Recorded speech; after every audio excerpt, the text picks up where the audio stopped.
Good morning. Hi everyone. Good morning. Thank you so much for being here. My name is Marietta. I'm the Policy and Diversity Officer here at the Royal Astronomical Society. We're very excited about this conference today. Thank you so much for being here. This is the first event that we want to have as policy unit here at the RAS. So we're going to start today. We have we have 4 panels. We're going to start. The idea of this conference is to have different perspectives of the effects of light pollution.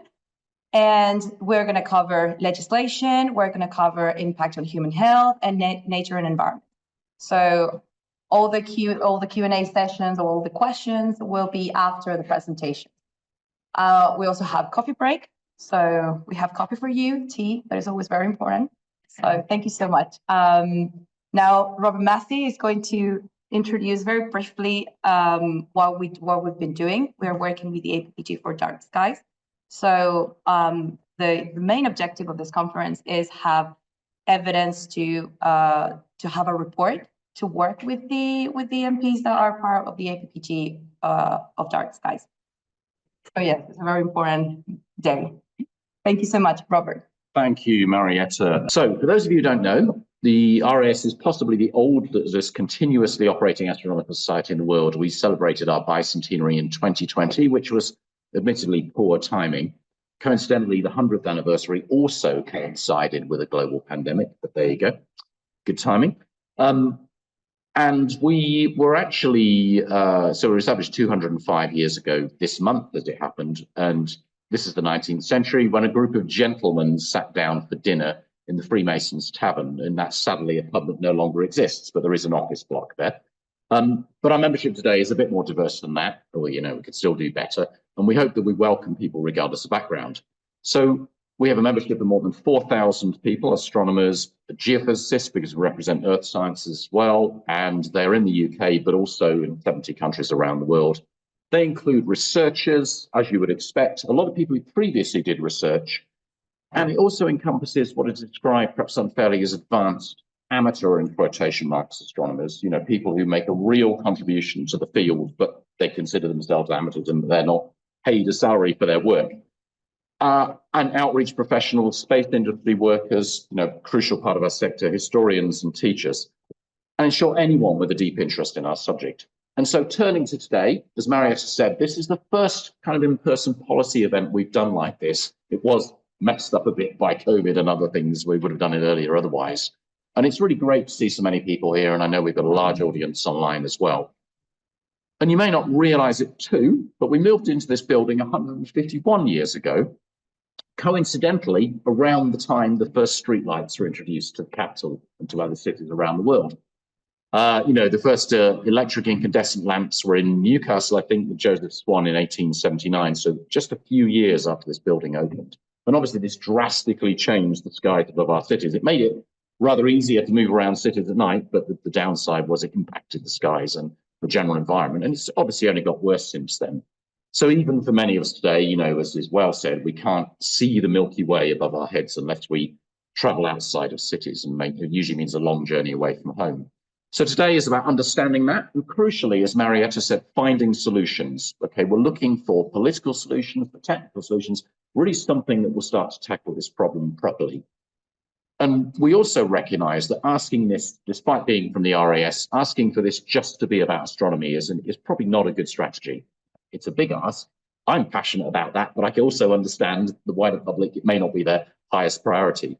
So that's why today we brought together people from many different groups, from national parks, rural charities, environmental groups, experts on human health, lighting engineers, and a couple of politicians, one of whom's sitting at the front here.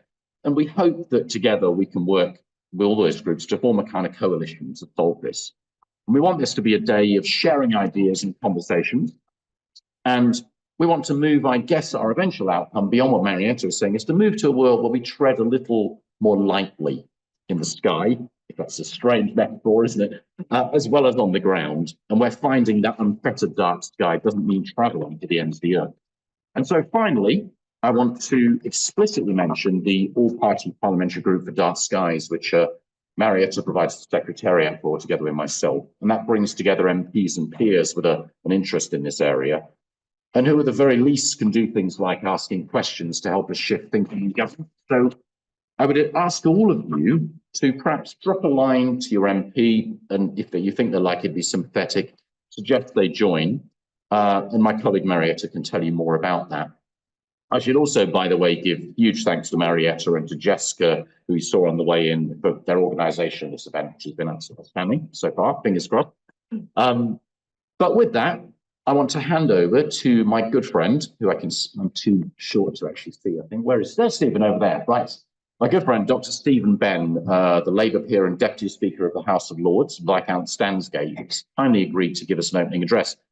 Stephen I've known for many years through his previous work in science policy. He worked for the Royal Society of Chemistry and the Royal Society of Biology for many years, and really is a huge advocate for STEM, for science, technology, engineering, mathematics in Parliament. You know, one of the best allies we could have.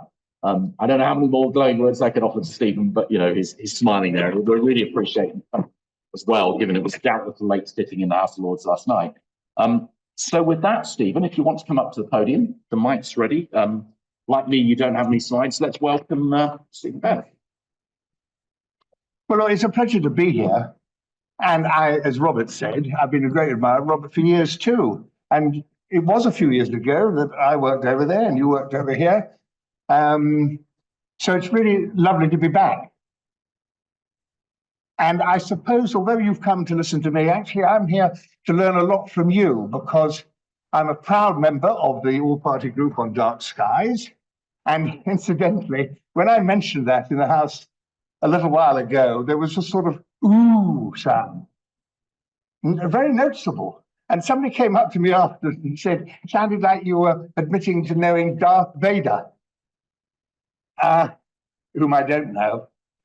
But the fact is that I'm doing my best. I think that's why Robert invited me. I think that's why I'm here. I'm doing my best to help raise the issue that you are here to talk about today. And I did succeed, whenever it was, a month or two ago, in asking a question on this specific topic, which is the first time it's ever been asked in the House of Lords. I'm a member of the House of Lords. I won't bore you about how I got there or how I will leave. But the fact is, I'm there at the moment, and I'm doing my best to help improve the relations between science and Parliament. And this issue comes into that category. And I would like to know more about it, which is, as I said, why I'd like to hear a great deal from you. Asking a question in the House of Lords may seem to you like a very simple thing to do, but it isn't. It's got a lot in common with, I presume, gambling. I'm not a gambler, but you can't just ask a question and be given the right to ask.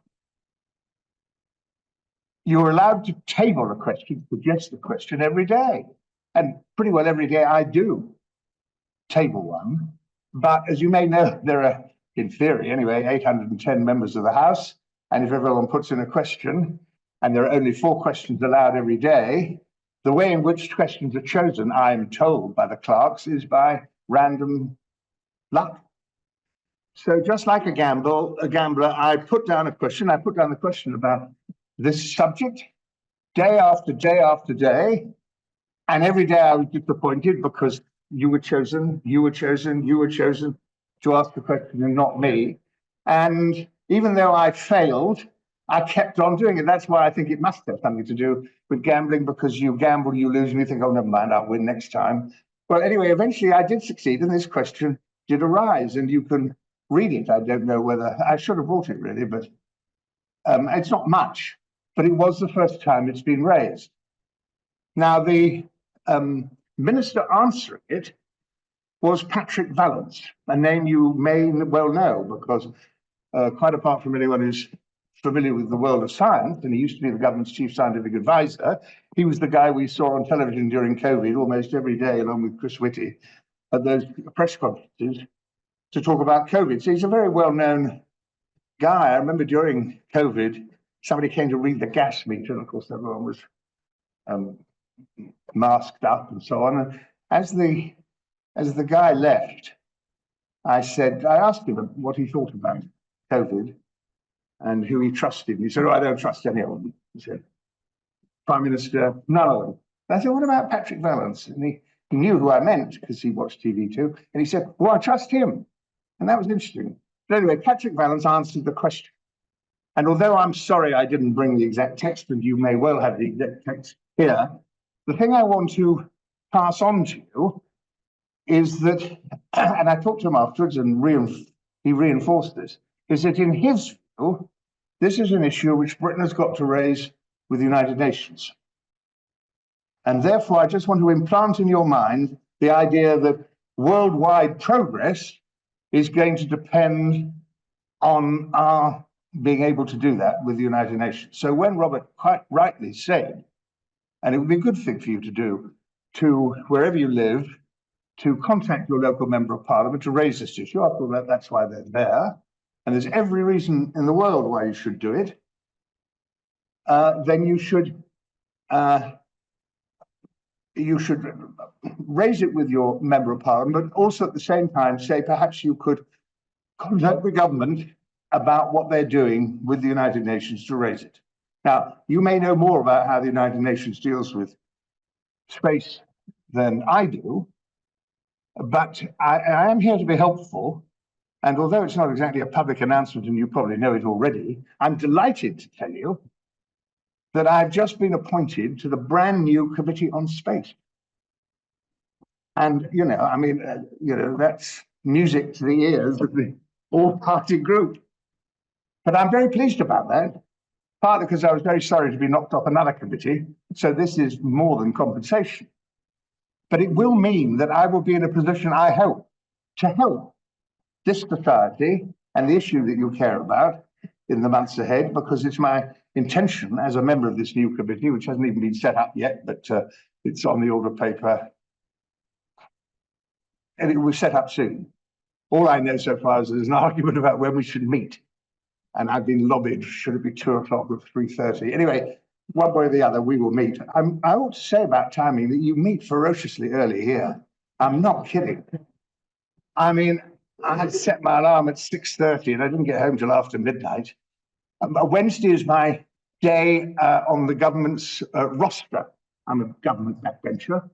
And so you stay on a particular night as late as is necessary, just in case there's a vote.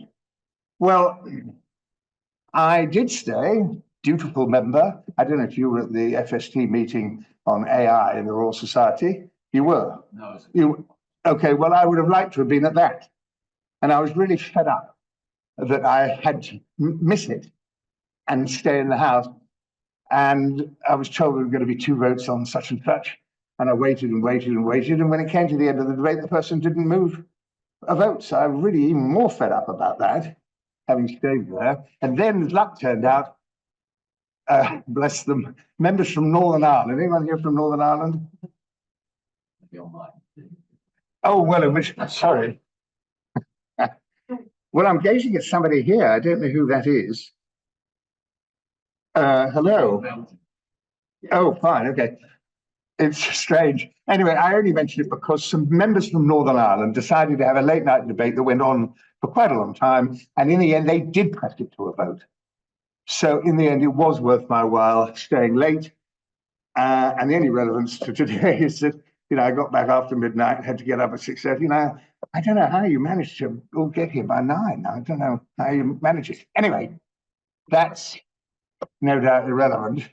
But look, I think it's going to be quite difficult. Patrick is a new minister, and it was his gut feeling he's got to raise it with the UN. And of course, our relations with the United Nations don't go through the Department of DCID. They go through the Foreign Office. So we're going to have to, I should imagine, raise this with the Foreign Office to help get it raised. And then when it comes to the work of the Space Committee, I would be at your disposal as to what things you'd like me to try to raise. I don't know if anybody here has got any ideas about what you think should be discussed by a Committee on Space. There's just never been one before.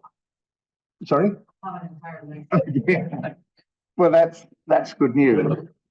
I talked to a member, I'm a member also at the moment of the Science and Technology Select Committee, and I talked to Martin Rees, whose name you must know, and about the satellite issue. And he confirmed that it's a growing problem. And the other thing, when I raised this question, and when you raise a question, you can table a question, the minister's answered it, and then you have a couple of moments to raise a supplementary. Not long. People get very cross and bored if you speak for more than 15 seconds. So you've got a very concentrated time to raise something. But I thought it was worth telling the House something I discovered, which is that last October, you may already know this, sorry if you do, I discovered that Elon Musk alone had launched over 7,000 satellites in 2024 by October. And that his intention is to put up another 24,000, maybe 32,000. And even Patrick Vallance in his reply conjured up the possibility that in the 2030s, there might be hundreds of thousands. So, you know, to say this is astronomy a growing problem is an understatement. And the other thing I didn't get, well, I asked, but I didn't get an answer in the House, but I think I did answer this in my 15 seconds, whether the square kilometre array, in which we've invested a great deal of time, money and effort, is going to be adversely affected by the issue that you're here to talk about, all part. And I think it is. And I'd rather like to know from you in what ways it really will, because we're going to need more information on which to campaign not just for dark skies. And funnily enough, although I've only recently been a member, I've worked with Parliament for many, many years. And I remember a decade or more ago, almost 2 decades ago, a previous Common Science and Technology Select Committee chaired by Dr. Ian Gibson, a lovely guy, Scottish, played football, lived in Norwich. And his committee, of course, was the committee that produced the report on dark skies. Do you remember that? So there's a long background to most issues, and that report and that committee is part of the history of this particular issue. But look, as I said, I'd be very interested in any questions you've got, because I'd like to learn a bit more about how I can best help you. And that's why I set my alarm at 6:30. So can someone please ask me questions about what it is they think could be done or what the problems are? Because, you know, I intend to try and keep going. Well, thank you very much, Stephen. Fine. Very much appreciate that. You want me to stay and stand here? Yes, well, let's give him a round of applause first of all. Getting up early.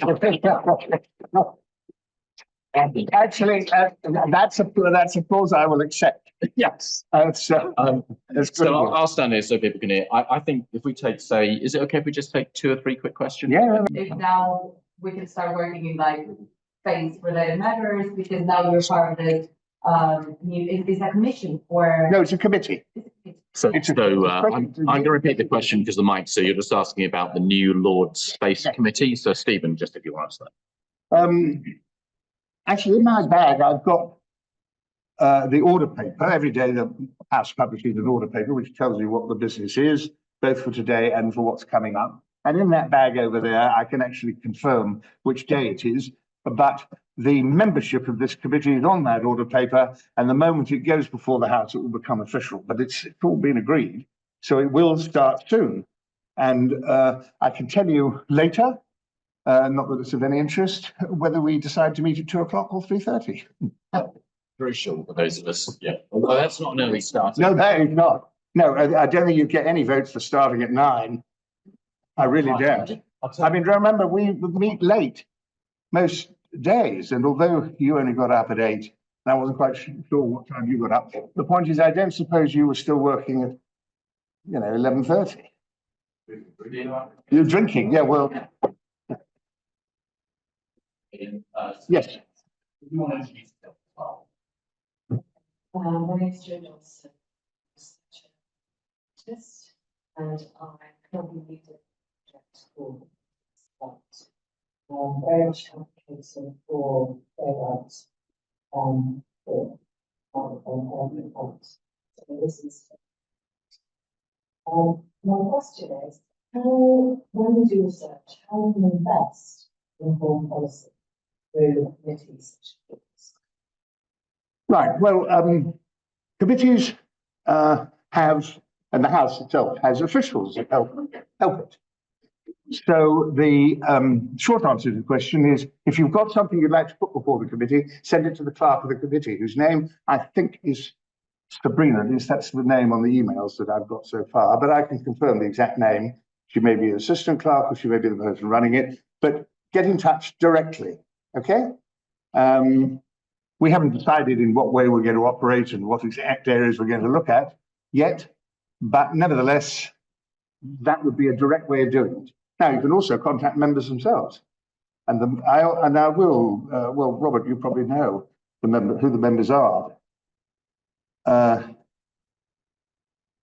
think, well, one of them I know is Lord Gerald Shamash. He's a new member. I feel myself relatively new, to be quite honest. I was elected to the House in July 2021 and took my seat on the 6th of September. But to be quite honest, as I see more and more people come into the House, I suppose I'm not quite so new, but Gerald is relatively new, and I think it'll only be his second committee. One very quick one, and then we'll be happy to panels. So. Right. Quick fire question, quick fire answer. Okay. Hello, I'm Ian Rowe, head of research in space in Manchester, and also quite Skies Cumbria. I suppose just a brief actually saying, I watched the question you raised towards. How did it look on TV? I sort of think I was trying to say really was it relates to greenway UN, which is one way of getting this kind of traction across. Another way is like normative behaviour and showing good practice.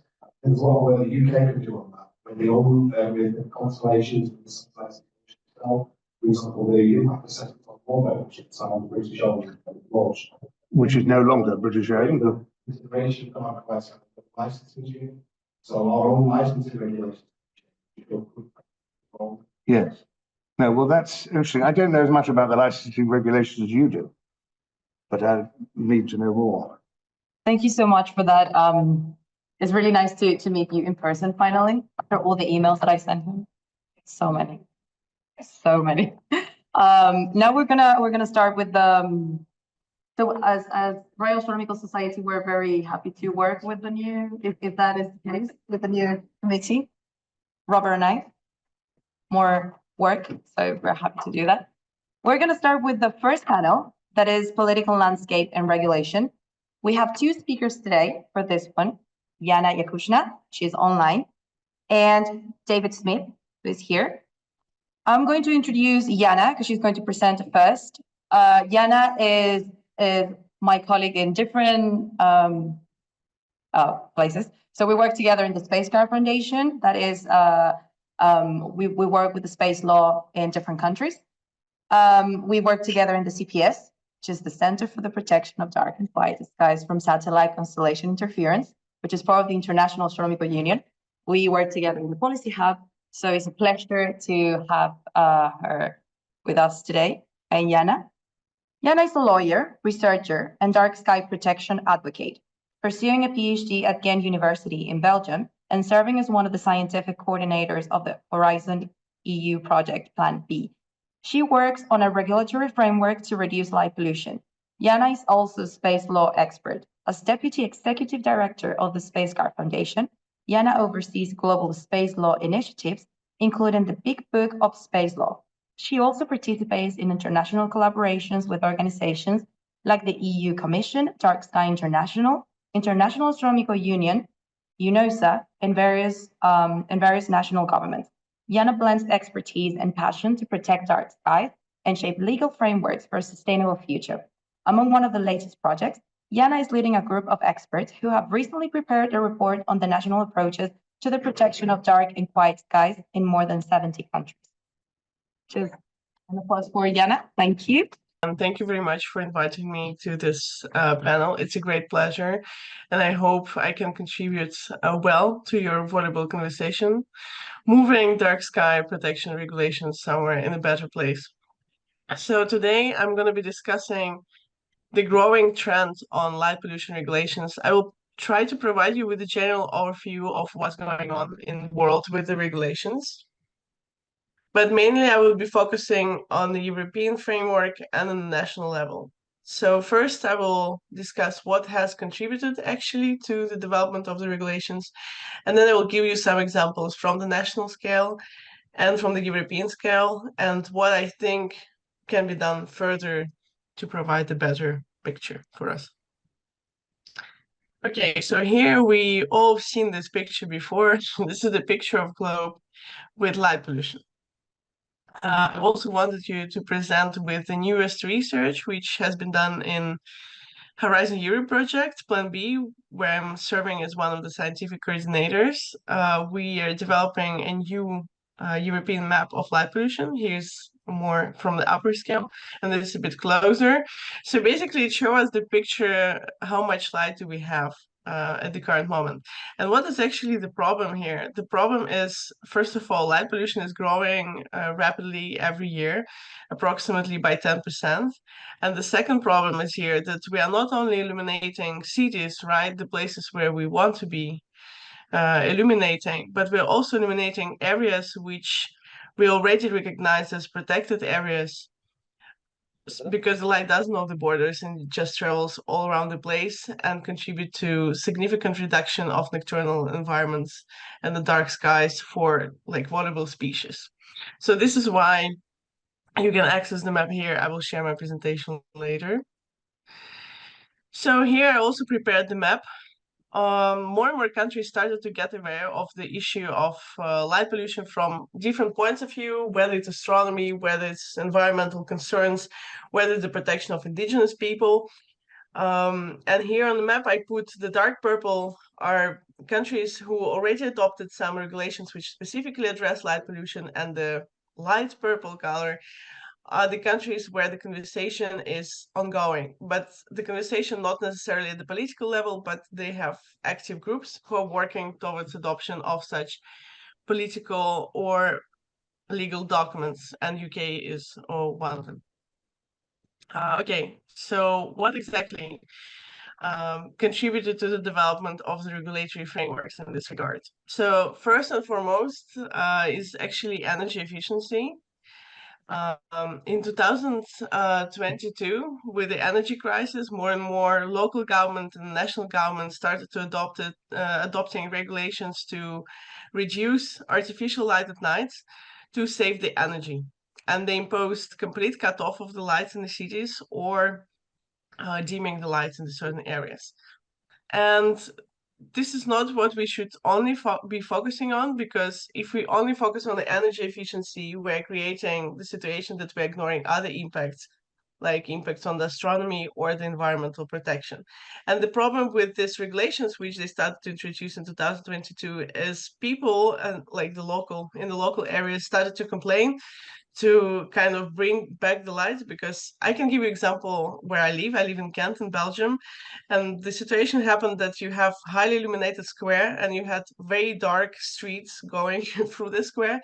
So people were super scared to walk on this very dark streets from the very illuminated square, and started to complain to the government to bring back the lights.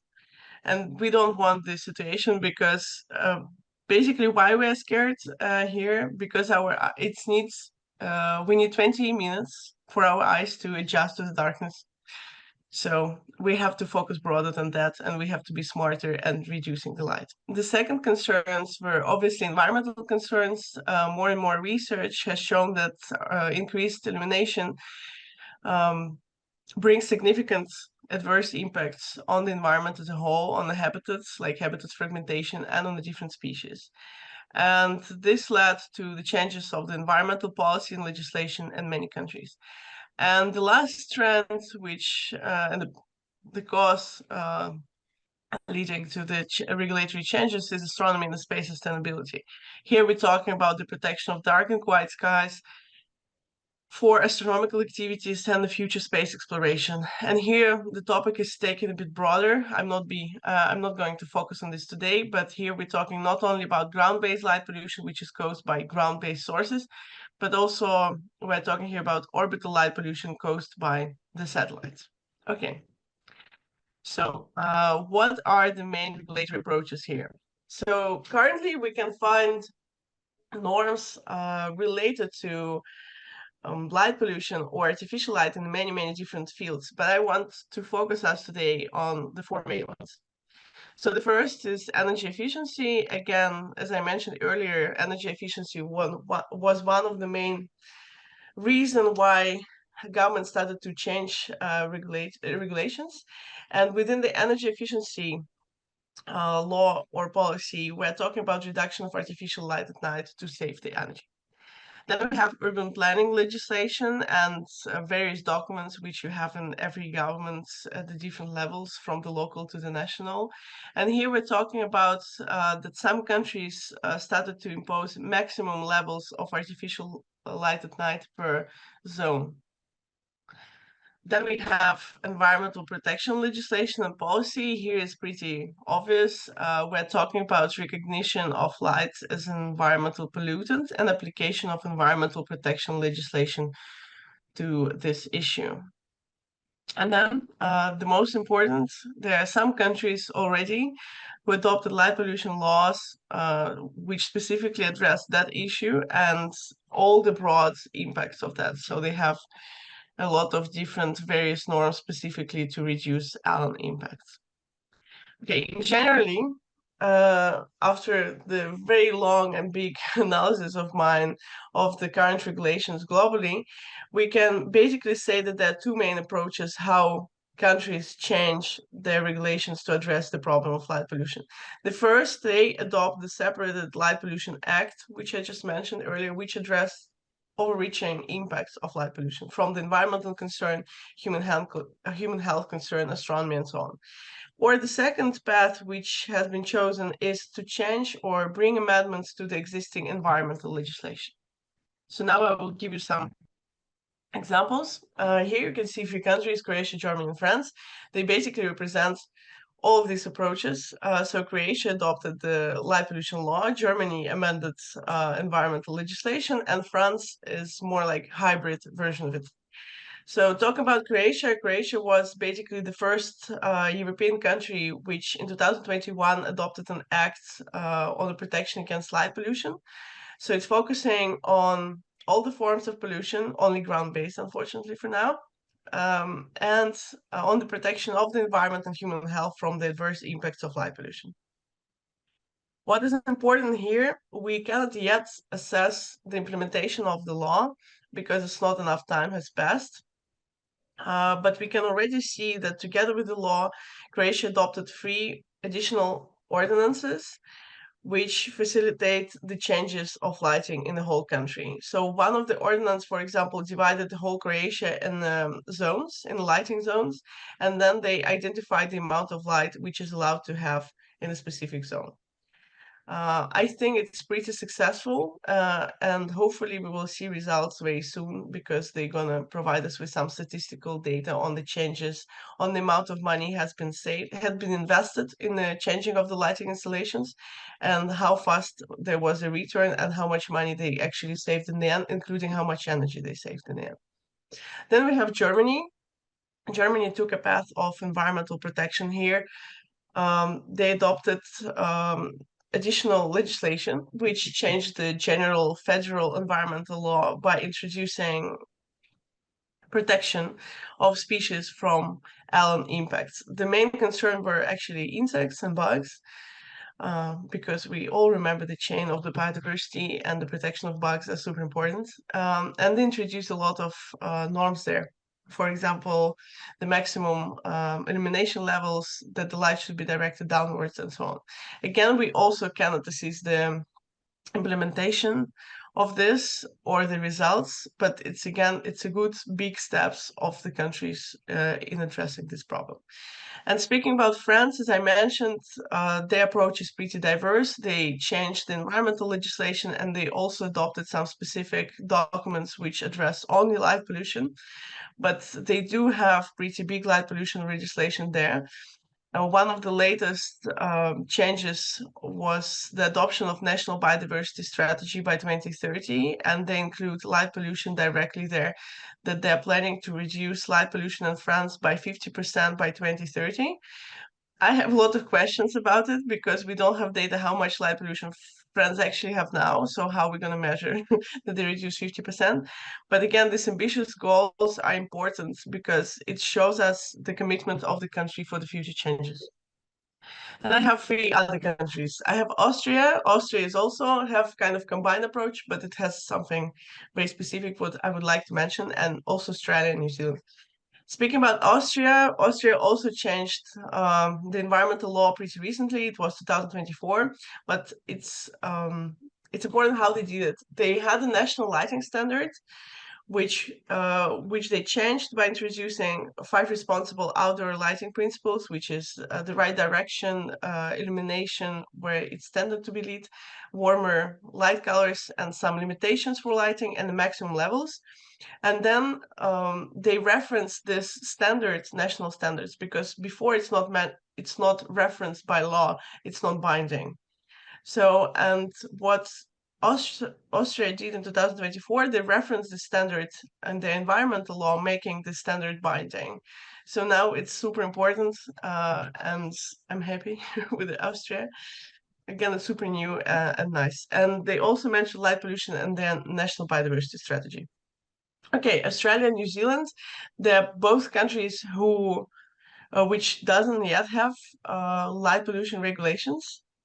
But Australia and New Zealand working super hard on this.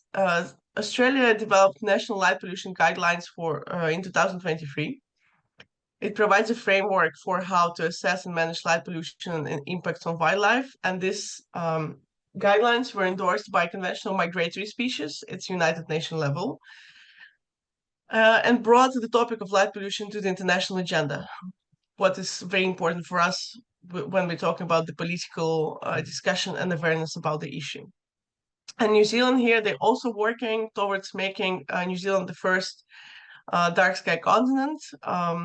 A group of people developed a petition for adoption light pollution law in New Zealand, and they submitted it to House of Representatives, part of the New Zealand Parliament, in May 2023. And recently, just before the new year, in November 2024, they received the response. Basically, House of Representatives supported their initiatives and indicated that the government should start working on the guidelines for New Zealand. What is said here, and some people are not really happy with it, that it's only guidelines which are not binding, but I think here is important that the government heard the concerns of the people and started working towards it. So we will see how it will go further. Okay, now the European actions quickly, because I have 2 minutes left. At the EU, you don't have specific regulations or acts which address light pollution, but it's mentioned in some documents and projects. So you have new environmental action program, which mentioned light pollution within the zero pollution kind of program. They develop future policy brief, which is not yet a policy brief, but again, we're talking about that the attention is there. And we have what is the most important, nature restoration law, which is a binding act, and it mentioned light pollution directly in a very weird formulation, but member states should be able to consider light pollution when they're developing the nature restoration plan.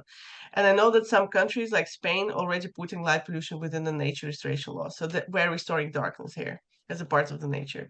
And Europe funds a lot of projects, and some of them Plan B and Aqua Plan, working on the better understanding of the issues. Okay, and also the political discussion in Europe has been taken to the presidencies of the European Council. It was started by Czech presidency and followed by Spanish presidency, and hopefully we will take it broader. But what I wanted to say here, that a lot of environmental ministers of different countries are interested in the topic. And we managed to develop several political documents like Bruno Appeal and Manifesto for Tackling Light Pollution, which was supported by these ministers. And hopefully we'll be able to take light pollution further in the EU agenda. Okay, and my last slide, it's about path forward. I think we should push for recognizing artificial light at night as a pollutant within the environmental frameworks. We have to recognize night as an integral part of the natural environment, and I think this is crucial because we have environmental legislation which is mainly focusing on the daytime if we're ignoring the Allen impacts, and we are basically reducing the efficiency of these regulations. We have to advocate for more binding regulations across all the levels instead of just having guidelines, but I think guidelines are the first step towards the bigger steps. We have to encourage the collaboration and multi-actor involvement. So this conference is amazing for that. It shows how many people from the different perspective can contribute to the issue. We have to address all artificial light at night impacts, not only energy efficiency. We have to create binding monitoring and measurements and light pollution control. We have to create more sanctions for non-compliance, which is a big concern on the path of implementation. And we have to ensure transparency and openness of Allen data. I'm talking here about how many light pollution sources, lighting sources do you have in municipality. This data is currently not there, or local governments don't want to share this information, but it will help us to reduce the amount of light pollution. And of course, we have to continue increase awareness for through different campaigns, because light pollution still remains as one of the underestimated problem. Okay, my final message is stop spreading the light, start caring about the night, and thank you for your attention. Well, thank you so much, Yana. That was brilliant. Thank you so much. That was Thank you. really good. Thank you for that. Thank you for including also the political discussions, because that's something that is not just about regulation, but also the likeliness to include the discussion. And yes, so now we're going to go for the second speaker, which is also someone that I'm very happy to have here, David Smyth. He's going to present twice today, but just because I asked him. So that's the thing. So with David, we've been working together. Also, he has been collaborating with the APPG for Dark Skies. David is an award-winning campaigner and environmental advocate. He has worked on multiple policy issues, including plastic pollution, water quality, land use change, and species recovery programs. David is Advocacy and Social Change Manager at Buglife, the Invertebrate Conservation Trust, leading their advocacy and policy program to help save these small things that run the planet. As part of the policy priorities, Buglife is working to ensure that light pollution is recognized as an environmental pollutant with legally binding targets to reduce levels and relieve the pressure light pollution puts on the natural world. Thank you, David. Thanks, Marietta. While they're sharing the screen, I'll do my introductory part because it's on that first slide. So yeah, as Marietta says, I'm David. I'm from Buglife. We're the Invertebrate Conservation Trust, so we represent all invertebrates, not just bound by the UK. We do a lot of work internationally as well. My focus here is going to be on policy. My next session is going to be on impact, so I will talk a lot about the wider implications of light pollution from a policy perspective rather than just thinking about it from an invertebrate perspective. I should point out that my focus is very much on artificial light at night rather than low Earth orbiting satellites. Not that it's not a concern for us, but it's not something that we have the kind of knowledge about the impact on invertebrates. So I'm focused mostly on what I consider light pollution. And that covers everything. The impacts on invertebrates, the impact on human health, the impact on astronomy are symptoms of light pollution. So that's where tackling light pollution as a whole, we're going to focus on. And that's okay. And just to point out and reiterate, it's not a binary issue. This is not about making everything completely dark. We're very much aware of the need to harmonize our human use of light for what we need with the natural world as well. So this is really about making sure we find the best balance to protect the environment and still deliver for people's needs. Okay, great. So the first thing I want to say is that light is not a pollutant, which you may think is an incredibly bizarre thing to say at a light pollution conference, but legally speaking, light is not recognized as a pollutant, and that is a major issue to anything that we're looking to achieve, and I'll explain why. First, let's look at some of the other pollutants that we probably all know about. It's pretty hard to escape these at the moment. Water pollution, multiple acts of legislation which allow us to set standards. It allows for monitoring and enforcement. Water pollution, very much recognised as a pollutant within our legal framework. The same goes for air pollution, where we have regulations for the amount of emissions, we have control zones, we have limits on what we can emit, but we also have enforcement powers to drive this and strategies to reduce air pollution. And we also have then plastic pollution, which again, tackled with in multiple pieces of law and legislation, new ones coming out all the time, extended producer responsibility, requiring businesses to recycle, to emit less plastics. We have schemes such as the recently announced deposit return scheme to track plastics within a circular economy.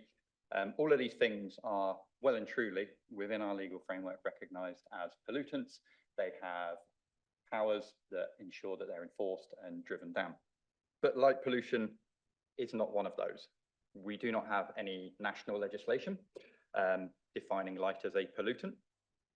We have no national monitoring of light pollution, and we have very weak enforcement measures for artificial lights. So in that way, light is not a pollutant. It's not there in our legislation. It's not certainly there yet. Now, some of you in the room may well say, well, what about some of the powers such as the Environmental Protection Act and then the Clean Neighbourhoods Act, where light is mentioned? Light is mentioned as a nuisance. A nuisance is very different to a pollutant, and it's also very hard to define. It's very weak, and anyone that's tried to utilize this system to reduce light pollution, even from a single source of light, will struggle, unfortunately. It really is about reducing the impact of the nuisance on the individual, and this is very much focused at individuals and people. It does not apply to the natural world. It really is more about pulling down your blinds, closing your curtains, putting in blackout blinds, rather than actually addressing the source of light itself. So even here, and this is pointed to quite a lot, that we have these laws, which, brilliant, in reality, do not do anywhere near enough, and I would argue that they don't do what they're set out to do in the first place. So then what about guidance? And guidance is brilliant, and there is some incredible guidance on light pollution out there. Some people in this room have put together some amazing pieces of guidance on light pollution. One of the problems with guidance is only good as the people that follow it. I'm sure everyone in this room are law-abiding citizens, probably not guidance-abiding citizens, certainly across everything. So guidance is great, but you have to follow it. There's our Houses of Parliament, not following the guidance that they point towards reducing light pollution.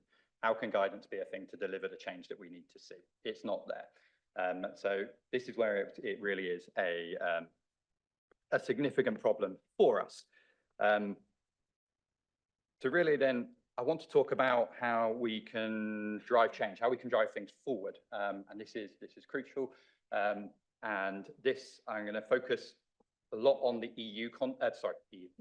the UK context here, but I'm also very mindful of the powers that are in the devolved nations and the opportunities that are coming up, particularly in Wales and Scotland, under their environmental legislation to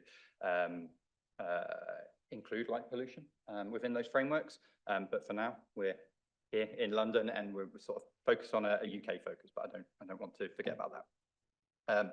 So we do have a framework for change. We have a position where we can actually do this and we can deliver and we can recognise light as a pollutant under the Environment Act that was established in 2021.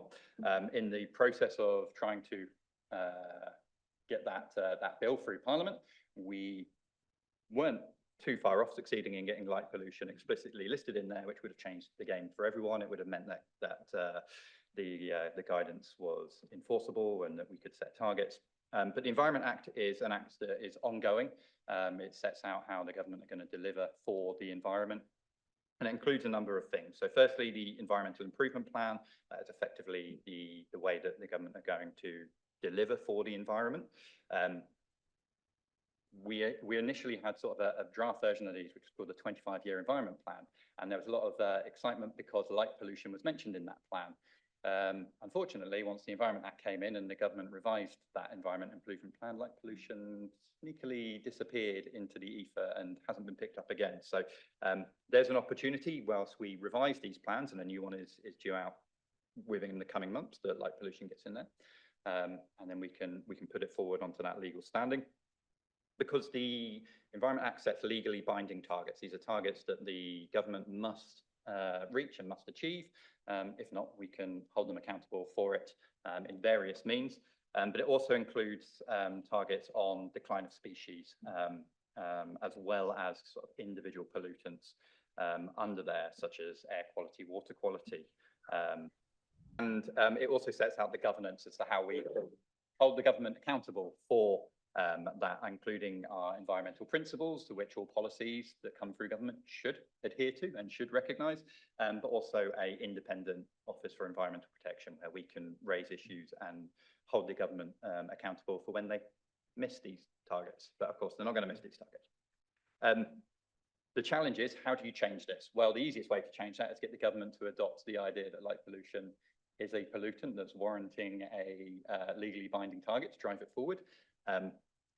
Based on the discussions that I've had recently, that's not looking completely likely. So we have to look at other ways to do that. We have to look at other ways so we can come together and raise it up the political agenda, as Stephen was alluding to earlier, whether that be through raising the questions within Parliament or looking at alternate ways. One of the ways that we can do that, and one of the suggestions that I would put forward for that, is essentially to create a light pollution bill that could be launched as a private member's bill. Those of you who have tried to change the law, those of you who perhaps have tried to put private members' bills forward, will know that that is an exceptionally hard task, almost certainly destined to fail in its own entity. But it would create that opportunity for us as a community to focus our efforts in one direction. It would create the opportunity for some parliamentary time and to raise this up the agenda. Have a draft version of this, which we will probably bring forward through the APPG for Dark Skies to work on. But the draft version really sets out addressing a lot of the issues that we have raised as a community through the 10 Dark Sky policies that were done a few years ago. But it also goes to discuss the issues of light pollution that were raised for the House of Lords Science Technology Committee inquiry on the impacts on human health, and go way back to the Royal Commission report on light pollution, which, whilst was well received, had seen very little, if any, change. So it would look to tick off a lot of the work that we've done before. But the key thing for me, if we were to look and go down this route, would be that it would unite everyone in this room into one place that we could focus our advocacy efforts to change the law, to really ensure that light pollution gets that legal footing, which, as Yana mentioned, is a real essential way of taking efforts forward to ensure we get the change that we need at the level that we need, rather than just in individual places. So I also wanted to talk about the international opportunities as well, and complement some of the work that Yana said, but also to cover some of the ideas of how we can do this at a United Nations level, because that is also an essential thing. And we have some real good opportunities in the immediate future. The Kunming-Montreal Global Biodiversity Framework was established under the Convention of Biological Diversity, and sets out ways that the global community will come together to ensure that biodiversity is restored. Within that framework, we have a number of targets. Target 7 alludes to pollution and a reduction of pollution from all sources being quite crucial, light being a source. And in the guidance to that document, we managed to get light pollution listed. So not explicitly listed within the framework, but with the guidance that nations and parties that sign up to the convention can address. As Yana mentioned, there are a number of countries that are already working on this. Part of this framework is for those countries to set out their action plans as to how they're going to meet the targets within this framework. Of the 46 or so countries that have put theirs forward, around a quarter of them have reference to light pollution, which is amazing because previously we've not seen that. So we have countries, France, Germany, Austria, but also Japan, Switzerland. We have a wide range of countries that have various mentions of light pollution, including targets as to how they're going to deliver on that. in different ways. One of the issues here is this is not binding. The UK government have just recently rejected the opportunity to ensure that some of our obligations at an international level become binding, and this is the same across the world. But it sets out a way to go forward, and we've seen in the past these conventions and these frameworks actually work. If you look at something like CFCs and ozone depleting substances, they came from a UN convention, following then into a protocol. And it really came from scientists raising awareness of the issue of holes in the ozone layer.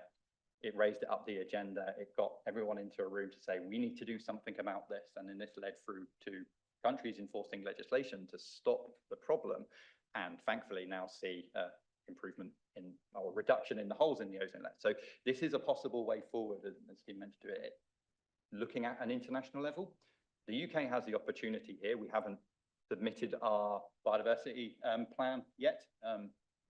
It is delayed. It's past the time where it should have been submitted, but there's an opportunity. We could set out the ambition to address light pollution within that and drive forward, and we could help bring others together to work out the best way that we can do this as an international community, because obviously it's really important to note that light pollution doesn't have any boundaries, and what's done on one side of a border can impact what's on the other side of the border. So there is some hope here, and there is some opportunities to go forward.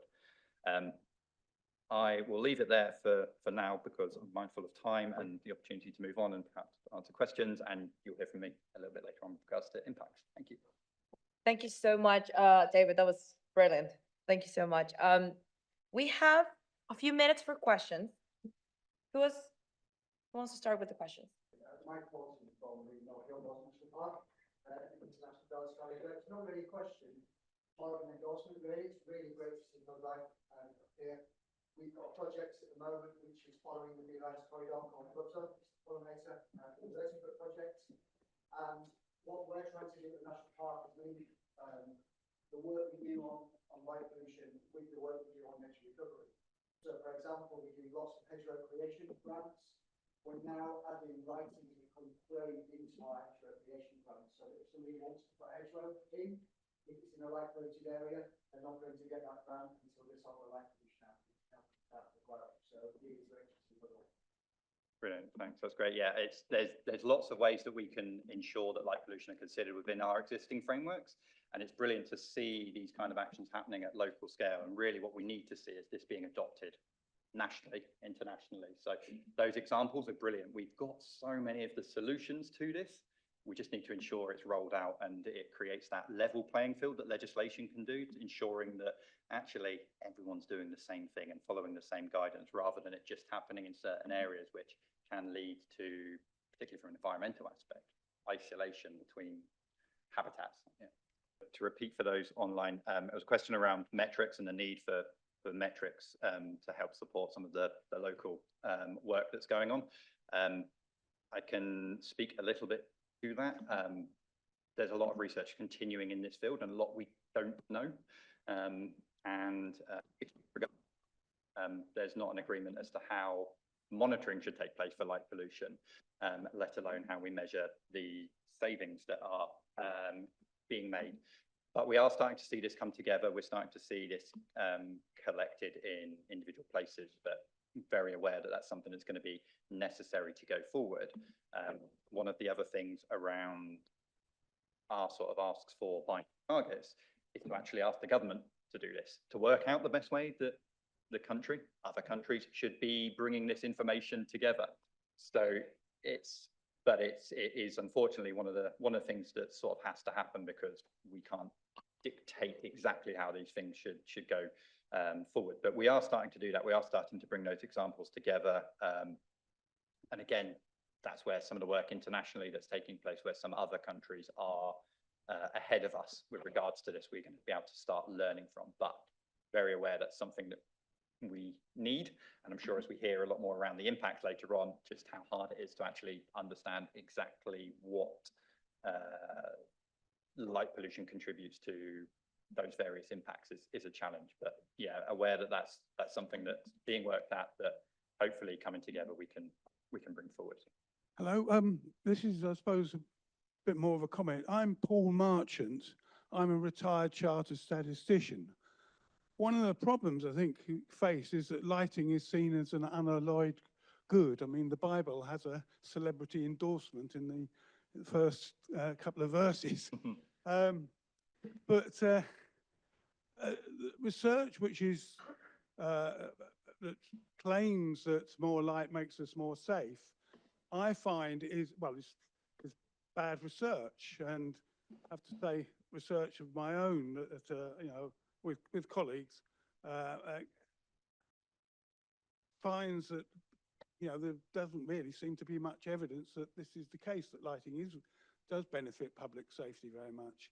And I think, you know, maybe we need to somehow change get better, you know, evidence is key in everything, is to promote, you know, closer understanding and try and, as you say, really, light is a pollutant. You know, it's not it's not an unalloyed good. So that's really my point there. Yana, could you hear that? So for those online, it was a comment on trying to change that idea that light is good and perceived as being a good thing, and how we kind of take that forward. I think this conference is probably a testament to that, coming together to actually address those issues. And I would also argue that actually we as people have a good understanding that light pollution and light isn't great. You know, how many people have curtains and blackout blinds, use eye masks, have light reducing light, you know, to dim their lights? It's understanding this as a pollutant. We do have a big shift to be made, and that's where those, you know, campaigns where we can all come together, we have to shift that public perception as well.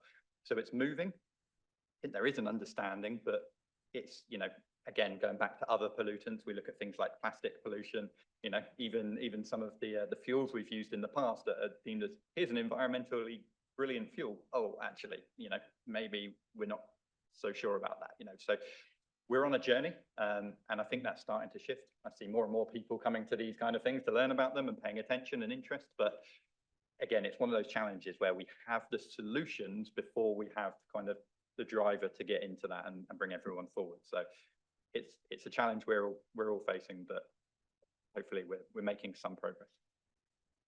And evidence, of course, is key. And yeah, we've got some brilliant evidence, I think, coming up for the rest of the day. David, I've got two online. If I'll take them together for the purposes of David and Yana, for the purposes of time. So the one is, as from Lee Cooper, as light trespass, etc., is not a form of pollution, but rather a nuisance, could the perpetrators of the nuisance be considered as demonstrating antisocial behavior, whether they are an individual, domestic, or a business?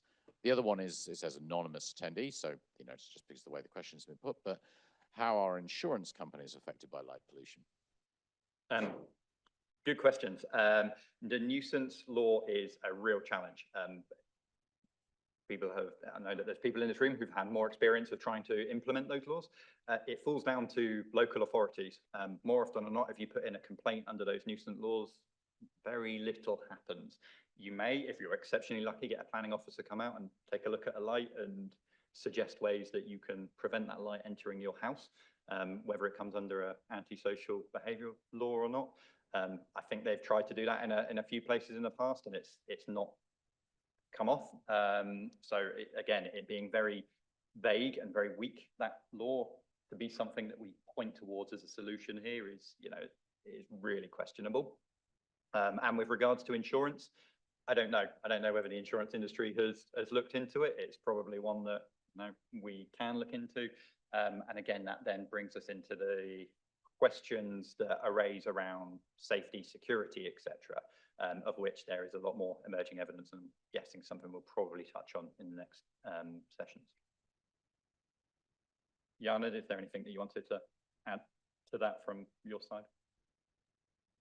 I mean, I cannot say anything about insurance because, like, basically light is such an unrecognized pollutant most of the areas, so it's pretty difficult to connect it to insurance.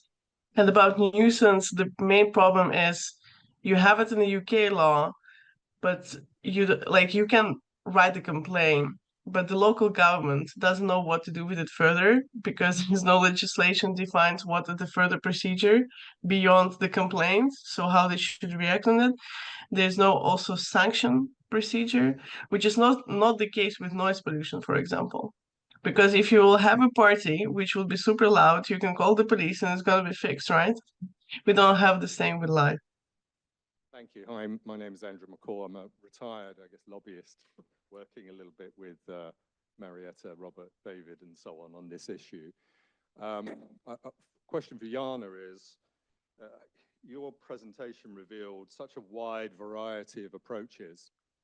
I wondered if you had any views on how we might achieve real progress internationally. Is there any alternative to simply going country by country?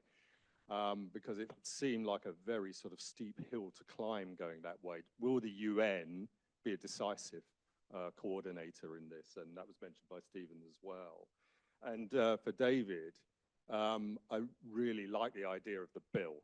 I think it's excellent because I think one of the problems we have is that the advocacy and efforts are so diversified on this issue, and they're localized, quite understandably. So I guess, what will it take to get a bill through Parliament? And I'm thinking particularly there about low levels of awareness, because, will the government regard this as a priority, given everything they have to do? So those were my questions, but thank you very much for the presentations. Yana, did you get that? Yes. Thank you. I think I heard the question. Thank you for the question, by the way. I think it's super challenging question, but I will try to also make myself pretty concise. So addressing the first questions, what is the best approach, in my opinion, is at the national level solely, we have to use environmental legislation and environmental policy, which is already in place.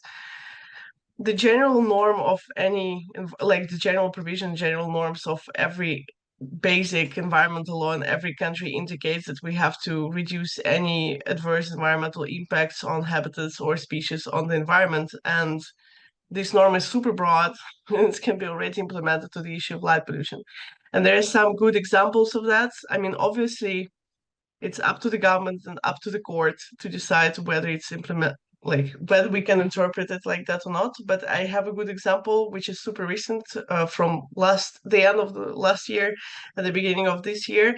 In Belgium, there is a long court procedure going on. Belgium doesn't have any light pollution regulations, which is important, but they do have environmental law.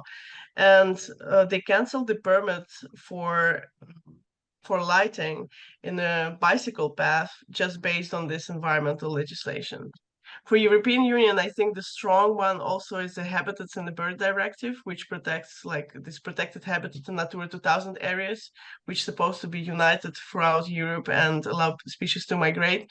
This is also a strong case of the legislation which can be already used without a specific reference to light or light pollution. I don't know if it makes sense, but I just try to make myself as concise as possible. And taking the action, I think we should obviously talk with the governments at the different levels. So I think even the workshop with public is important, as well as talking to local governments and talking to the national authorities, as well as David and I and some other colleagues of ours were trying to reach international level as well. Because I think building the dialogue in this multidimensional, very complicated issue of light pollution it has to be kind of everywhere. David, do you want to add something on that? Thank you. Yeah, I think Yana and I are quite aligned on how we kind of take this forward at the different David, levels. can you stay closer to the mic, please? Thank you. Yeah, we're quite aligned on how we take this forward at different levels. It requires concerted effort from top and bottom, I think, but the key thing is uniting us towards a single way forward. And I think that's where this conference is quite exciting, that we're looking actually at those actions we can take away from this and we can deliver in terms of getting it through. As I mentioned, private members' bills are not ones to succeed, but they are ones to start to raise awareness. We're fortunate we have an APPG for Dark Skies. We can start to look at that programme, bringing forward the evidence that we have, working with parliamentarians to look at those opportunities, to keep that drumbeat of information going forward. And we also need to do this at that international level. And that's how we're looking to coordinate that, to find that unifying goal So we're not just wasting our efforts sort of periodically. We're really focused on how we can take that forward. And like I say, the framework that the United Nations Environment Programme provide us is a way that we can take that forward, but it's not a quick process. I should point this out. This is not just going to happen overnight. Whilst the solutions could happen overnight and you could turn off all the lights overnight, changing the law is not an easy thing, but it is that leveler that we believe we need to ensure we get the change we need.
Species of zooplankton. Zooplankton are the biggest migration of animals on the planet. Basically, if you think about the migration of the wildebeest in the Serengeti, this is tiny compared with the migration of zooplankton up and down within the water column on a daily basis. So they migrate to great depth during the day to avoid predation, and they come up to the surface at night. And they're very, very low light sensitive. So to give you an idea, they can detect 0.1 of a microwatt per square meter. What does that mean? Well, a bright sunny day like it is out there at the moment is a few hundred watts per square meter. So it's about 5 billion times what we're seeing right now. That's what they can detect. And then there's the moon, it's about a milliwatt, and then twilight somewhere between a milliwatt and a few watts per square meter. So they're incredibly light sensitive. And then that's the species that we've used. So within our modeling, then what we've been able to do is to use sky glow maps to then propagate the light down through the water column. And these are the depths that we see. So these are the kind of the halos around our coastal zones that we're then able to see. This is where artificial light pollution is penetrating into the water column and possibly impacting the marine environment. We've done a global analysis of that. We say that there's about 22% of our coastlines are impacted globally by artificial light at night, and that's about an area of about 2 million square kilometers. So that's the kind of scale of the problem we're looking at. There's a new issue as well. There's a new issue about artificial light pollution, light emitting diodes. They're an emerging issue. Why do I say that? Well, first of all, the LED share of the market has grown, I think it's fair to say, exponentially in the last decade. And even these numbers now, 2022, those are out of date. So we've gone from about 10, 15 years ago, about being 9% of the market up to 80% of the market. Why is this important in marine ecosystems? Well, blue light, so the very broad wavelength LEDs, we've got white light, they've also got blue light in that. You can see from this schematic down here on the bottom right that the blue light penetrates to much, much greater depth than the red light. Pure water itself is highly absorbent in the red. It doesn't allow much to go below a few meters, whereas in the open oceans where it's very clear, so where you've got very clear waters next to cities, that's where we're getting the largest impact. And we've done a bit of modeling on that. So this is just a graph showing how deep within the water column that gets and the different species that we've looked at and how they will be impacted. And then also just to say this schematic here shows that there's a greater variety of biological responses. The broader the wavelengths you use, color-guided behaviors are going to be obviously impacted the more white light you're putting into the environment, and so on and so forth. But does this really matter? Well, there's been now a growing body of evidence. We've got over 200 papers now in the academic literature, which are looking at the scale. So the spatial scale is there on the x-axis, going from 0, which is cellular level, all the way up to 10,000, so global scale biology. And then we're going from all the different impacts, so cellular, physiological, through development, organisms, population, all the way up to ecosystems. And we're seeing that there's this growing body of evidence from all these different types of biological rank through all the different spatial scales, that there's impacts on all these things. So the resounding answer is yes. So the impacts on marine biodiversity, and these have all got publications behind them, but I'm just highlighting them here in this presentation. So we know, as I've already mentioned, that there's an impact upon zooplankton migration. This is important for food webs. This daily movement between the surface and deeper waters has been suppressed. We know also that bird strikes, there's an increasing risk of strikes to lit ships at night, and also extrapolate that to all the offshore developments that we are planning and have already built. Bird feeding, we know that nighttime feeding behavior of coastal birds has been impacted. We know that invertebrate larvae, their settlement site selection has been disrupted. We know about fish mortality. We know about coral reproduction. So we had a paper a couple of years ago now looking at the impact on coral broadcast spawning, which usually follows lunar phases, has been desynchronized. What coral are looking for or waiting for is a period of darkness between the setting of the sun and the rising of the moon, which is a few days offset from the full moon. And actually, as we fill in that sort of potential well of darkness, that then is sort of impacting upon their ability to gauge where they are in the season or in the lunar cycle. We know very much from things like Blue Planet, this has been brought to the public awareness about sea turtle nesting. Preferred beaches have been avoided, and we know that turtle hatchlings, that their seaward migration is confused. So, you know, there's a few examples there. And then if we look at this by habitat, we know from lots of different studies, so this schematic really nicely shows this, the difference between the dark natural state and I suppose the anthropogenic impacted state down on the bottom there. We know that marine habitats have been impacted from sandy beaches. So we've talked about invertebrate activity, rocky intertidal shores, shallow water coral reefs, and also the pelagic environment. So all these different types of environment have been impacted. And if you're interested, everybody loves a QR code. Oh, they do love a QR code. So if you'd like to scan this QR code, I promise it's not going to take you to some dubious website. So you can have a look there at the global atlas of light pollution, and you should be able to hopefully follow that. And our account hasn't been frozen because we haven't paid some money or other. I don't know. I don't know how it works. It works. Sea, for example, that dates back to the 1970s. So that there's relevance there. And then also we were able to develop real world lighting simulations for laboratory experiments. It's actually really difficult to get the really low light levels in the laboratory. We've been talking a little bit, so Stephen in his opening address talked a little bit about the UN. I'm very excited to be able to tell you actually that we have got a just recently endorsed UN program called GoAlan. So that's just been endorsed by the UN, and we'll be hopefully having UN endorsed projects coming out of that. At the moment, we're actually right in the middle of the UN decade or ocean decade, so that's part of that.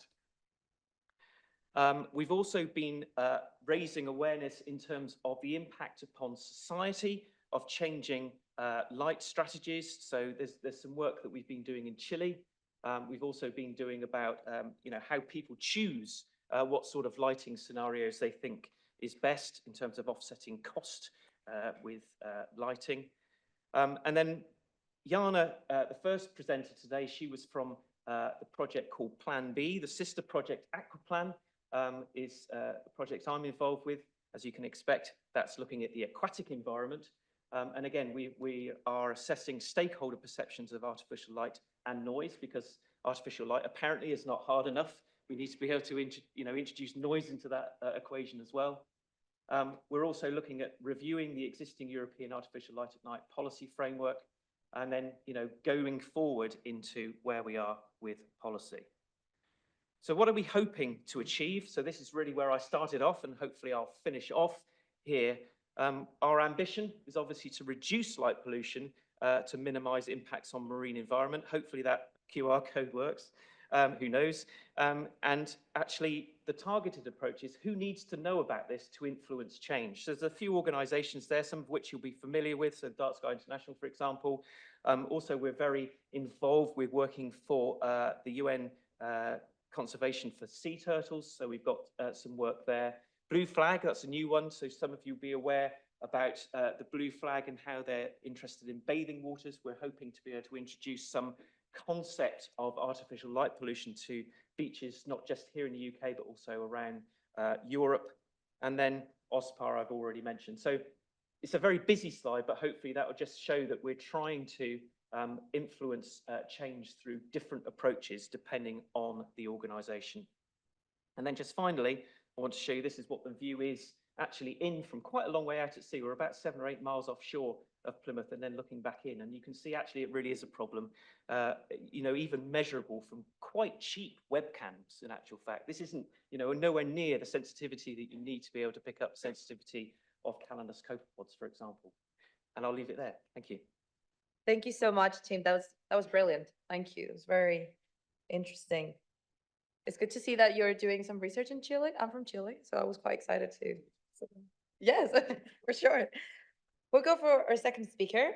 Is again David. So everyone, it's me again. I am going to talk about impacts now, rather than just policy. So slightly different context for this.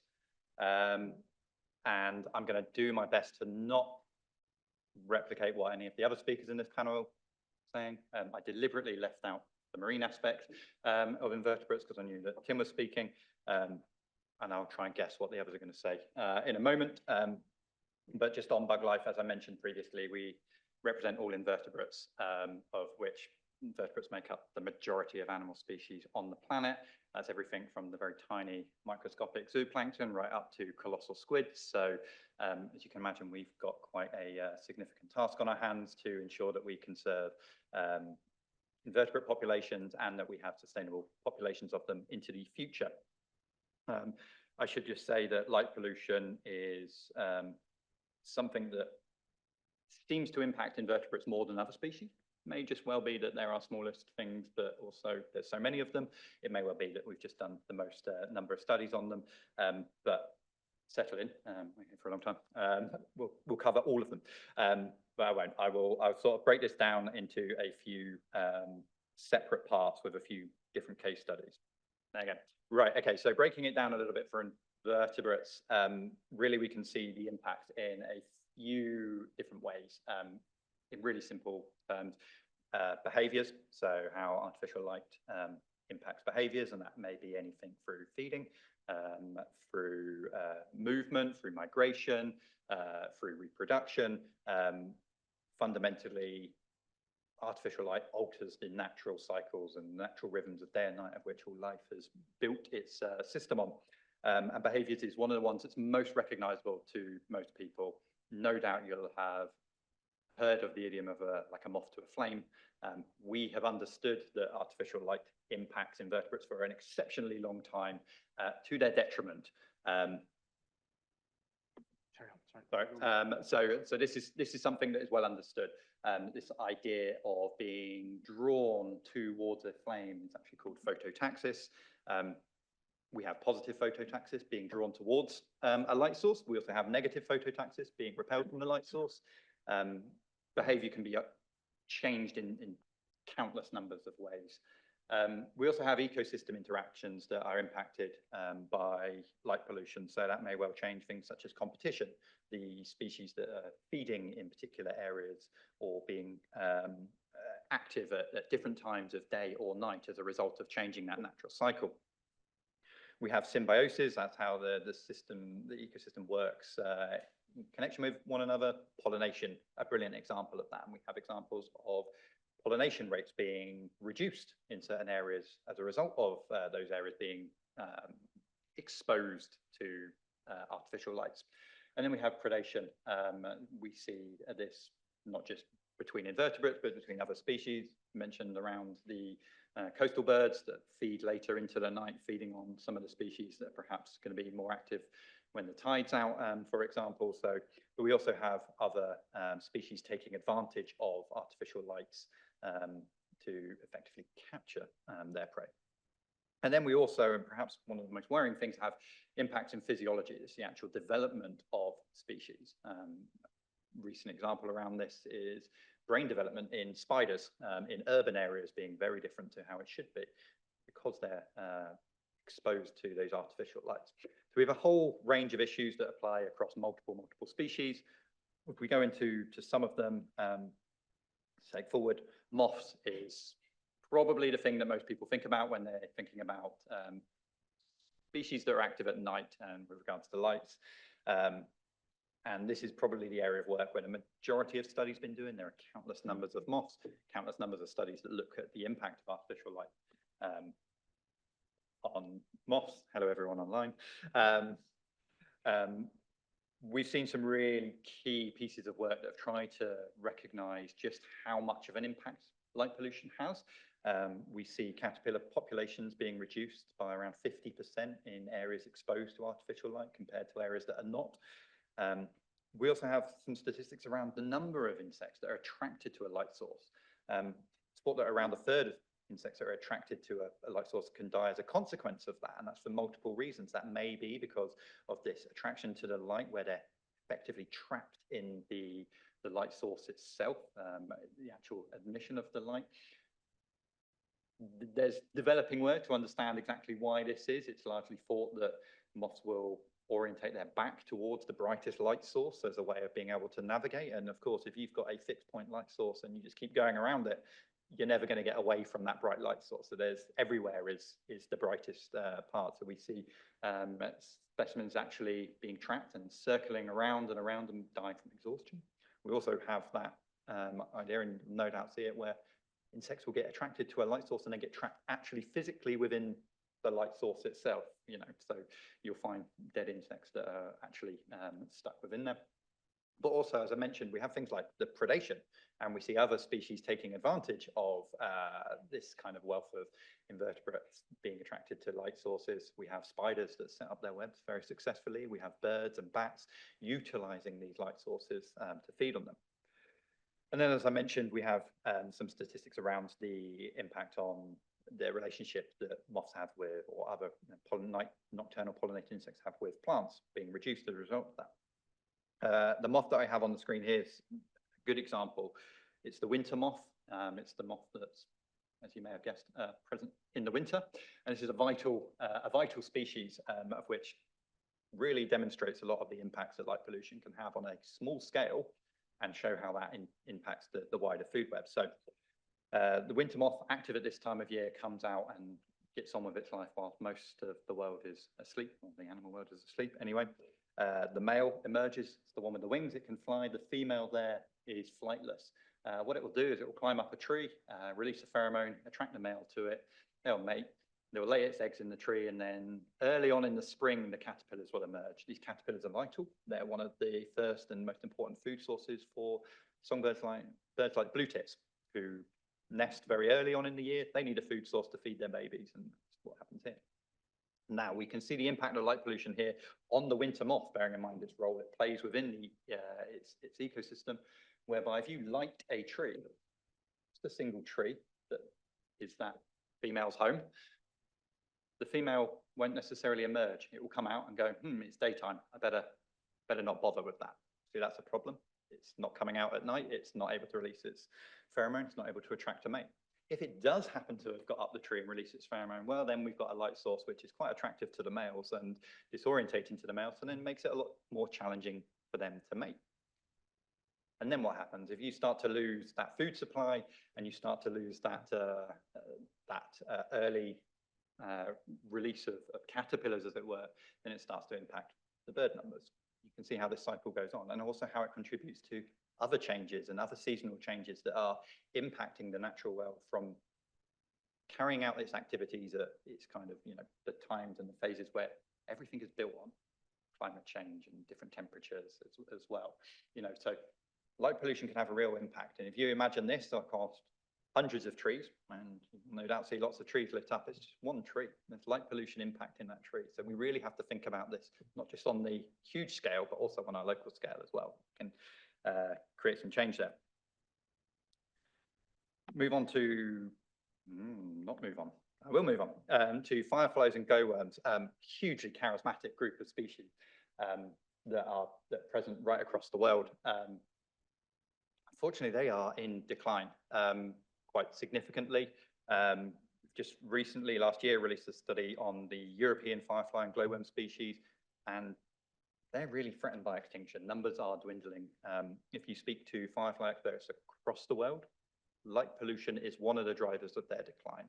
And what that can do is it interrupts their ability to bioluminesce.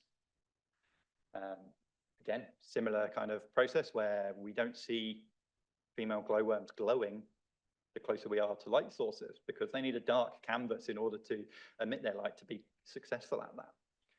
And then if we do manage to get the glowworms glowing in a dark place, well, then we really struggle, because the males are really attracted to other light sources because they look like a really nice, bright, beautiful female that's glowing somewhere, and they'll fly off in a different direction. And this can be done right down to a single LED level. If you can imagine, a glowworm is not a big thing, and an LED is very similar, but an LED can emit a lot more light than a female glowworm.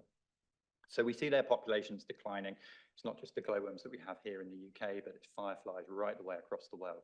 And again, this is a real problem, because this is a hugely charismatic species that we are losing from our nighttime environment. Freshwater invertebrates. So we've talked about the marine, but also we have a huge impact of our freshwater invertebrates as well, which is often forgotten about. And this is, again, it's key. It kind of builds on some of the work that we're seeing in the marine area. Illuminated bridges, nice, pretty to look at, but effectively that creates a barrier between rivers. It can stop species being able to migrate up the river. It's like, shining a light down can, as we've seen, go right down through the water column, and it just acts as a barrier which can prevent that movement. Lighting alongside rivers, so that can lift all the species, all of the aquatic insects that emerge from the river, out of the river and across to the side of the road. And we see this on huge scales, these are mayflies that have been attracted out of the river, and they swarm away from the river over onto paths and roads, where then they mistake the reflected light also for a river surface, and we end up getting these colossal numbers of mayflies which are supposed to swarm above the river and back down into the river, being taken away from the river. And that has a huge knock-on impact, not just for the mayfly population itself, but also for the food that puts back into a river. And then as Tim mentioned, around the impact of that migration between zooplankton.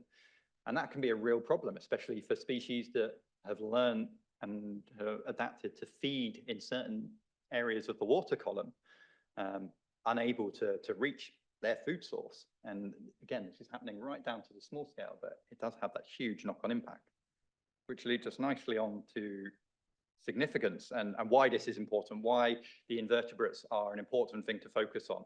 Invertebrates make up, as I said, the majority of animal species. They are the bottom of our food pyramid, but they carry out a huge number of ecosystem services. And it is now widely recognized and widely considered that light pollution is a driver of their declines. How much of a driver, how big a factor that is in everything, we don't know. Our argument is we don't need to know. We know it's a problem. We know that this is something that is having an impact. We also know we can do something about it. So if we can do something about it, why aren't we doing something about it? Why aren't we solving this? Why aren't we reducing its impact? It may buy us a bit more time for actually some more complicated issues that we're trying to face. But also, 2/3 of our species are active at night. Half of the world is active at night. Why aren't we considering that? So much of our conservation efforts focus on the daytime species. We do need to be thinking about this at night. And with all the conservation effort we make, if we're not considering light pollution, we're not considering one of the key things that's different between our daytime species and our nighttime species. So we really need to ensure that we can keep those populations of invertebrates to support everything else that sits above it. The knock-on impact there, looking at kind of the broader scale on our red-listed species, we have 192 species that have been assessed under the IUCN red list. 45% of those are at risk of extinction, and light pollution is a driver. So those 192 species have light pollution as a driver. That's one of the things that the experts say, this is a problem for this species. It is leading to their declines. We need to be addressing this. This is now being largely recognized within the environmental community for different species. And those species aren't just insects and invertebrates. They range from mammals, birds, right the way across the system, across all habitats. It's something that we really need to be focusing on. But we want to look at the kind of what we can do and how we can actually change this. There's big level change that we can do. Obviously, we talk about policy, but also we need to change behaviors as well. The great thing about working with invertebrates and insects is the smallest difference can make an impact. It's brilliant. So the simple thing, close your curtains when your lights turn on at night. Everyone's familiar with insects coming in at night in the summer when they, being attracted to a light source, or bugs hitting on the window. You close your curtains straight away, you eliminate that problem. You keep the light trapped inside. It's easy. You make a difference. Small differences can lead to big changes. We also really want to make sure that people get out and understand that there's a whole exciting nocturnal world out there, a huge array of species that you can go and look at, not least the glowworm, but moths and craneflies and different beetles. It's really exciting. And also the idea of actually gardening for nocturnal species. We focus so much on the daytime. How about we focus a little bit on the nighttime as well and make sure that our gardens aren't just lit up all night long for our pleasure when we're not looking at them, but actually are able to allow the nocturnal world to move around. So we have our Nurture the Night Shift campaign, which is very much low-level, easy engagement. And if you can take away one thing, if you're not going to engage with anything else on here, please, when you turn your lights on at night, shut your curtains. Just do that. That's the first step we all need to take here, because it will make a difference.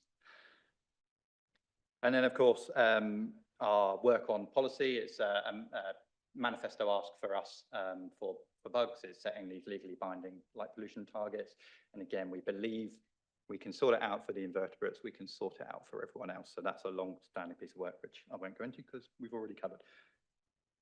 And that's me, and I'll pass on to everyone else. Thank you very much. Thank you so much, David. That was, again, brilliant as well.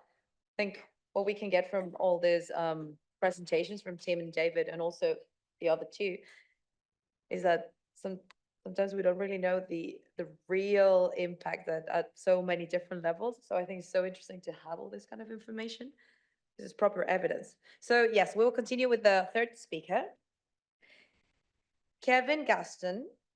So Kevin is a professor of biodiversity and conservation at the University of Exeter. He has conducted research into the environmental impacts of artificial light at night for about 20 years. This has spanned remote sensing and modeling studies to determine the extent, distribution, and dynamics of artificial light. Field and experimental studies to determine the responses of individual organisms, populations, and communities to artificial light, and the consequences for ecosystem functioning. Meta-analysis and synthesis to understand the general patterns of environmental impacts, and work on practical approaches to mitigating the environmental impacts of artificial light at night. Kevin is a clarivate, highly cited researcher, and is the director of DarkSky International. Thank you so much, Kevin. Trying to think about what are the things that I'd really like you to know about the relationship between biodiversity, nature, and artificial light at night. So the first thing is that nature is being hit by all sorts of things at night. The focus here is on artificial light at night. Excuse me, artificial light at night. But nighttime organisms are being hit by climate change. They're being hit by land use change. They're being hit by all sorts of pollutants. They're being hit by alien invasive species. We tend to almost all the examples in the literature about almost all these things are things that happen during the daylight. But organisms at night are susceptible to all these other pressures And then they have the added pressure of artificial light at night. The added insult of artificial light at night, if you like. So we need to think about artificial light in that broader context. This isn't just an urban problem. I can't actually see my slides here. Sorry. This is not just an urban problem. Per capita, actually, artificial light for each of us is less in urban areas than it is in rural areas. And when you look at the maps of the world, your eye gets drawn to the hotspots. But there's light that you're not seeing there that's distributed hugely widely across, people are across most of the planet, most of the terrestrial parts of the planet. There are villages, there are street lights, there are, it's all the way across. And in fact, non-urban human populations we estimate are associated with about 2/3 of terrestrial light emissions. And non-urban populations experience about 3/4 of terrestrial sky glow. So think about this not just as an urban problem, but as a rural one and a really widespread one.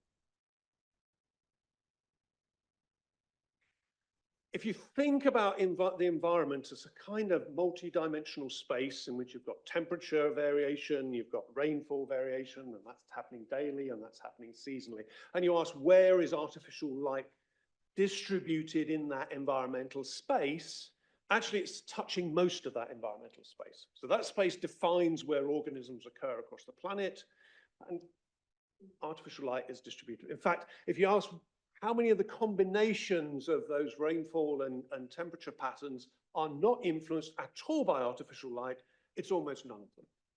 Only tiny. These are the areas of the world that have combinations of temperature and rainfall that are not influenced at all by artificial light. It's tiny. So we're impacting all sorts of environmental conditions. In fact, the majority of environmental conditions under which organisms are living. Why does that matter? Well, it matters because to a first approximation, biology is defined by temperature and it's defined by light. And we're playing with the light axis of that. And that has two big effects. First of all, it's changing the availability of light as a resource. So some organisms are using light, some are using darkness, but they're using them as essentially a resource.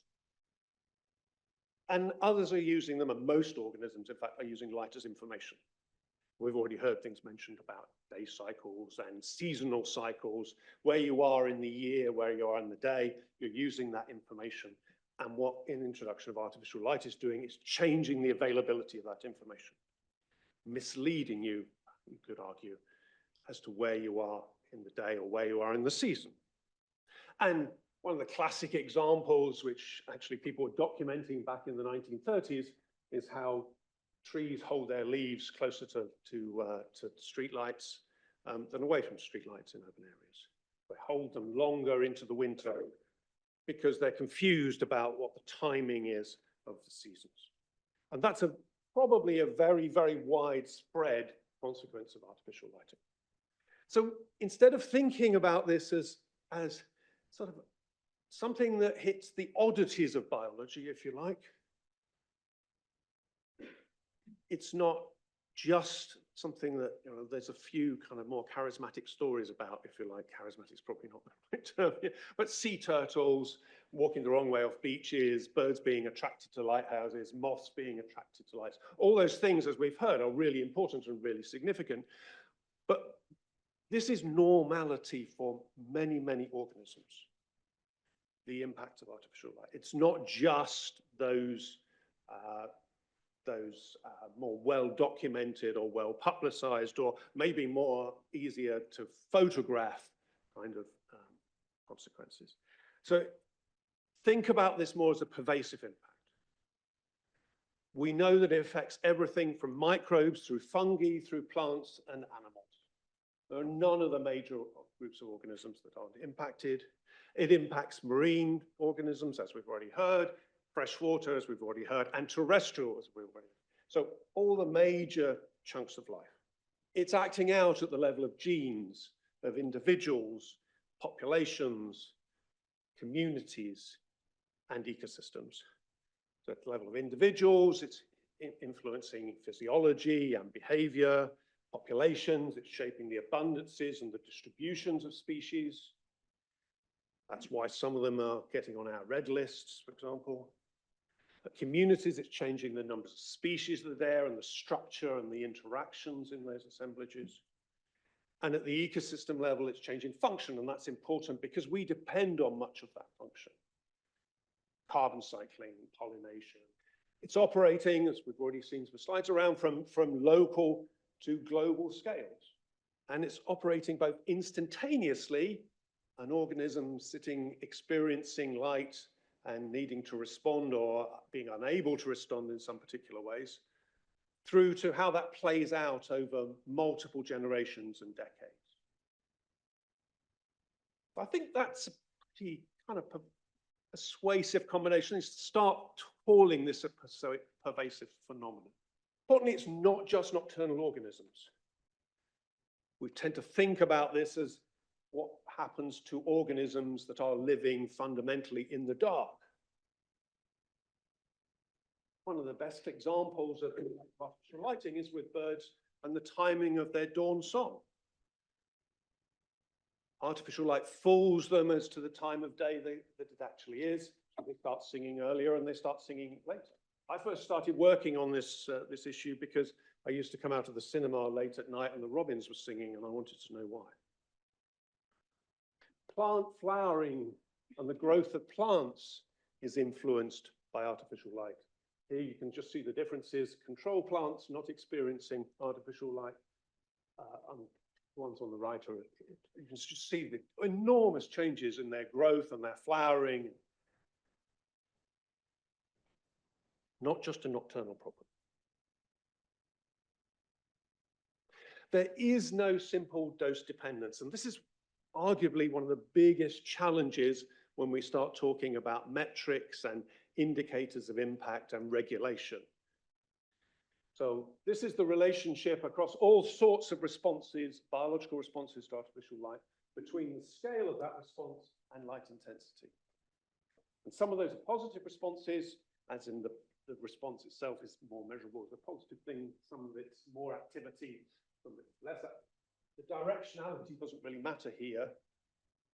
It's the relationship between light intensity. So that's a real problem, because what we're saying is down to very, very low levels of light emissions, we can still detect biological responses. So constraining where we put light and thinking about how we ensure that light is just where we need it, when we need it, and how we need it has got to be, I think, the fundamental mantra. Almost all biological responses are spectrally dependent. They change with the spectrum of the lighting. One of the fundamental things to realize is that many organisms see in completely different ways to the way we see. Their sensory systems for detecting changes in timings, day lengths, are spectrally dependent. Melatonin cycles, your circadian rhythms are spectrally dependent. So the color of the lighting really matters, as Tim was talking about earlier. Here's London with not that long ago, an image taken by NASA not that long ago, and you can see the spread of LEDs across the landscape. In fact, this has probably changed a lot even in the short time since this was taken. My 10th point. So far, we've talked almost exclusively about static lighting, but mobile lighting matters, and I have a suspicion mobile lighting might matter even more. So particularly vehicle headlights. Vehicles are introducing light into much, much greater areas of the landscape than street lights and other forms of static lighting do. But they do it in a very different way. So organisms are sitting experiencing pulses of light, and depending upon how busy the roads are, those pulses will be of different frequency. Many of these biological mechanisms that are responding to artificial light will respond to pulses of light, and often to very short pulses of light. We've just published a paper just very recently by excuse me, Madeleine to be sober, where we exposed moths, basically holding moths and exposing them to a very small period of light, and then seeing how good their flight responses were. What you see on the left column here is what it should look like. That's the controls, and what happens under all sorts of other kinds of light. So a lot of them fly erratically, they fly in the wrong directions. You completely mess up their escape responses and their normal flight behavior just by hitting them with what's simulating a passing vehicle. We're about to begin a whole chunk of work around this and exploring these bugs. We know almost nothing about what the impacts, the biological impacts of headlights are. We know they are vastly more widespread as emissions across the landscape than streetlights and static lighting. Organisms that don't experience artificial light at night can also be impacted, because artificial light is not only it's hitting some species and influencing some species, but also their interactions with other species. So you can have species which aren't themselves experiencing the light, but because their competitors, their predators, their resources are experiencing that light, then they are having the impacts. And hence this pervasiveness. So we don't just think about this in terms of the organism that itself is experiencing light, but what its interdependencies are with other organisms and how that ramifies then through food webs and other kinds of networks. These impacts are landscape issues. Again, I think it's very easy to think about the organism sitting under the streetlight or flying to the streetlight, but often it's about the distribution of light across landscapes or seascapes. These are two. This is what field work is really like. So these are two curlews sitting out on the mudflats, actually not that far from where I work. If you go out and you walk towards curlew and you see at the distance at which they fly at night, which is a somewhat hazardous occupation because these are mudflats, and then you look at the relationship between the distance at which they start to fly and the lighting in the background and in the background coming down from above, it shapes those distances. You're shaping their landscape of fear. They're flying away much sooner if the lighting is greater. That reduces their feeding, etc., etc. That could then have impacts on their migration and all sorts of other things. These are landscape problems. They're not being directly lit in the sense that there's a light coming down on them, but they're experiencing landscape level lighting and a changed landscape of fear. Going back to the point I started with, it's also important to realize that artificial light interacts with these other changes that are going on and the other pressures that organisms are experiencing. They don't experience these pressures independently of one another. They experience them as combinations of interactions. So, and that's creating greater challenges because artificial light is causing some of the normal responses to some of these other issues to become yet more challenging. So one of the things that some organisms do to respond to climate change or disturbance is to try and escape into the night.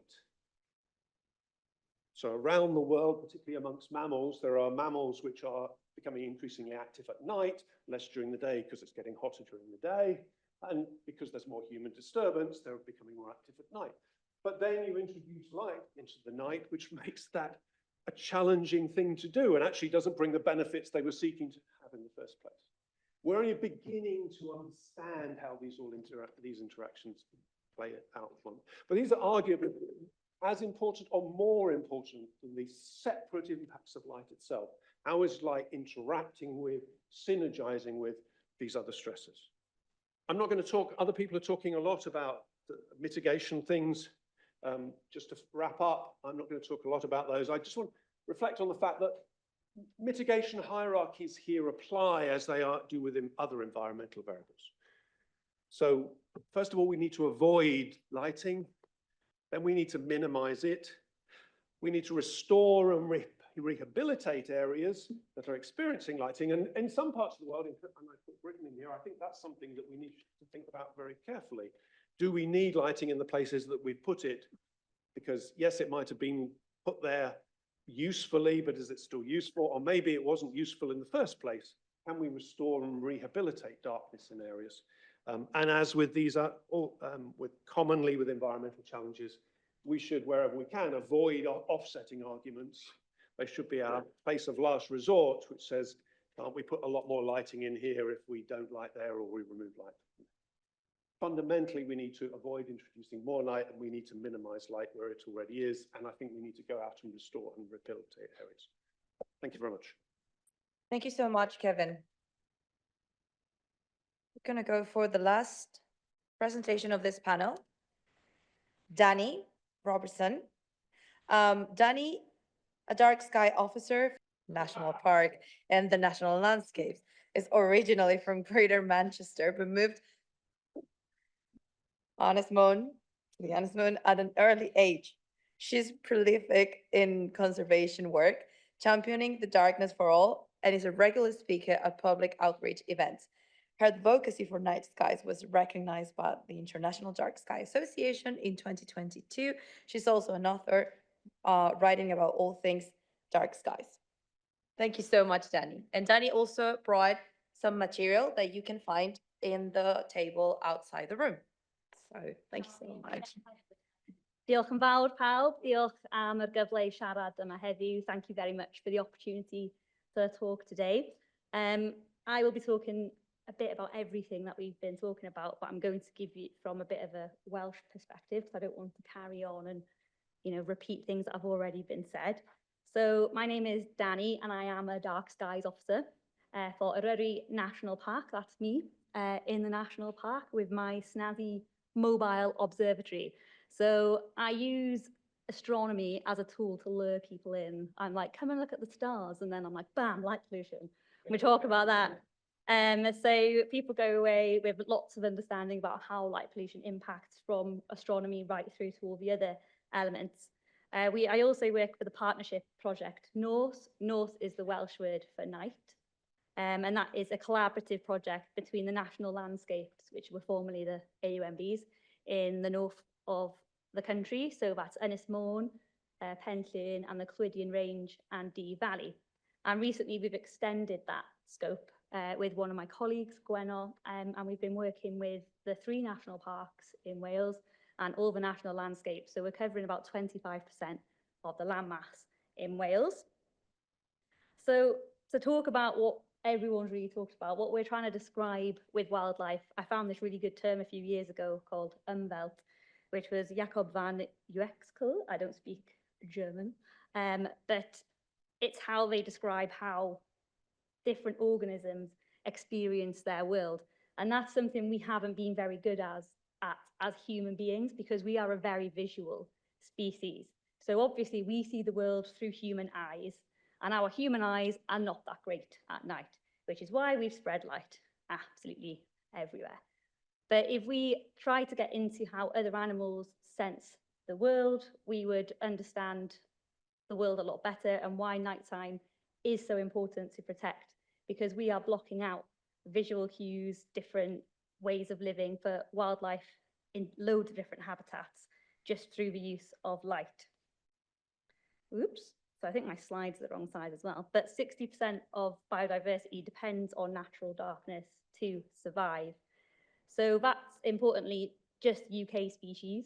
It's only the terrestrial species, doesn't include our insects or our marine life. And we actually now understand that that's a lot higher.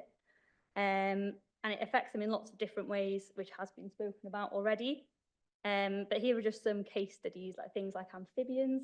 So talking about mobile light installations as well, so headlights.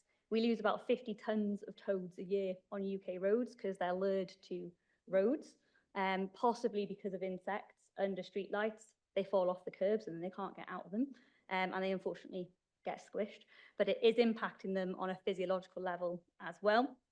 And I work in areas with lots of different wildlife, such as the European nightjar, which is a visiting species that we get in the summer.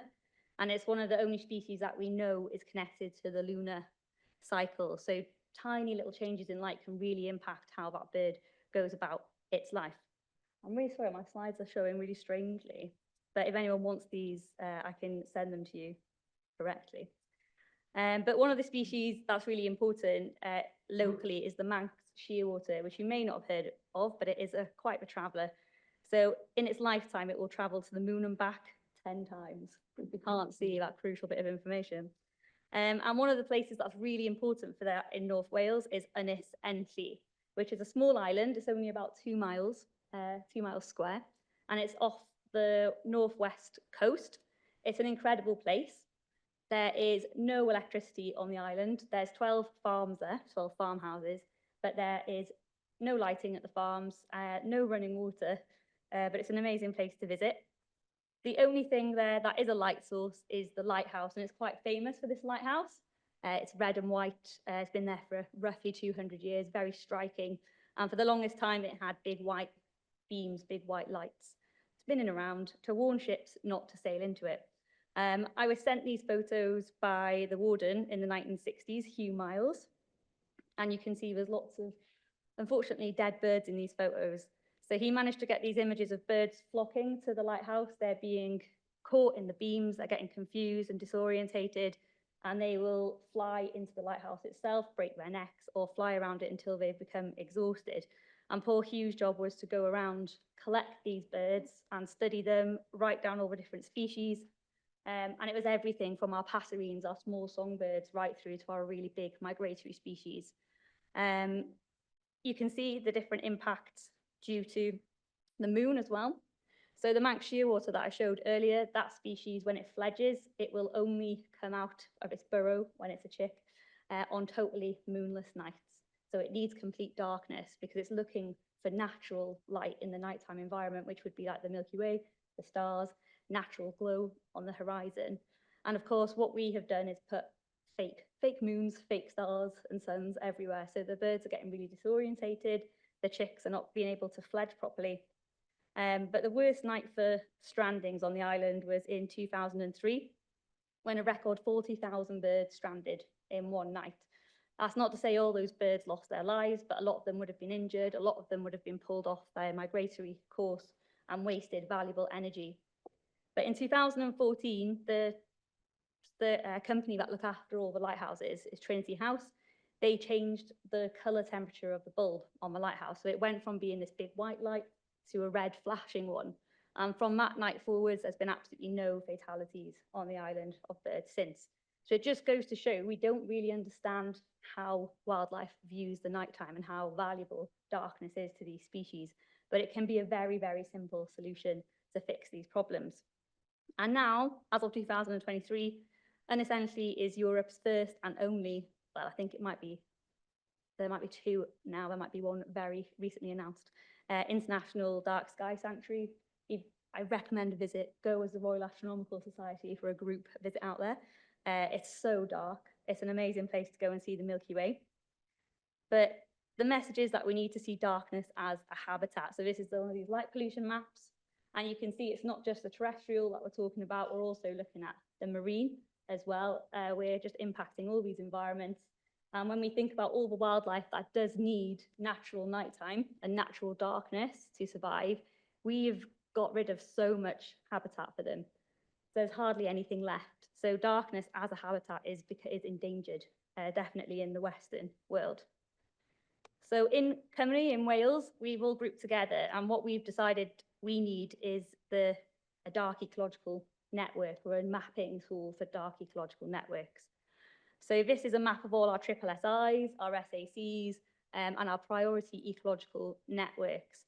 So these are places that we know wildlife uses to get from one place to the other, because wildlife isn't static either.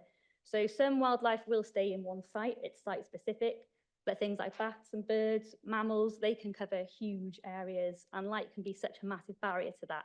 So these maps, the reds and the green splodges are our priority areas, and then you can see the light pollution map behind that.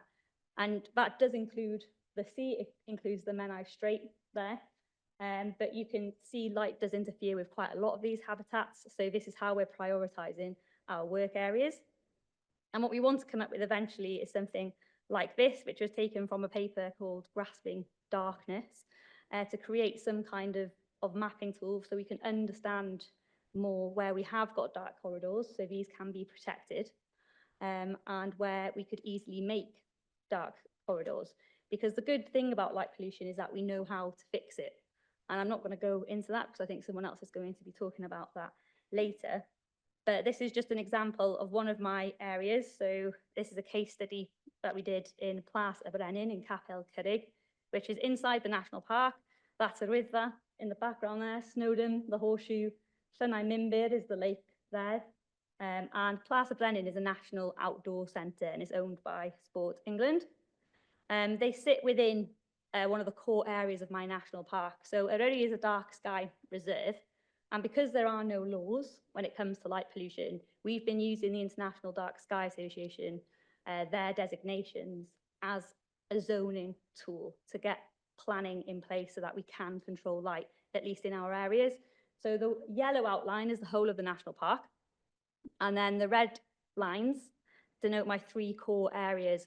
So in the 3 core areas, we do not allow any new lighting at all. And the yellow acts as like a buffer zone.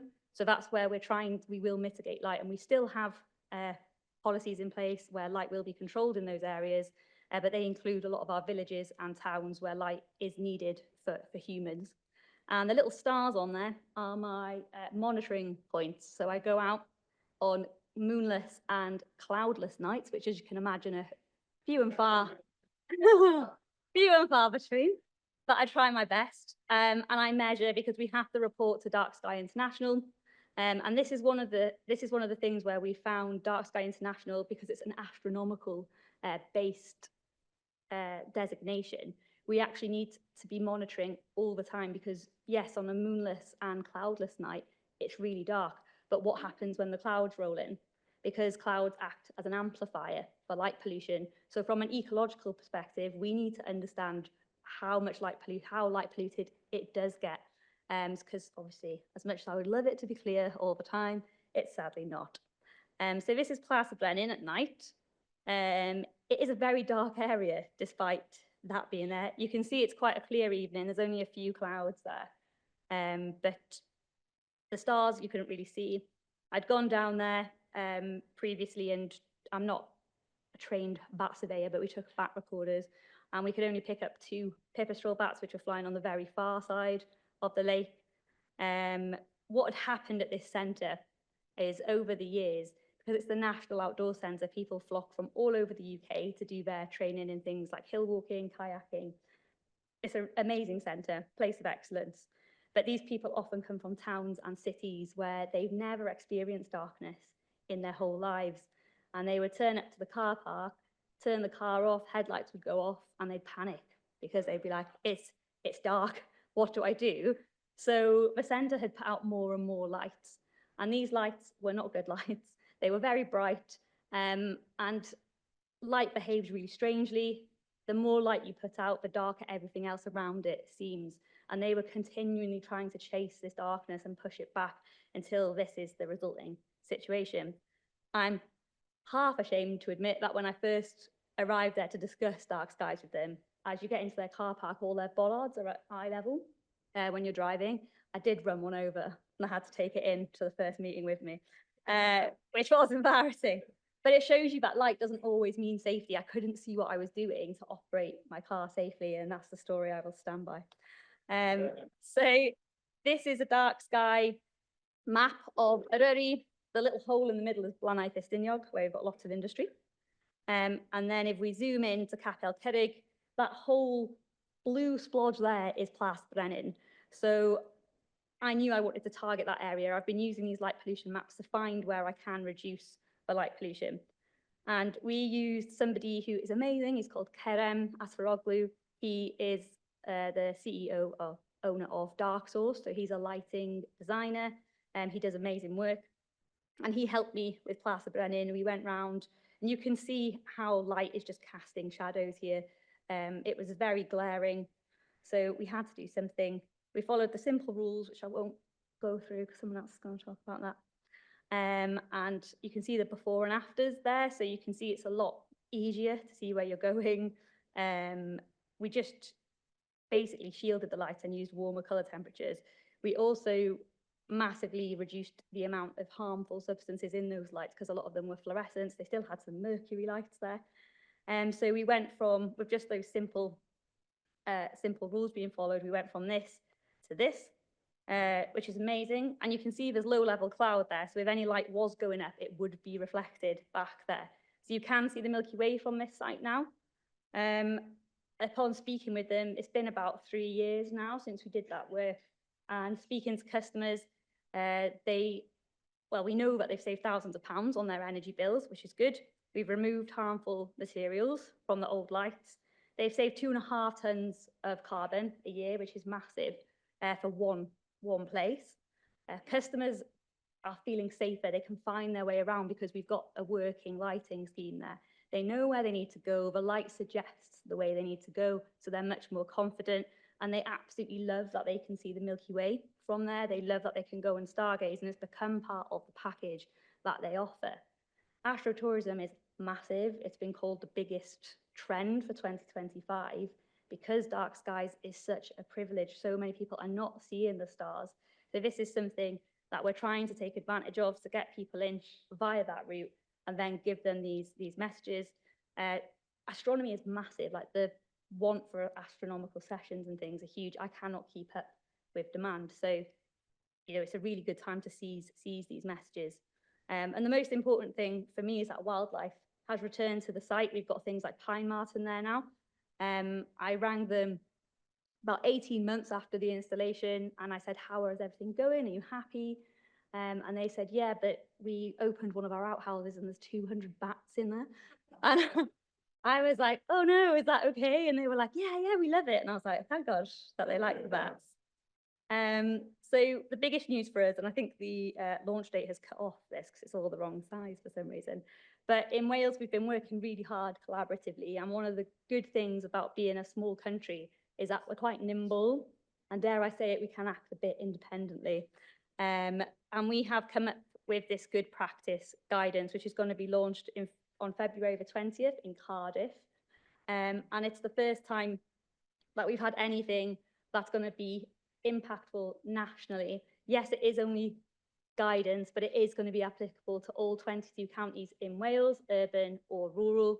It's going to cover everything from, well, it does cover everything from how to write a lighting management plan, why lighting plans are important, why dark skies are important.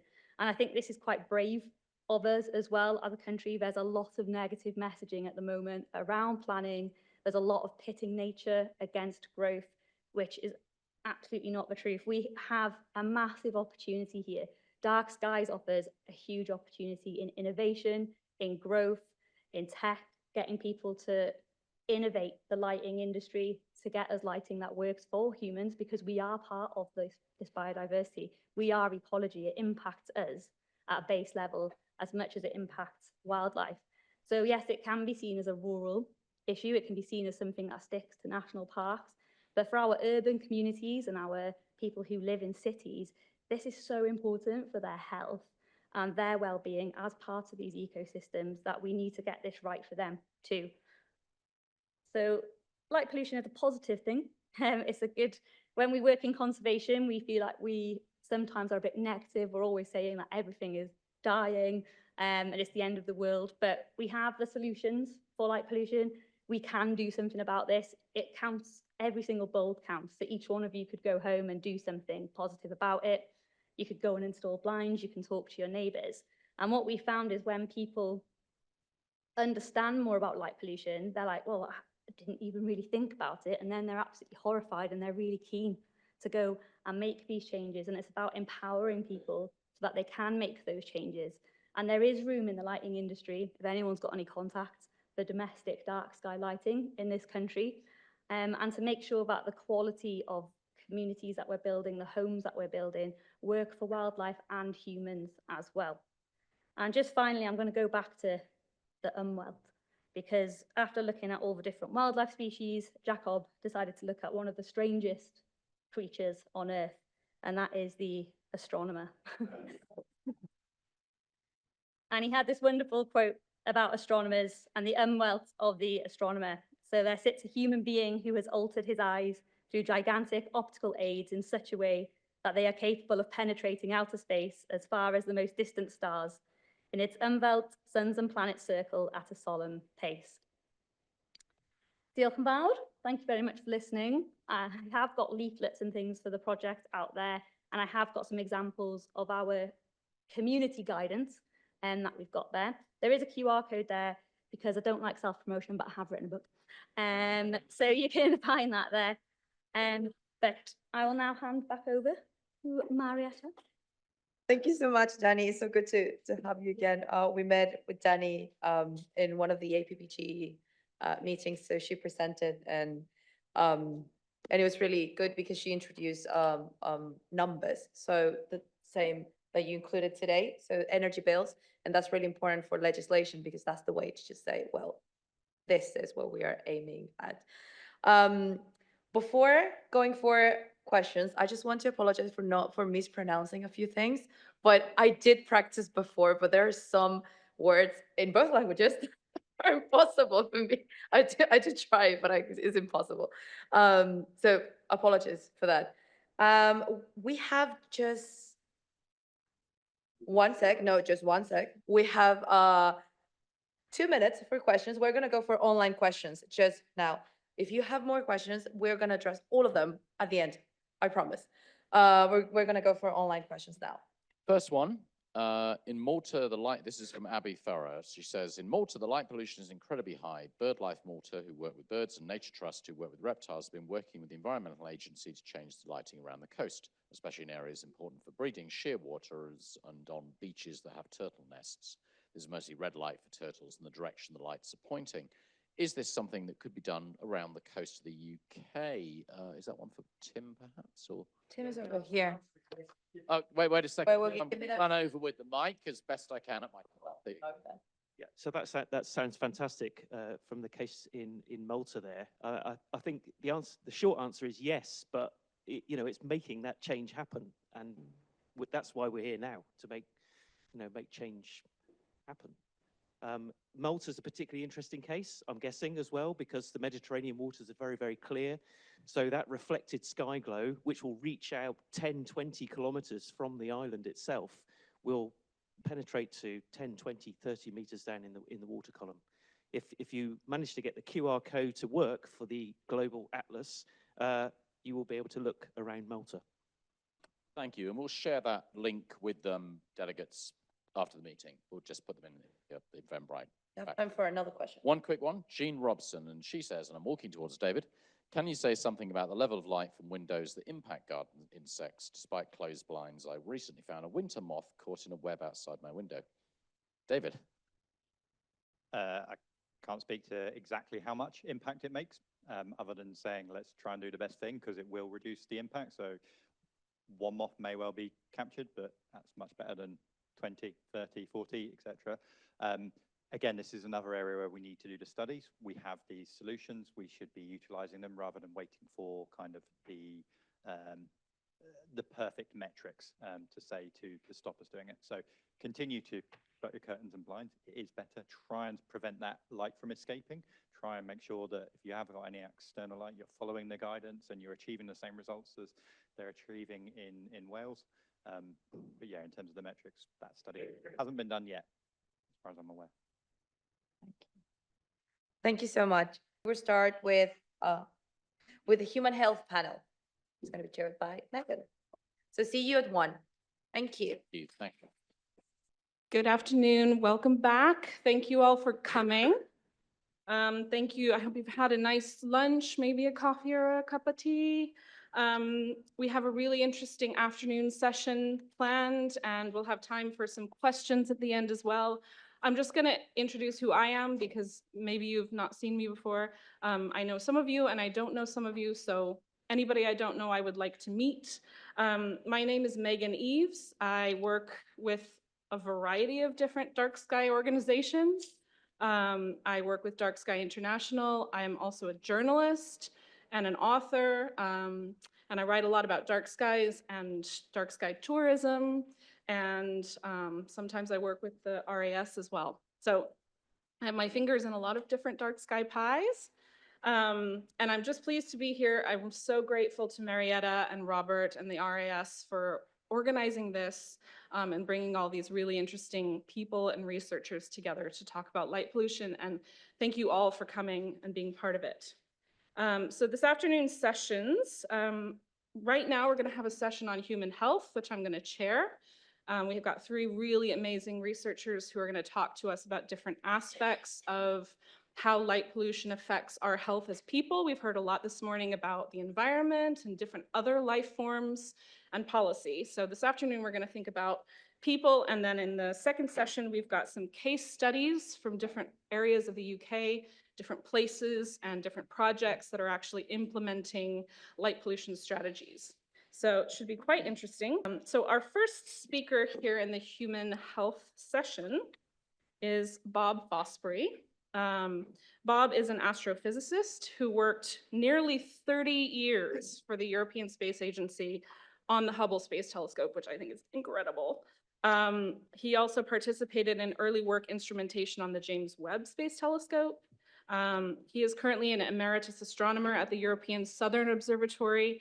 And after retirement, he was invited to become an honorary professor at the Institute of Ophthalmology at UCL here in London, where he works in an interdisciplinary team to study the interactions of light with biology, following his lifelong interest in mechanisms of natural coloration.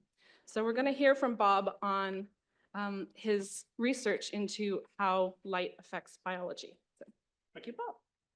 Well, thank you very much, and thank you very much for inviting me here to talk.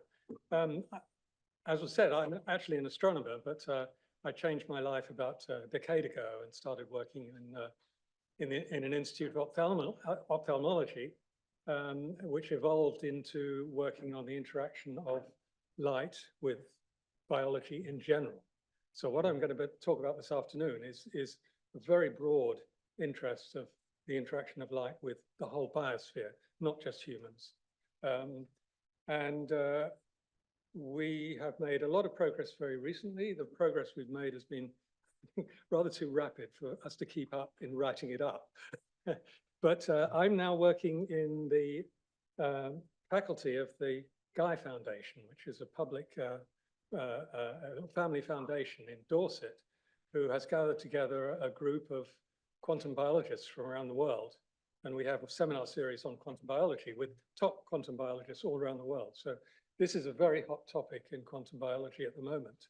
And we're kind of plugged into this process. Now, don't panic. I'm not going to talk to you about quantum biology this afternoon. I'm going to talk about rather more general things. But start off, the title, in a sense, implies that recent developments in lighting in the built environment, so artificial lighting in the built environment, has proved not only to be unhelpful for human health, in fact, in many cases, it's toxic to the whole biosphere. And we have to change things. And it's a complex subject. There's quite a lot of understanding that the health benefits of near-infrared light in particular. I'll explain why I will talk about near-infrared light. It has very special characteristics. I'll explain that. But the importance of that is that it really does make a very great difference to our whole metabolism and our state of stable life, our homeostasis. And this is only just being realized. It's not difficult to make remedial measures, but it will take a bit of time to implement. Well, I'll start off with the bottom line. So if everything else fails, then we'll at least have got the basic ideas over. The basic idea is that sunlight powers life on Earth. Now, we all know that because photosynthesis drives not only the food we eat, it also drives the fossil fuel generation and so on. So at least for the life we know, not the life necessarily under the deep oceans, but the life we know, sunlight powers life on Earth, and it is our ultimate super nutrient. Now, this is not surprising. Life has evolved over billions of years to use the light in many and subtle ways, using colors extending well beyond the visible light, the visible spectrum. So it's not just visible light that's important to us. It's the whole spectrum of the sun that reaches the ground. And I think the most important point I'm going to make today is perhaps a surprise to you, but the biosphere, including our own bodies, is highly adapted to harvest and exploit photons from the sun. Now, you don't see this with your eyes, because if a photon of visible light from the sun hits your hand, it gets absorbed immediately. If it hits a leaf, it gets absorbed almost immediately. But if a near-infrared photon, a bit less than a micron in wavelength, hits my hand, it goes deep in. And we can shine near-infrared radiation right through the chest and out the other side. And for reasons of radiation transport in bodies, it actually builds up the photon density inside your body in a sense of pumping up a balloon. So the photon density inside your body when you're standing in the sunlight can be higher than the photon density of a square centimeter of light coming from the sun. It's a bit like a Stau on the Autobahn, you know, where you're all driving along separated by 100 meters from other cars, and suddenly you hit a queue and you all get 1 meter apart. So the density builds up. Walking around an IKEA store, for instance, you know, where you're taken round and round all the desks before you get there, you build up photon density. So the radiation transport is extremely important. And what's happened is that there have been radical changes made to artificial lighting over the last few decades, driven largely by the requirement of energy efficiency. Now, nobody said what efficiency actually meant. It was a disaster, but so we've been forced to use sources of light, which I call non-thermal sources. They're thought sources that come from, not because the emitter's hot, but for other reasons. We've been forced to use LEDs, white LEDs, and the popularity of these has increased to such an extent that every building you go into now is lit by white LEDs and very little else. And it's illegal in many countries to use the old tungsten filament light bulbs. So basically, we're all living in a near-infrared dark environment. Wherever we go in the built environment, we just don't get any near-infrared at all anymore. And this is a catastrophe. And it's been realized that these changes are resulting in profoundly negative consequences on health by generating a state of infrared starvation. And we started calling this 21st century scurvy because it develops on a similar timescale to the scurvy from the days of Sale. So if you live for months in an infrared starved environment, you will get sick. Not quickly, it won't kill you, but you'll get sick and you'll suffer what's called mitochondrial dysfunction. And we now know from a paper that was published, I think at the end of 2021 or in 22, in Cell Journal, one of the major biological journals, that all the astronauts and all the experimental animals that have been sent up to the space station over all these years have suffered one common dysfunction, and that's mitochondrial dysfunction. And we believe that that's due to infrared starvation. And the Guy Foundation I mentioned, we've recently submitted a lengthy report to all the space agencies about how to keep astronauts alive in space for the long period. The agencies realize that they can't do lunar exploration, long-term lunar exploration. They can't send people to Mars now because they can't keep the astronauts alive.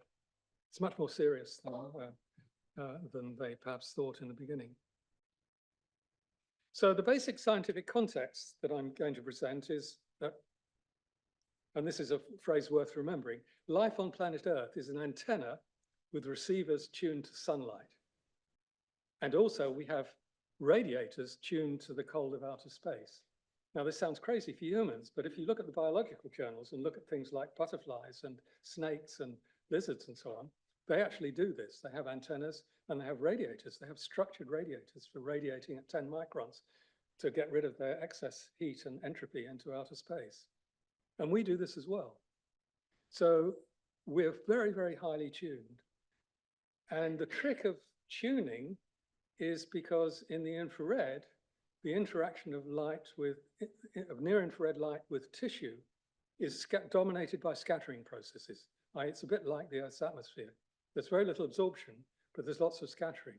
So the light goes into your body, it scatters around many, many times, and eventually it gets absorbed in a very weak absorber, which does all the hard work in the process. So the scale sizes of cells and subcellular structures in living tissue are optimized for this photonic efficiency in the transport and utilization of light for bioenergetics. We're just beginning to realize this. When you start looking at electron microscope pictures of structures in the body, you realize they're photonic structures for guiding light to certain places. We can get light deep into the brain. The skull is transparent. We just shine light, gets deep into the brain, following a photonic structure in the brain itself. Now, the end result of that is this light going into our bodies provides a highly significant radiative contribution to the maintenance of life. We call it homeostasis during daylight. And we don't need it all the time. Having it in daylight is fine. But if you don't get it at all, you're in real trouble. Scattering dominated transmission. Sunset from the, or sunrise from the International Space Station. This is, I call him Rayleigh's fish. He's a rather beautiful object. I have a sample of the glass that he's made from in my pocket that you can look at afterwards if you like. It's an opalescent glass, and it's a very efficient scatterer. And what these glasses do and what the body does, it sorts the photons into different colors. You all know you use prisms and gratings to sort light into different colors, but you can do it with something like Rayleigh scattering. So I'm shining the light in through his eye, in the white light, and you see, as you get deeper into his body, the light gets redder and redder. And if you translate this into the near infrared, that's exactly what's happening into your body. That's short wavelengths are getting scattered, getting absorbed and scattered at the surface, but the near infrared light is getting deep into your body, and it's interacting strongly with the process of life inside your body. And what's happening to us at the moment? This is a little sequence of slides to show you how we're eroding the access to sunlight. Now, this is sunlight, and there are 4 plots on here. The top one is the sun outside the atmosphere. That's what you get at the space station if you open the windows, which they don't usually do. The red one, the dark red one, is a 1.5 atmosphere. So a solar altitude, I'm not doing a salute, a solar altitude of 42 degrees above the horizon gives you 1.5 atmospheres of column of atmosphere to go through. And on the bottom is a somewhat crude calculation of the skylight. So a lot of that sky doesn't, the difference between the top and the bottom, the black and the red, is partly due to making the blue sky. You're scattering the light out of the beam from the sun and spreading it over the whole sky to make the blue sky. So that's the calculation of the blue sky.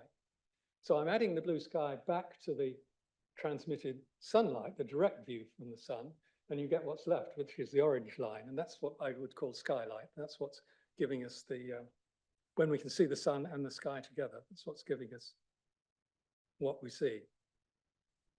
Now, first of all, I've divided this into sections of biological interest. One is at the far end over there where we get our vitamin D, which is very close to the atmospheric cutoff, around 300 nanometers. That's why it's so critical. As the sun gets lower and lower in the atmosphere, you can't get any of the ultraviolet through in the beam of light coming from the sun. And what's commonly misunderstood is that no matter, you can't get light directly from the sun, but there's a lot of light scattered high in the atmosphere into the sky, and you get lots of UV from the sky, even in the winter. So this myth that you only get the UVB,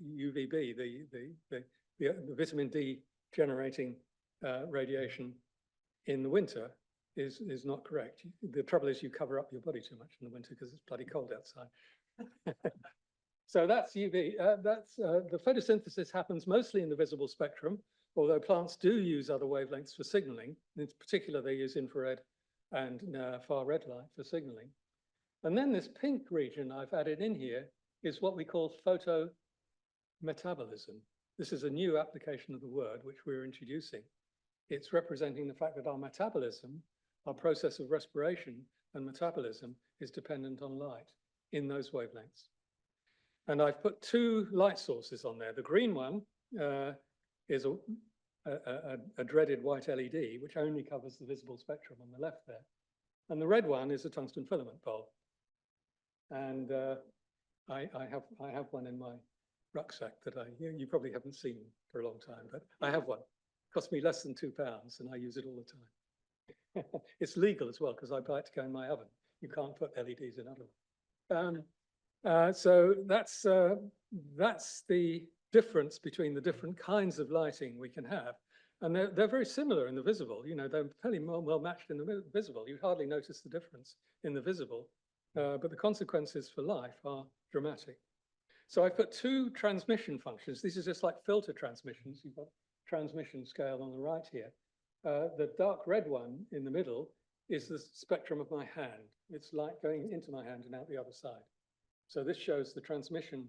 It's a complex transmission because there's lots of scattering going on. Most of the light doesn't come straight through. It goes out through my fingers and so on. But it's what comes out of your body when you shine light in. And you see the way that peaks at around 800 nanometers. Now, the dark blue gray line is the most best-selling window glass from the big modern glass manufacturers. All their customers want to buy this glass because it keeps the heat out of the building. And so they reject all the infrared, they reject the ultraviolet, and they're only left with this visible thing, which almost perfectly matches the white LED. And when they told me this, well, I was in a conference with a major French glass manufacturer, and they put this, I said, can you show me the transmission curve? Put it up on the screen. I said, that's a disaster. And he was the marketing manager. He hadn't been taking any notice of what I said up until that point. So what we've done is we've taken the whole solar spectrum, which I showed you in the first plot, and we've ended up with this. And that's what we're living in this room, probably, indoors. If you don't have windows which let all the light through, you won't get any more than that. So this is what we're living in. And just a few pictures of, that's my hand with an 850 nanometer infrared LED behind it, shining through. You don't see any bones, you just see the veins. The bones are transparent. That's my foot. I'm sorry about that. But, it's the same. Those are mushrooms. Now, mushrooms, I say this is about the whole biosphere. We realized, I live next door to an ex-science director at Kew Gardens, and I showed him this stuff, and I said, look, the light's coming into the mushrooms in the forest understory. The forest understory radiates infrared light.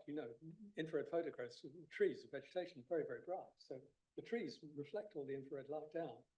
And what's happening is the light's going into the mushroom top, it's going through the mushroom to the spore generating bodies, and it's being used for reproduction. So all of reproduction processes in life, it's the same with fruit and seeds. They're absolutely designed to transport infrared light into the seeds for reproduction. Women need to have infrared in their abdomen for the fetus to develop. Sorry, could you come close to the microphone? Sorry, yes, okay. Okay, so that's a lion's mane mushroom on top of a white light source. And those are trees. Now, if you're standing in that environment, the sky's dark, all the infrared light you're getting is coming from vegetation. That's all I need to say there. Does it get through your clothes? The right-hand picture is at 850 nanometers. Yes, it does get through your clothes. Most clothes will be fairly transparent to infrared. I'm going to have to finish very soon.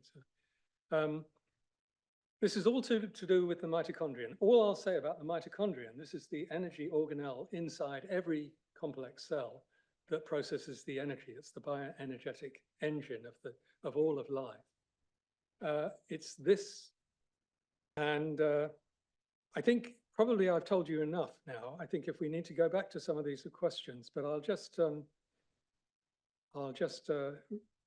say where we are now. The changes in environmental lighting have gradually revealed what I've just explained to you. And there's now very extensive experimental evidence that there are many health benefits from this.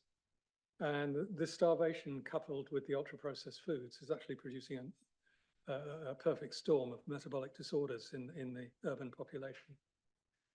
And this is what we're doing about it. And basically for the astronomers here, what we need to do is we need to build a photoionization model that represents the interaction between starlight. Instead of a nebula, we need to interact the starlight with the biosphere. And we need to understand all of those interactions. And it's very complicated, but it's perfectly possible to do. And this is what we're beginning to focus on at the moment. So I'll stop there. Thank you very much. Thank you so much, Bob. That was so interesting. I hate rushing people along because I just want to sit and listen for, we could listen to these presentations for the whole day just on one.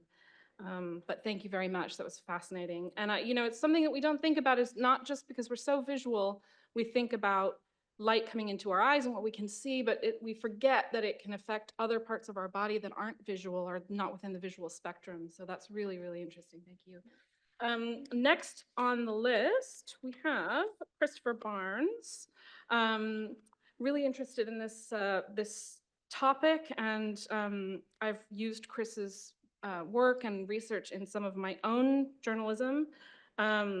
Christopher Barnes is a chartered psychologist, associate fellow of the British Psychological Society, and senior lecturer at the University of Derby. He has published in the field of nature connectedness and has a specialist interest in light pollution, connection to the natural environment at night, and pro-nature conservation. He is also a dark and quiet skies advocate, amateur astronomer, and astrophotographer. Thank you, Chris. Thank you so much for inviting me for today's talk. I'm an academic psychologist, and there's not much going on in the field of psychology as it pertains to kind of light pollution. So I hope to kind of summarize some of that information today. My work is based at the Nature Connectedness Research Group, based in Derby. And of course, I'm going to be talking about the impact that light pollution has on our psychological health. And in particular, because of my background and because of my work within the Nature Connectedness Research Group, I'm going to be really emphasizing that importance of a deeper connection to the natural world. And in particular, I'm going to have specifically focus on our connection to the night sky.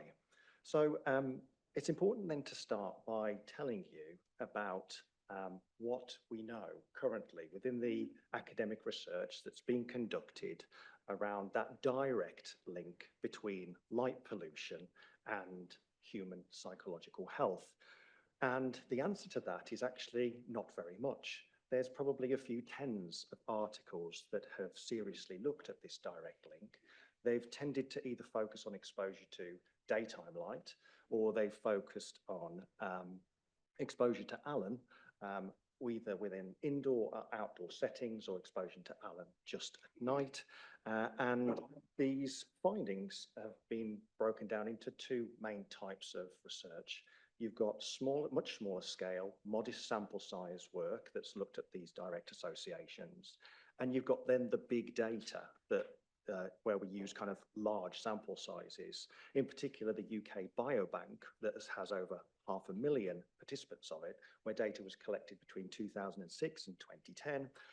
And in essence, that data was not really collected for the purpose really of making this comparison between light pollution and psychological health, but lots of researchers have gone on to kind of look at this. And these studies cumulatively have essentially suggested that there is this direct link between light pollution and mental health. And overarchingly, they focus on a couple of main things: mood and affective disorders like depression and anxiety. But they aren't without their critique, and that's because they tend to be not as representative as we would like. They are not economically diverse enough, and also ethnically diverse enough. To give you an idea, the Biobank has about 97% white population of generally older groups and middle class. So to address this problem, we tried to design a study with over 1,800 participants, largely based within England and Wales. We tried to account for that lack of diversity. We also accounted for lots of demographics we know already have an impact on well-being, such as income deprivation, family status or relationship status, employment status. But importantly, we brought in the green variables. So that was access to nature, because we know access to nature and green spaces is a large part to play in people's well-being. But importantly, none of the studies up to that point had really covered about green cover and about tree cover, because we know it has this natural effect on mitigating some of the impacts that light pollution might have on people. And so what we did is we tried to account for all of those different variables. And interestingly enough, it did not matter that we tried to control for those variables. We still found the same results. And ultimately, our results concur with that of the big data and the smaller scale studies that light pollution does have this direct impact on and predict people's mental health. But that's only one side of the story. And we need to consider the bigger picture. And this is where my background in nature connectedness comes in, because our environments dictate a large part of who we are and our psychologies. And in particular, I'm interested in the impact that light pollution has on biodiversity loss and also loss of our natural dark skies. Now, you might be familiar with this graphic that I'm showing on the screen. These are the biodiversity stripes that were created by one of my colleagues, Professor Miles Risserton, also at the group, and they tell us about biodiversity abundance. It's made from the Living Planet Index database, and it's over the last 50 years. So the greener stripes indicate higher abundance, and the greys show you the direction of travel that we've been moving in. They're often paired with the climate change stripes. So we've got this perfect storm of environmental crises going on. We also know that within this data set, that of protected species within the UK, we've seen declines of the last 50 years of about 65%. Specific to nocturnal creatures and to moths in specific, because that's where this data has been applied, an even greater 86% decline. So the point of this is we're much less likely to bump into wildlife at night because there's less abundance. And my battery's apparently running low on here. I don't know whether it needs to be plugged in or something. I've got rid of it. Help! Shall I just carry on? Yeah, carry on. Okay. Yeah, where was I? Yeah, so we're less likely to bump into wildlife and come across it. And we're also, with the increases in light pollution in specific areas of the world and the UK, we're also finding that we're whitewashing our skies. So we're seeing less stars and the Milky Way as well. And this has got the cumulative effect of leading to a nature depleted environment. And it's led some people to call it an extinction of experience. We're just less likely to see stuff, wildlife, and the night sky. And this is important because it impacts our connection to the natural world. It impacts the environment that we're situated in, and we need to do something about that. So it's important at this point to tell you a little bit about what connection is. The way in which this has typically been studied is around the predominant theory, nature connectedness. And this is based on older theories like the biophilia hypothesis, which is our love and natural affinity for nature, but with a few key differences in that it focuses on what nature gives us in terms of the emotional experience, in terms of the way we think about nature and prioritize it, but most of all, our interactions, our experiential relationship with the natural world, and our interactions on a daily basis with everyday nature. Now, the theory of nature connectedness is broadly broken down to the pathways to nature connectedness. These are the senses, emotion, beauty, meaning, and compassion. And in essence, well, I can see my slides are squished a little bit as well. That's okay. These are the ways in which people develop a deeper connection to the natural world, and also the way in which we can enhance their connection to the natural world too. So through the senses, for example, listening to bird song in the daytime, the emotional experience of awe and wonder, the beauty that we recognize. Maybe it's the way that leaves turn beautiful colors in the autumn term, the meaning that we make from that, and then the compassionate care that we take of nature too. And it's going to be important to apply this to the natural world at night too. But why is it important? Well, as you can see in my last bullet point, there is a wealth of evidence, really well-controlled studies, hundreds of them, that have looked at the nature connectedness well-being link. We know that people are feel more connected to the natural world, they're more likely to benefit in terms of their mental health, but not just that, they also benefit in terms of their pro-conservation behavior. So higher in connectedness, they're more likely to go out and protect and advocate for health. So what I need to say then is, how did I get to the point then of night sky connection? In part, it was related to the work I'd already been doing around nature connectedness, and that most of the work in that was around the daytime, but it actually stemmed from a personal connection that I had, an epiphany of sorts that happened to me. And I won't bore you with too many details, but me and my family went to a dark sky location, unbeknownst to us at the time. It was in Denmark. We were in amongst the dunes. There was nothing there. I had no previous experience or interest in astronomy or dark skies. I'm sorry to say that. It's changed now. And what we did is we knew the Perseid meteor shower was coming. It was my birthday. We put out the recliners on the decking.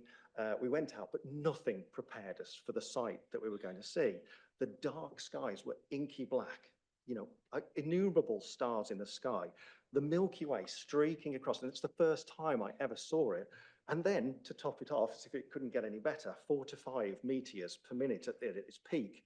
We were just blown away. And I think that was my epiphany kind of moment. And I wondered, well, what's kind of been done in the research and academic literature around people's connection to the night sky, knowing that there's lots of moments for awe and wonder that we could possibly experience? Nothing. Nothing at all. It's all been focused on the daytime. And I was quite shocked by that. And I thought, I need to do something about this. So not only did I develop an interest in astronomy and then ended up spending a lot of money on telescopes, but I also then, you know, I've tried to excuse it in lots of different ways at home, but you know, I don't quite get away with it. Yes, and yeah, and nothing had been done. So I realized there's likely no scales, and there were no scales, psychometric measures to look at this as a psychological phenomenon. So I set about developing one, and that is called the Night Sky Connectedness Index. That's the scale that you're seeing on the screen. It's freely available. You can use it if you wanted to. The link there is to the academic paper that was published just a year ago. And in it, we talk about how we developed the measure. Predominantly, it was through the theories that I've referred to, the pathways to nature connectedness and nature connectedness theory more broadly, but also interviews with people from right around the world. And these nuggets and definitions of how people defined their personal connection to the night sky were really important and integral to distilling into the questions that you see before you. Now, of course, there was a side of this paper that talks about the psychometric scale development and making sure the scale is valid and reliable for use in its populations. But we also have to make certain predictions. And we were really interested to know then what impact did light pollution have on people's connection? And also, similar to the daytime nature connectedness literature, did connection also have the same impacts on mental health and well-being, and also onto people's pro-conservation behaviour, whether they'll do something about light pollution. So what you're seeing on the screen at the moment is that we looked at light pollution severity in the sample that we collected. And I should note that we didn't say light pollution at all in this survey. There was nothing about it. We just collected the demographic details of where someone lived, and then we extrapolated from that and were able to obtain light pollution data. So the only thing that they completed was actually our connection scale, as well as several other measures. And the finding was, and it will sound obvious, but now we've got the data to show it, is that when people live in more light polluted areas, they just feel less connected to the night sky. Now that's important because of the implication I'm just about to tell you, which is that in our modelling that we did, we put in night sky connection, that's the NSCI that you can see there, along with big name factors that we know psychologically impact people's well-being: resilience, emotion regulation, and mindfulness. Was it even going to be significant when we put it in with these heavyweights that predict mental health? And it was. The model was significant overall, but not just that, it was an independent and significant predictor of someone's health. So what that essentially means that when people feel more connected to the night sky, then they have better mental well-being, but they're also happier people too. And perhaps it won't surprise you, we had to make theoretical predictions for certain groups of individuals and their likelihood of how they would score on our scale. So we assumed astronomers are going to score pretty highly on our scale. They're going to be more connected. That is what we found. But in comparison to those that aren't. So it has serious implications for them in terms of encouraging people to take up astronomy or do stargazing, because we know of its benefits then to their well-being, but also towards their connection too. So we weren't sort of just satisfied with that. And I have the great pleasure of working on this project, which is a government-funded project, DEFRA, for Generation Green 2. I wasn't involved in the first Generation Green 2, but this Generation Green 1, sorry, but this version has different kind of remit. And what it involves is 25,000 children across the UK, and they're given nature-based experiences. They come from socially disadvantaged backgrounds a lot of the time, and this may be their first ever outing into a proper natural environment like a national park. The whole endeavour includes 25 partner organisations, including the Youth Hostels Association and National Parks, the Outward Bound Trust. There are many. What we wanted to look at was the impact that having a day trip visit into nature, and that's where some of the children were placed, with those that spent time on a residential setting and spent multiple days. So they also received nature-based activities when they were out there. But the important thing is that in the residential children, they also did stargazing and night sky walks. I missed a bit out there. You can see kind of some of the demographics of who we looked at. So these are the findings. And I want you to take note, we've separated it into night sky connectedness and mental health changes over time. We measured these factors before and immediately after the trip they took, and then 3 months post that trip. And what you can essentially see from the night sky and the mental health is statistically, we saw a short-term boost in both the connection that the children had towards the night sky, but also in terms of their well-being. So there was this immediate boost just in that really short period. But then the really interesting thing was what happened at the 3-month follow-up. Now, in the night sky connectedness case, we can see that if they belong to the day trip group, then they saw a sharp decline in the amount that they were connected to the night sky, almost the same as when they very first started. The the residential groups, on the other hand, maintained that connection over time for at least the 3-month period that we saw. And the same was true of mental health and well-being too, is that we saw that even that one day of residential setting for the children seemed to maintain their mental health and well-being 3 months later. But for the groups that did the residentials and the stargazing and the night walks, they actually boosted their well-being even by several points further 3 months later. So it has massive implications in terms of the types of things that we get children to do, and that residentials in particular are really important for children's connection, but also the protection too. Sorry, there's a little bit there. So I'm just going to end now by saying what are the key take-home messages from the work that I've presented today. First of all, we know that there are direct impacts that light pollution has on people's mental health and well-being and happiness. But we also know that light pollution directly impacts people's connection towards the night sky too, and the natural environment at night.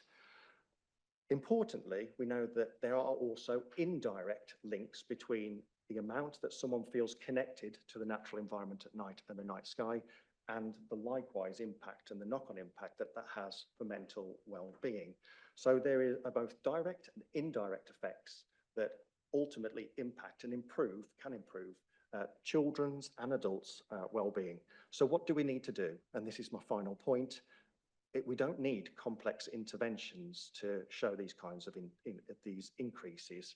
Simple activities are just as effective as evidenced in the studies that we found. So we need to do the work that we're already doing about dark sky advocacy, but we also need to do astronomy outreach, stargazing, night walks, and residential trips, as these are likely to be the most effective, at least in the batch of activities that we've got.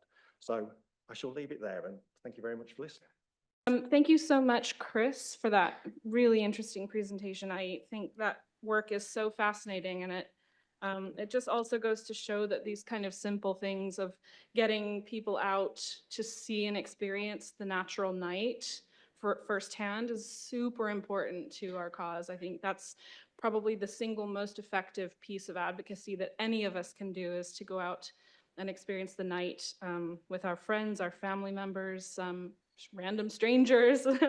It really can be quite life-changing just to do it that one time. So thank you very much, Chris. And we will have time for questions at the very end of this session, but we're going to crack on with our final presenter of this session.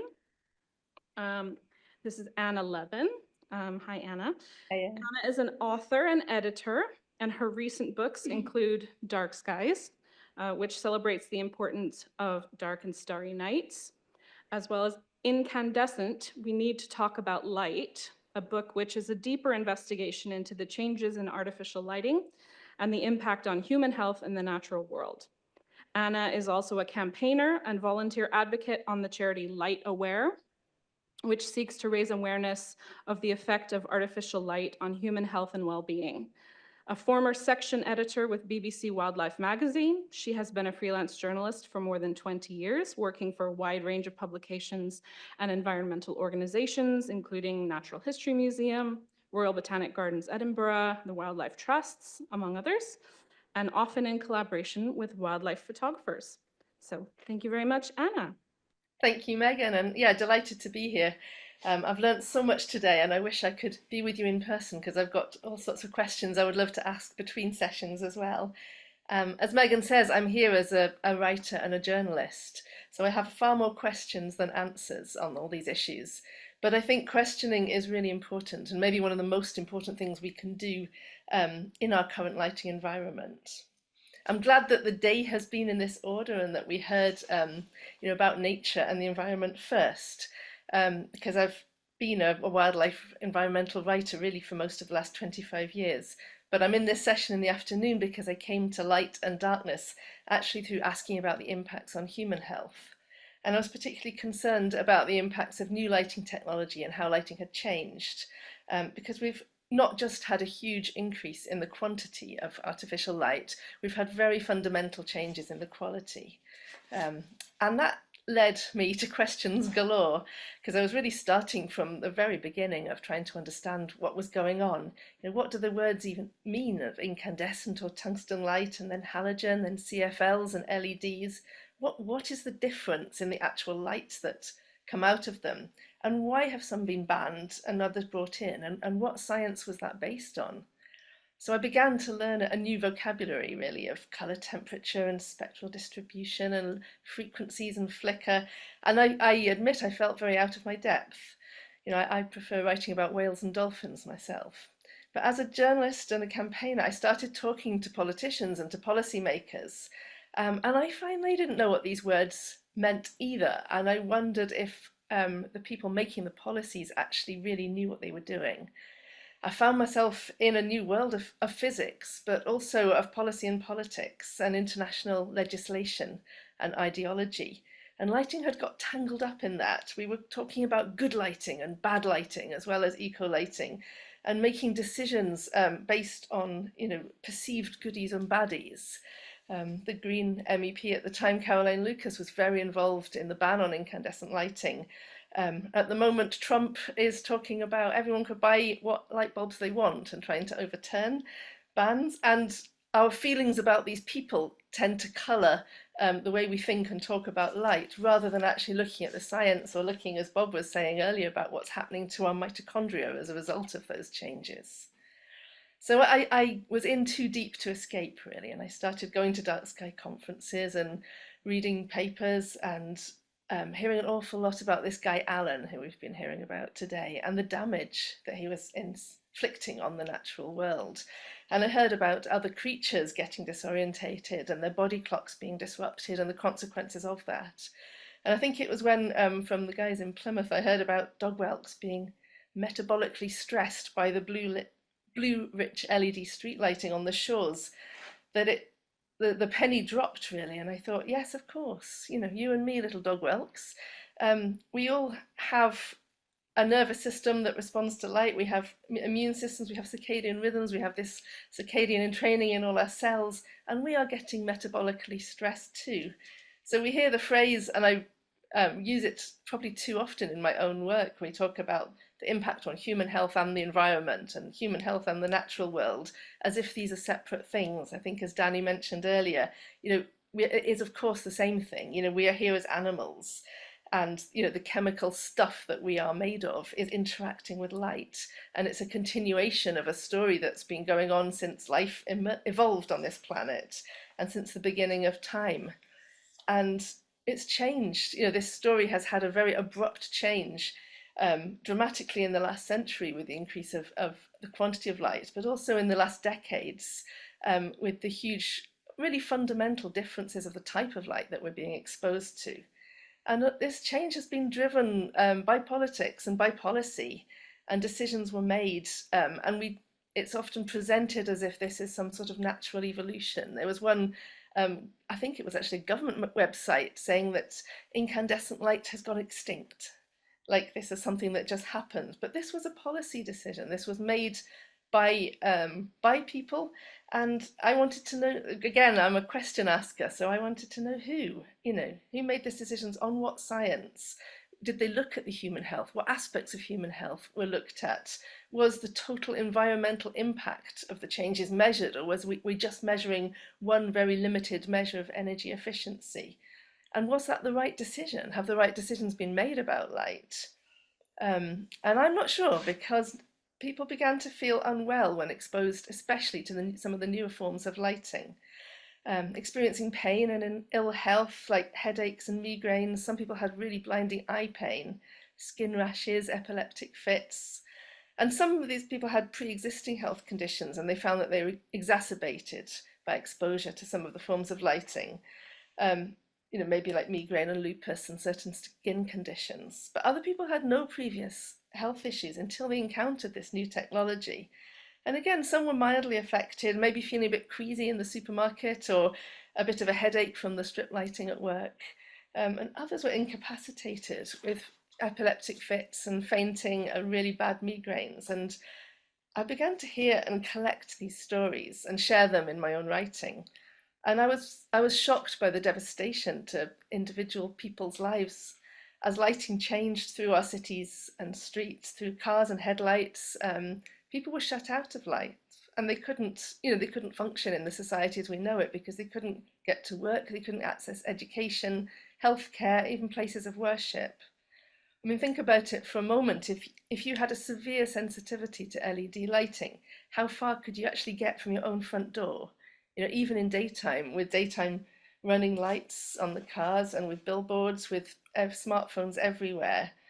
And I asked a lot of questions about this, and I felt this is not okay. It's a permanent lockdown for very highly light sensitive people. And we've made policy decisions and banned certain forms of technology, lighting technology, with no provision for people who can't tolerate the alternative. And I'd argue also no real understanding of the difference in the different forms of light and how they affect people's health. So I was involved in setting up a charity, LightAware, to advocate for the light sensitive, but also to raise this as a wider issue of human rights as well as human health, and to keep asking this really fundamental question, excuse me, how does light affect human health and well-being? What's actually going on? And the question that I'm most often asked, and at LightAware we're most often asked, is, well, how many people are affected, and how many people are light sensitive? And I've gone off the term myself. I think it's become a bit ridiculous, because of course we all are. We've been hearing from Bob how the cells in our body are light sensitive, just like the rest of light on Earth. And light is the cue which sets the clock, which programs life. And how does it do that? Well, that comes down to my very first question of what is light? I did a lot of digging on that one, and I talked to lighting designers and manufacturers, quantum physicists and astrophysicists, and the deeper I got, the less certain it seemed. But at last I got an answer, and I found out what light is. I'll tell you, it's complicated. That's what it is. It's actually three things. It's complicated, it's a mystery, and it's powerful. Even the very high scientists were talking in metaphors. And I think that's what legislators and policymakers need to know, that it isn't a thing we can measure or fully describe, because whatever we measure, whatever metrics we come up with, and we talk about colour, temperature, intensity, glare, lumens, there's even a thing called nits I've been learning about, and we're looking for new metrics and new ways of describing, but whatever we describe, we're missing something out. And this stuff, this incredible energy, is interacting with the human body and mind. And I also ask questions to dermatologists, to neurologists, to psychologists, to all sorts of people dealing with that. And you can guess what I found there as well. Yep, it's complicated. You know, it's extraordinarily complex machine, for want of a better word, a miracle maybe, you know, that has so many ways of reacting to different aspects of light. You know, not just our skin or eyes or our brains or bits of our nervous system, but mood and behavior, everything is responding to light. You know, we are all light sensitive, and we're only just beginning to really understand how much. And I think we maybe just some are more sensitive than others to certain manifestations of light. And we're probably all familiar with this. Some people are really struggling to drive at night at the moment because of the very bright car headlights. Other people seem to manage it no problem. You know, we respond differently to that. So at LightAware, we think of it like a triangle. You know, at the base is everybody who is affected by light, who is light sensitive, and maybe can't sleep because of the street lights, or you know, getting wincing in the car headlights. And then there's maybe people that are a bit more light sensitive. A lot of autistic and neurodiverse people are more sensitive to light. And then at the very top of the triangle are the people who we would call light disabled, who are really debilitated by the lighting environment. We know a lot about everyone. You know, we've heard a lot about circadian rhythms in recent years, and we know that your body clock is not just about sleeping and waking, but all the physiological processes that go on in your body, you know, including your blood sugar, your immune system, cell renewal. And this has implications for cancer, for diabetes, for dementia, for depression, for huge major issues in global public health. And I think a lot of people here will be familiar with the Allen database, that they're collating a lot of papers about the impact of artificial light at night, of Allen, on health. And you can put in any of these terms and find the recent papers that have been published. So it's all out there. You know, this isn't hidden information. Given the power of the physiological and the psychological effects of light, you would think we would be very closely regulated where we put light. And you'd think that any new lighting technology would be regulated the way we regulate a new medicine that's subject to very stringent testing. But no, you know, we lump lighting in with toasters and kettles and washing machines in our regulation. There's an astounding lack of joined up thinking and awareness. You know, my questions go on and on really about, you know, what even is light pollution? Do we define that as wasted light or excess light? You know, to the rest of the natural world, I think, you know, all artificial light at night is pollution. And maybe, you know, we need to think about, you know, a too bright kitchen, is that light pollution as well? Or other people's phones when you're at a concert and they're filming it, that's light pollution. So we really need to question what it is. We need to understand that we have grossly underestimated the power of light and the importance on health and well-being of the natural world, ourselves included. I think this needs to be addressed as a public health issue. I'm delighted that we have the All-Party Parliamentary Group, but I think we need more. You know, we need to really think about how we light our schools, our hospitals, and our prisons. Am I going on too long, Meghan? 2 minutes, okay, excellent. I'm calling for a ministry of light, you know, maybe a department of darkness, that can draw from all we're learning from health and technology and ecology, and creating a multidisciplinary understanding. And I think on what lighting we ban or legally enforce, we just need to begin again. I think there's like a veil of ideology, of politics, of vested interest and rhetoric in how we talk about light, and I think it blinkers us, and it's like the way sky glow hides the stars. You know, we need to be able to see through that, to see the real picture. We need to begin again. What light do we actually need for what purpose, and what is the best technology to meet that purpose? So I'm calling for a lot of humility as well as questions in how we regulate light, because we are still learning about it. And I'd also just like to finish with introducing, we've heard a lot about Alan today and everything he's doing. I came up when I was writing my last book with an acronym brother for him, which is DAN, which is darkness at night. And I think we need to be really not just talking about Alan, but really talking about Dan, this older, wiser brother. That can, you know, Dan is what can restore a lot of the damage that Alan has done, and we need to get the balance between them and value Dan as well.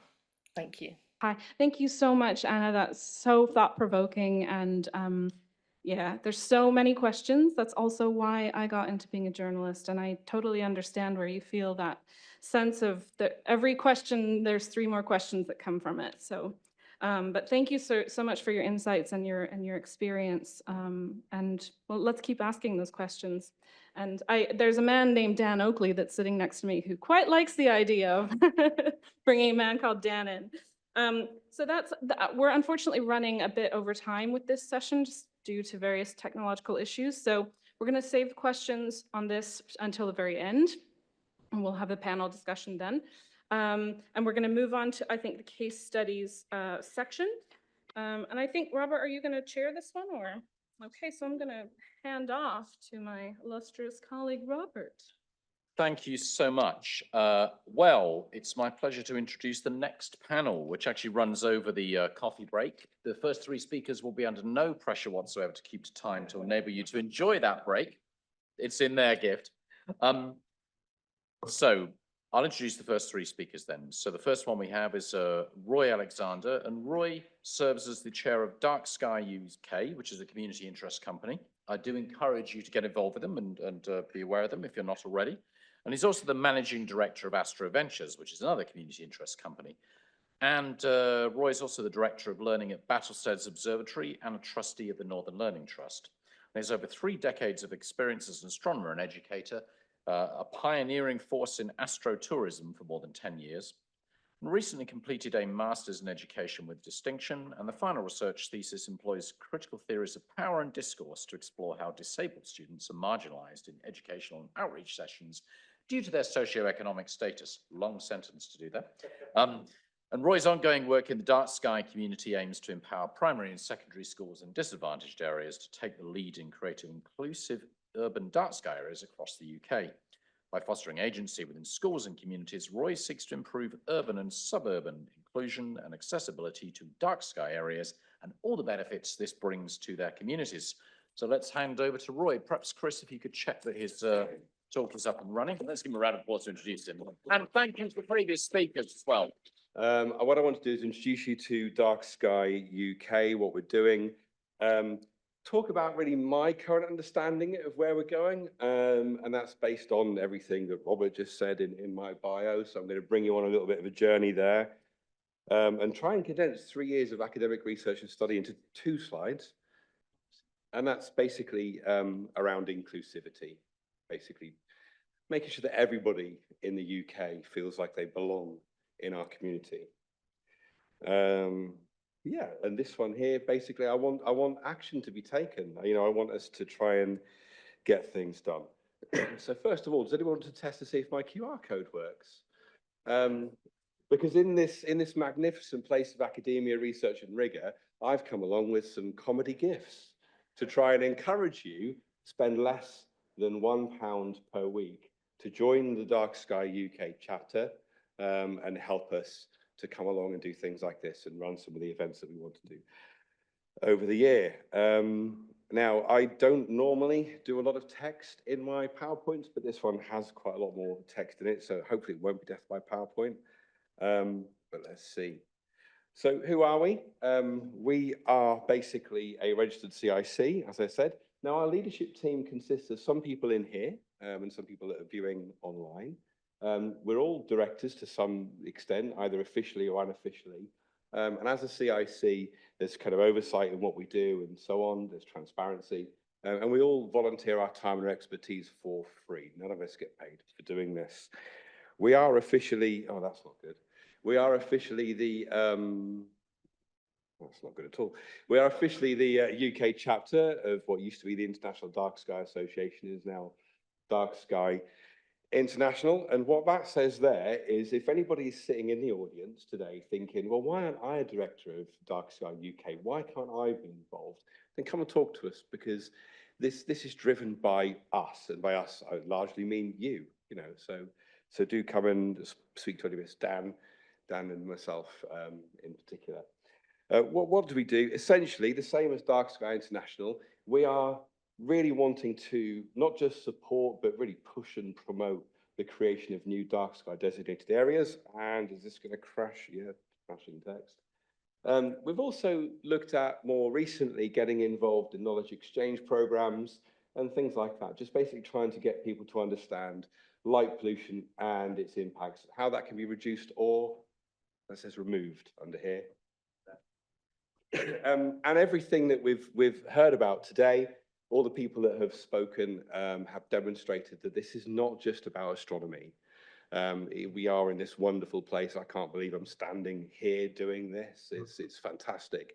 But we have to understand that astronomy is a really niche thing. And actually a lot of people out there aren't massively interested in it.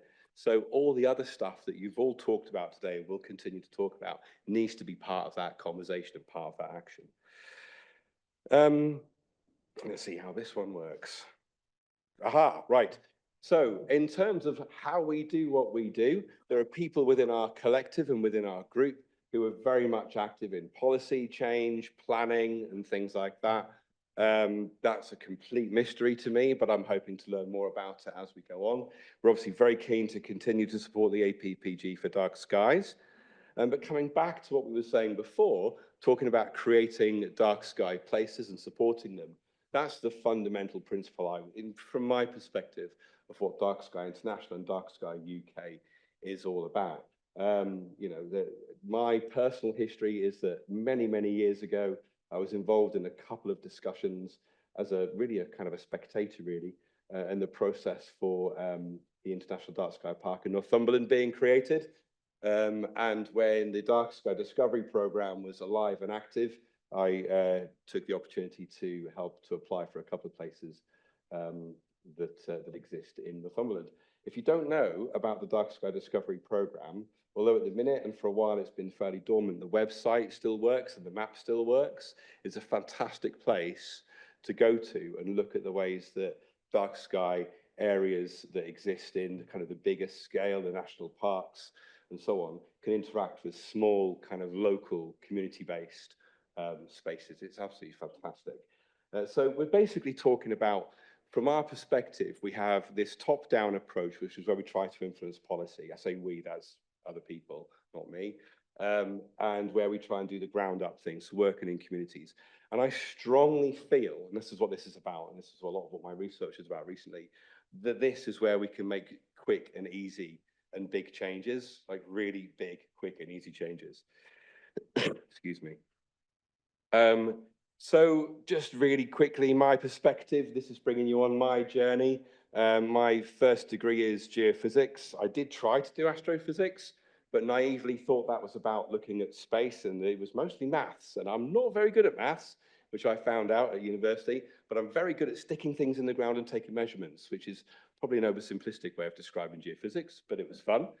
I then studied and got my first PGCE, and that was in physics and PE, did some sports and stuff as well. And I've largely worked in inner city schools in Newcastle and Gateshead for my whole teaching career. So I've seen environments where you have, the wealthier, the middle class families, the disadvantaged families sitting side by side, and there are very clear, obvious, different outcomes. And that's not to elide the groups, the experiences of other marginalized groups that exist. But I started to feel like I really couldn't do very much as a teacher, stuck in the kind of curriculum that we have to help some of these kids. Excuse me. So I started being an astronomer when I was 9. My granddad gave me a telescope. On and off as an astronomer and a physicist for a number of years and an educator. I started working here, as if this is actual work. We're so privileged to be able to do this, have our hobby and our interest and earn money from it. That's an ADHD tangent, by the way. So who's keep an eye on my time for me and could pull me off the stage if need be. Did that for a while. It was fantastic. And then helped to set up Battlestones Observatory and a few other things around in that area. And what I found, and I don't know if this mirrors your experiences, if you do this kind of work, but that the people that were coming into our experiences, I wasn't seeing the disadvantaged kids in my classrooms, and I wasn't seeing those in the experiences that I was delivering, in places like this. So I kind of felt, we need to do more. And yeah, actually during lockdown, the first one, I kind of thought, oh God, how is this going to last? What's going to happen? I'll try a few new things out. And I managed to get myself on a master's degree, looked at education, and I've been studying that for the last 3 years. So that's like that almost is like a culmination of all my various kind of lived experiences personally and teaching experiences and astro-tourism experiences. And I settled over the course of my study into looking at disability rights, and that then very quickly became about dyslexia, because the way that working class and middle class children and people are treated in this situation is different and it's complicated. And I'm not going to dive into that massively, but if you did want to read my research, that's the DOI there. That QR code is still to join, so if you want to do that and join, you can, that'd be great. Now, as part of the course, we studied all these wonderful, amazing, different aspects of diversity and inclusion, and it was a real eye-opener. And I was particularly interested in kind of global indigenous rights and colonialism and things like that, because I felt like that really married with the experiences of different marginalized groups in the UK according to class and socioeconomic status. So I dived into that. That was fantastic. We've got stuff crashing together here again. I just basically saw there were big parallels here. There were big things that we could learn from other global communities within education. But then I started to realize that we could all learn from this as well. We could look at making things more inclusive for those disadvantaged communities in a genuine and meaningful way. There's a fair amount of negative press in them, especially in the conservative with a small c press about inclusion. So this slide might make some people a little bit, oh. But just very quickly, when we talk about inclusion, a lot of people talk about like equality. What is equality? And there's this wonderful little graphic, this little cartoon. And equality can be demonstrated like this. There's a baseball game. Other sports are available. There's a fence in the way. That's the barrier. If in the world of equality, everybody can stand on the same thing. We all have the same resources, but some people are still left out. Equity is where you kind of redistribute those resources, maybe a bit more fairly, so that experiences are a little bit fair, but the barrier is still there. When we talk about inclusion or social justice or anything like that, you work to remove the barriers. And I found in education that there are too many structural barriers in this country to equality and inclusion. And children and families of all backgrounds, not just from socioeconomic point of view, are forced to conform. Some do it really well, some don't. So there you go, there's the lesson in inclusion. I hope that's not terrified anybody too much. But we hear often in Dark Skies and in what we do that it's a privilege. I've said it's a privilege to be here. And it's a privilege to see the dark skies. And it is, it really, truly is. But we need to think about that. And one of the tools that how much time have I got? About 0 minutes. Oh, crikey, okay. Sorry.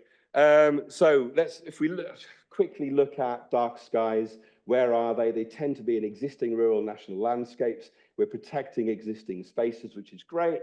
What does that mean for you there? Though, can you jump in your car and drive there? Can you? Have you got the time to do it? You're not working 3 or 4 part-time jobs just to put food on the table and not have to go to the food bank. Can you afford it? If you get there, if you come to my observatory for a family ticket, it's 55 quid. I don't know how much it is at yours, Lee, but it's not cheap. So what we then do is we think about making a difference. And the way that we can do that is look at where disadvantaged communities and the light pollution is, and compare that to where our existing dark sky parks are. And what we can very quickly do is think about what we need to be doing is working in these areas, don't we? Don't we? Yeah, I mean, if we want to tackle light pollution and social justice and all of the other stuff that everybody else has talked about, this is where we need to be working. This stuff's great, but this is where we need to be working. I'm very aware that I'm running over, so I'll skip a little bit. If you want to, that's all crashing into each other anyway, so I've just said all of that. The Glover report was great. It was fantastic. It was 6 years ago. I love what you're doing with the national parks thing. That's fantastic. Kids and families come into the national parks usually because of initiatives like that, or because they're in a school where one particular teacher is a champion of it, and and whatever. So let's continue to do that, but let's also do more in urban dark skies. And that's what Dark Sky UK and I want to do in the next couple of years. We want to just push for that, and it tackles and deals with all of these different problems, all of the different health, habitats, security, safety, education, and justice, and so on. Last slide, last slide. So the cartoons are back, join us. And this is a call to action. This is the thing. There are going to be people in this room, you're already doing stuff. There are going to be people in the room thinking, what can I do next? Join us. Either if you can afford the £1 a week or more, join us there. We have an online Slack space where almost everybody who's in the DarkSky community of one description or another is communicating, and it's a UK-based one. So any one of us can give you the link to that. That's absolutely fine. We're also running an event on the 9th of September at Newcastle University as a knowledge exchange program for lighting and planning professionals to share ideas. So if you want to put that in your diary and let us know, come along to that. My business cards are out the back, my DarkSky business cards. And thank you for coming to my TED Talk. I'm adding Chris up in a second to help with this. We've got 2 more speakers, one of whom is online, I'm hoping, Yolande, in a slight change to the published program. So Jack Ellerby then. Jack's main role is to lead on our nature recovery, hedges and edges and dark skies work across Cumbria, and to inspire farmers, landowners, communities, businesses and organisations to help restore the natural world on land and in the sky.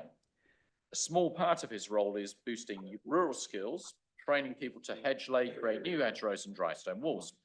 Previously, he worked in planning and managing community projects at Exmoor, the Lake District, and North Yorkshire Moors National Parks. Was a policy officer for Friends of the Lake District between 2002 and 2014. And then he ran his self-employed landscape contractor business for 8 years. What I would say from that, you want to get the impression Jack is also a huge dark skies expert and doing an enormous amount of technical work. So due credit for him for that. I believe we have your presentation there, Jack. So, yeah, I'm Jack. I work for Friends of the Lake District. We're a charity, so I've got no direct power. So everything I'm going to show you in this presentation comes from awareness raising, relationship building, influencing, communicating across professional silos, and important influencing and understanding decision-making processes. So when I first came to the job during lockdown, the main goal was to get the Lake District to become a dark sky reserve. And the image there is obviously the Milky Way above Cat Bells, which is the North Lakes. For any international listeners, Cumbria, which Lake District sits in, is in the northwest tip of England in the UK. Cumbria is a very special county because 2/3, 60+% of it is actually designated nationally or internationally. So it's quite a special environment. And I realised that Dark Sky Reserve wasn't the be-all and end-all. Sorry to upset Roy, because we really need to address light pollution everywhere, which I think most of our speakers have said. So the core aim of what we're doing under the Dark Skies Cumbria umbrella is to achieve a net reduction in light pollution. Time's of the essence, so they are the main areas I work on and we work on across Cumbria to try and deliver that. A lot of the research I'll link to in the presentation, other things, there's lots on our website, so please do visit that at your own time. So our name's confusing, we don't just cover the Lake District, we cover the whole of Cumbria. We are the Campaign to Protect Rural England for that county. And one of the reports that many of you know was brilliant was Night Blight, because for one of the early times it used an image from above looking down, and that is a very powerful image, a bit like the first images which we got from Apollo in '69, I think. And importantly, it did show at that time how much wasted light is going up into the sky. And sadly, only about 1/5 of England residents could see a night sky from where they lived. Northumberland at that time was the darkest zone, and Cumbria was the 5th darkest zone. But sadly, things have got worse since then. One of the most important things I've learned through this job is that light pollution doesn't respect boundaries. Not just below our feet, but also importantly in the sky, in the lower atmosphere. And we often forget that. So we all know about light pollution. I live in Kendal, and that is one of our pilot communities we've worked with intensively. This is actually an image taken from a SSSI, a special site of scientific interest, a special area of conservation, and within the Lake District National Park. And that light pollution, that particular example, is 3 miles away. Now, there's other valleys in the southeast Lake District, 6 miles up to 8 miles away, where that sky glow light pollution is spreading everywhere. So it's about addressing the majority of lights, which are found not in the deep areas of dark sky reserves, but in the urban towns and settlements around it. The Lake District itself is probably one of the darkest areas as a whole that hasn't been designated as a dark sky place, dark sky reserve in England. I'm hoping we will get there. Now, this is an image taken from a fell, which is the name of a mountain or a hill in the in Cumbria, looking down the eastern shore of Lake Windermere. Really interesting. There's a lot of emphasis now on water quality, looking at biological and chemical pollution. But as David so eloquently said earlier today, who is looking at the light pollution impacts in that aquatic environment? That image there is terrifying, because that is showing all the light pollution from the leisure, commercial, hotel development that is occurring in heavy honey spots like the Lake District. Every year, we're getting more and more light pollution, and that is incrementally undermining that when we go for dark sky reserve, it is limiting how big the core of the reserve will be. When I first started the role, coming from a planning background, I realised that light pollution was growing incrementally from individual sites, individual developments, and no one was looking at a whole village, a whole community, or a whole town. So we commissioned consultants to look at 5 communities across Cumbria, from very deep rural to more urban areas. This is an example from Kendal, and this is reflected across, I know for a fact, Cumbria and the UK. The biggest growth problem now is not your road and your highway lighting. It is your industrial, retail, commercial, dare I say, outdoor sports complex lighting, where they're basically fitting floodlights and trying to do it on the cheap. So they're over intensive, angled incorrectly, and chucking at a minimum of 50% up into the earth. Sadly, none of this lighting comes under any regulation at the moment, and many of you have touched on that. It falls outside building control, it falls outside planning consent in many cases, and it certainly isn't picked up, as people said earlier, under the nuisance regime under the Environmental Health Act. So it is important to think about whole settlements, and indeed, if you're thinking about ecology, whole special areas of conservation, river corridors and priority habitats. So what are we doing in Cumbria to try and address this? Notwithstanding the fact that planning doesn't always encompass lighting, you have got an opportunity when new proposals are put forward to try and get lighting influenced, because obviously you've got the power of having a decision to refuse or approve a plan application. So we employed CPRE at Dark Source, been mentioned already.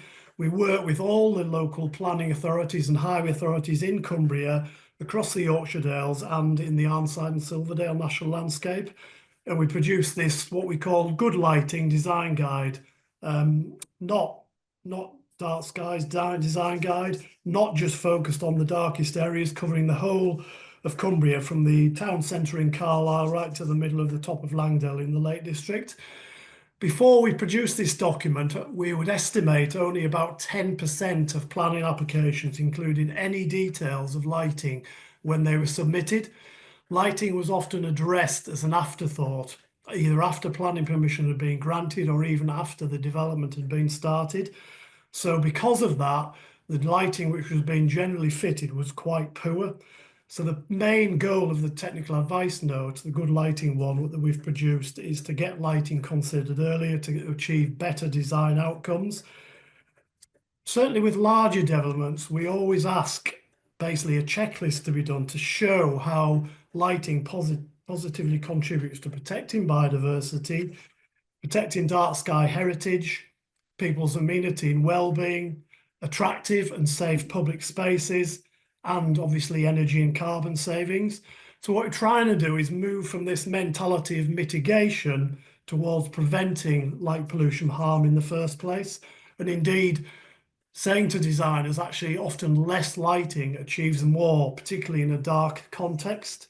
And in parallel with this document, we have influenced the highway lighting design guides for both unitary councils in Cumbria, and we think we've got some of the best in the UK. So the good lighting guide that Karen produced, he did these bespoke sort of before and afters showing the bad and the good, as it were. We cover, in this case, industrial commercial images, one's for residential, one's for a hotel, one for a farm, sports pitch, and heritage scheduled monument feature. And we are actually going to do a new one focusing on caravan, chalet and leisure park developments, which will be becoming huge. There's 3 versions of the good lighting guide, and do have a look at it. We've got a 70-page one, which is quite daunting, but if you're a detailed lighting designer, you need everything is in there you need as a one-stop shop.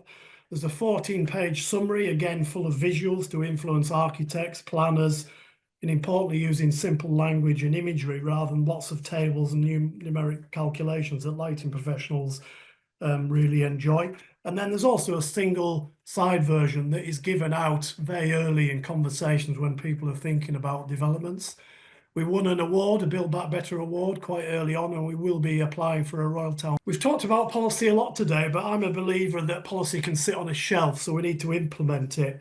I built a good relationship up with the Cumbria County Council lighting manager very early on, and we actually did a few trials. This was one of 5. This is in Glen Ridding in the Lake District National Park. We worked in this case with Thorn Lighting. This is an adaptive light called Plurio Night Tune. So it starts at 2700 Kelvin, it gets down to 2002, and it also dims during the night. So it saves a lot of energy, and importantly, we install these across 5 communities, 2 on the edge of the North Pennines. This is all in Cumbria, 1 in the Yorkshire Dales and 2 in the Lake District. We sent 200 questionnaires to the residents affected by these lights. 78% were absolutely delighted by these lights.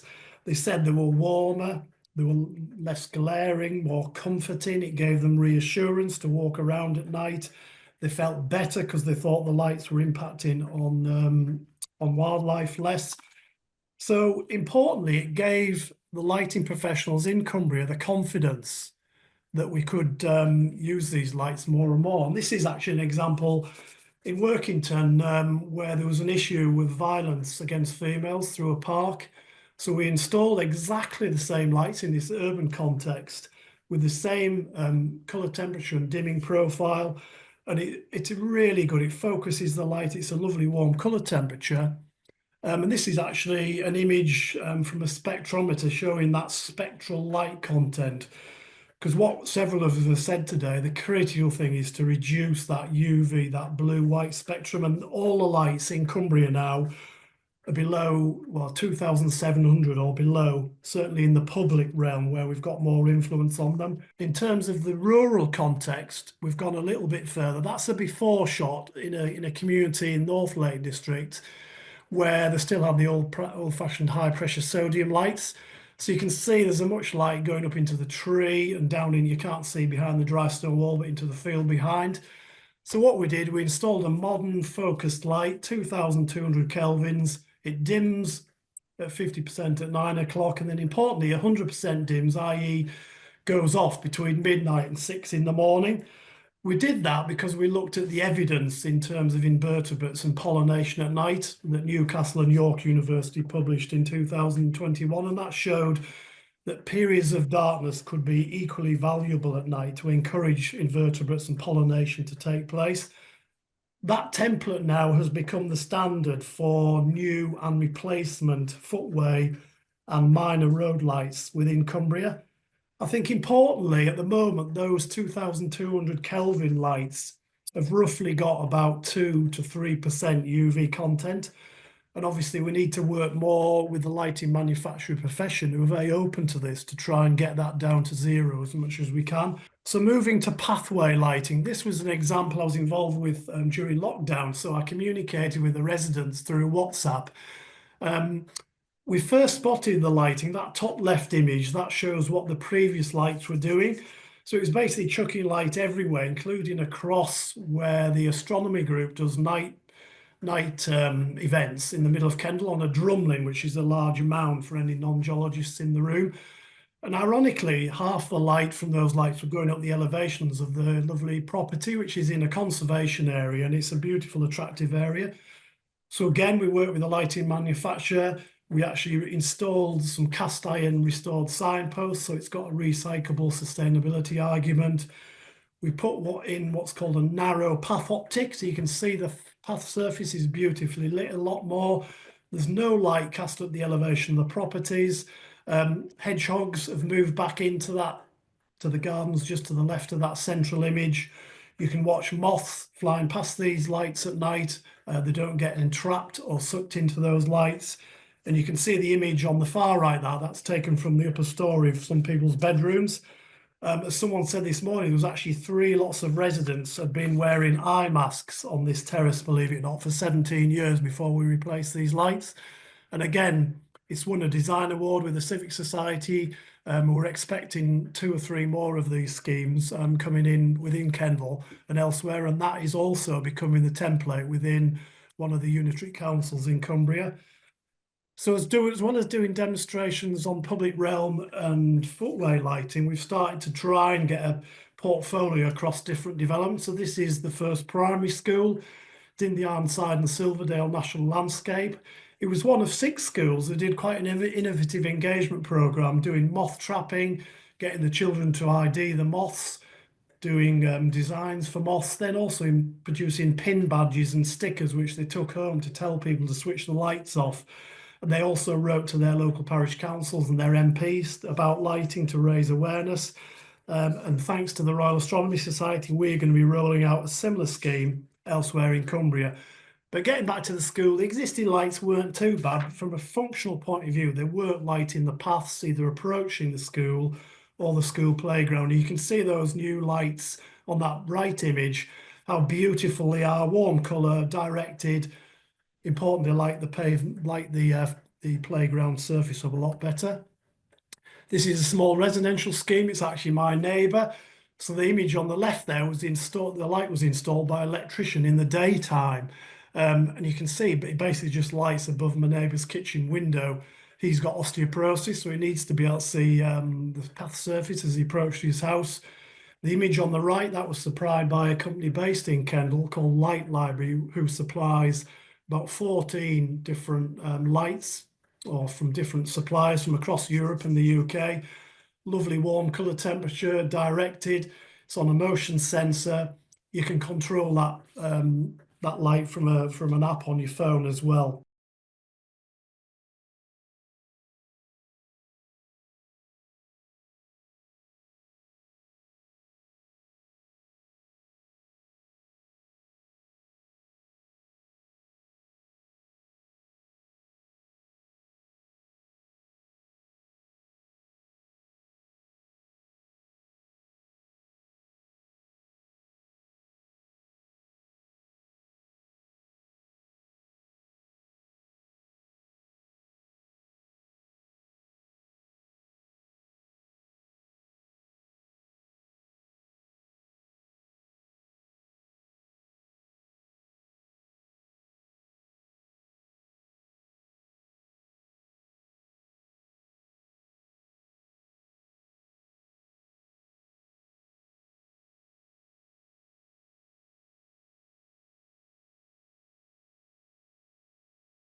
This is an example of Quaker Meeting House. So it has a visitor centre. It's got a caravan and a camping site to the rear.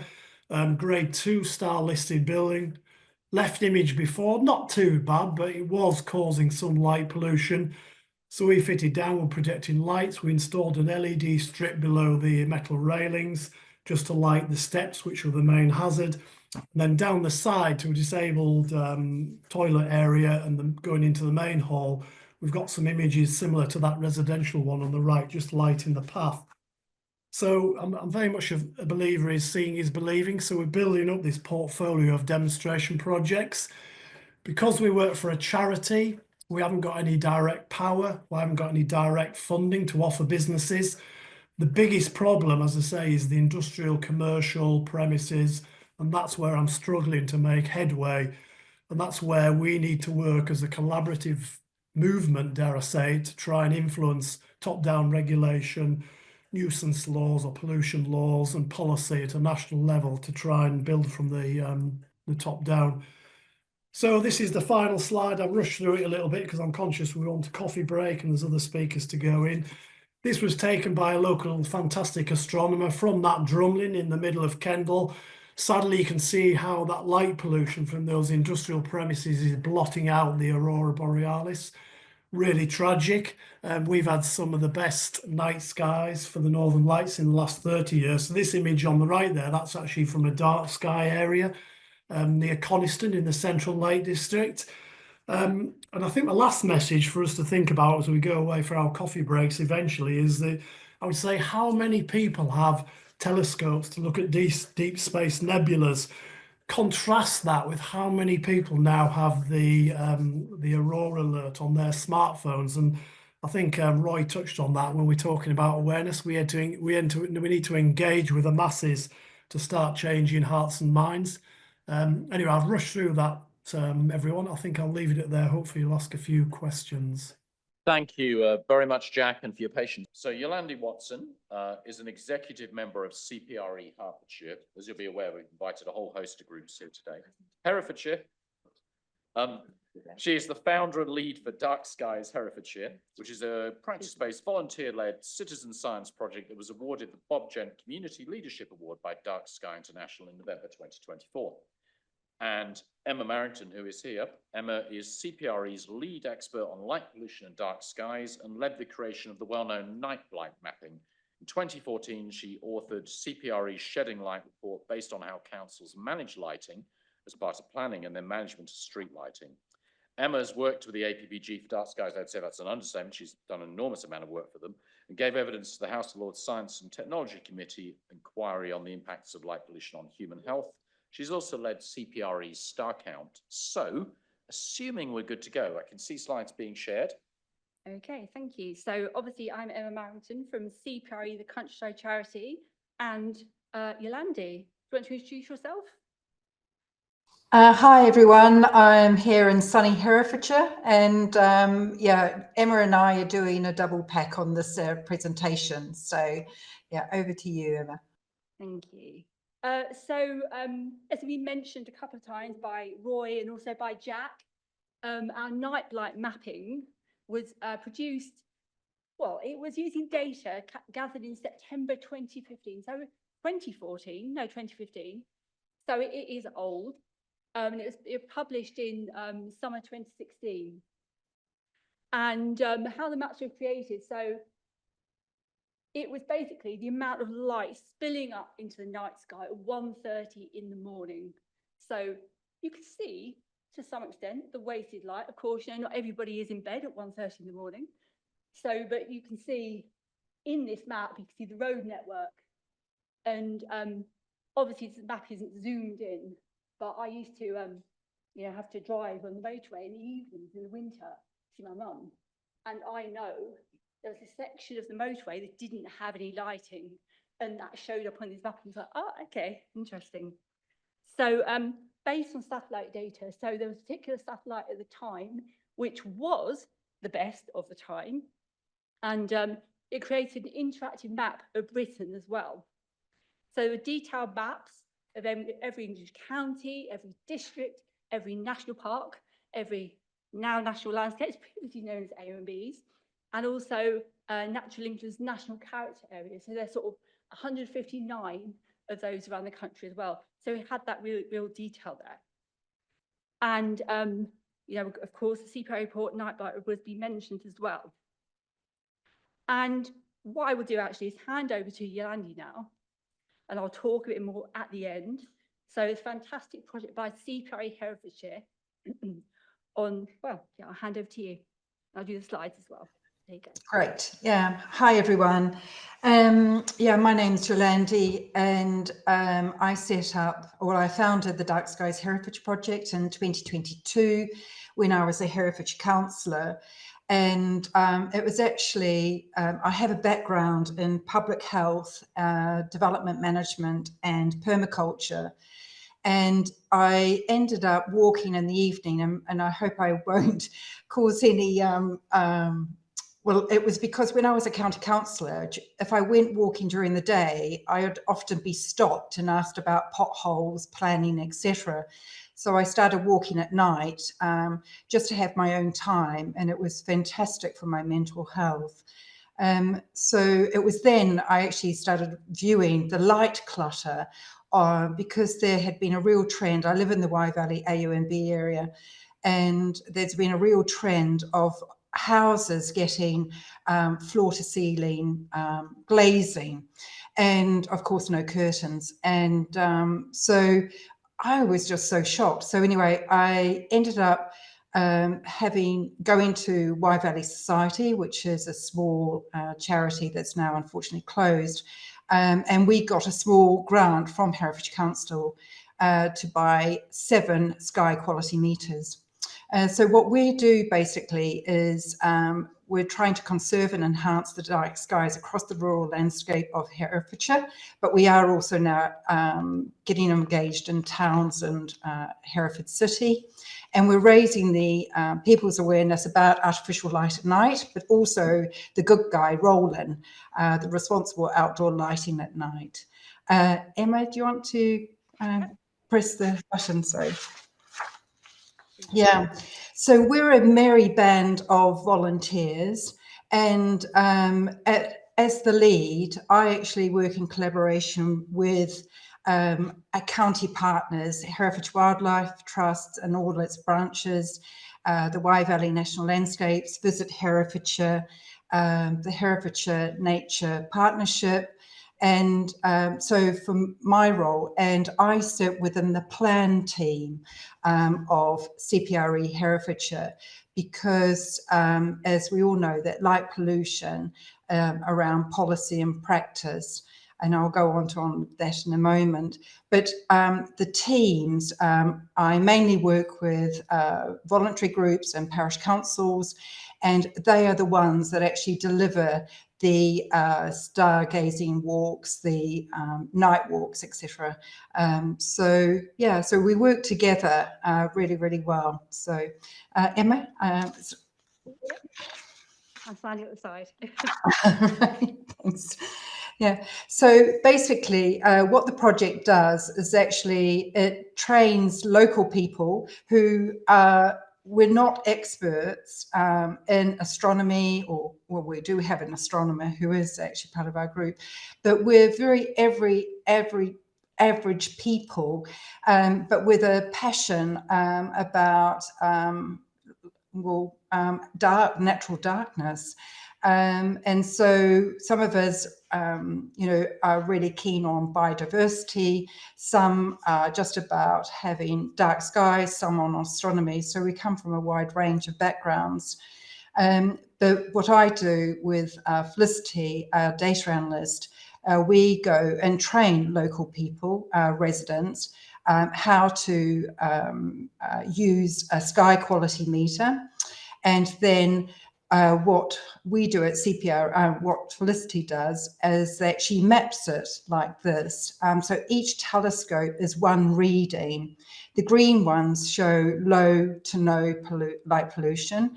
The amber readings are actually showing medium light pollution, and severe is, red.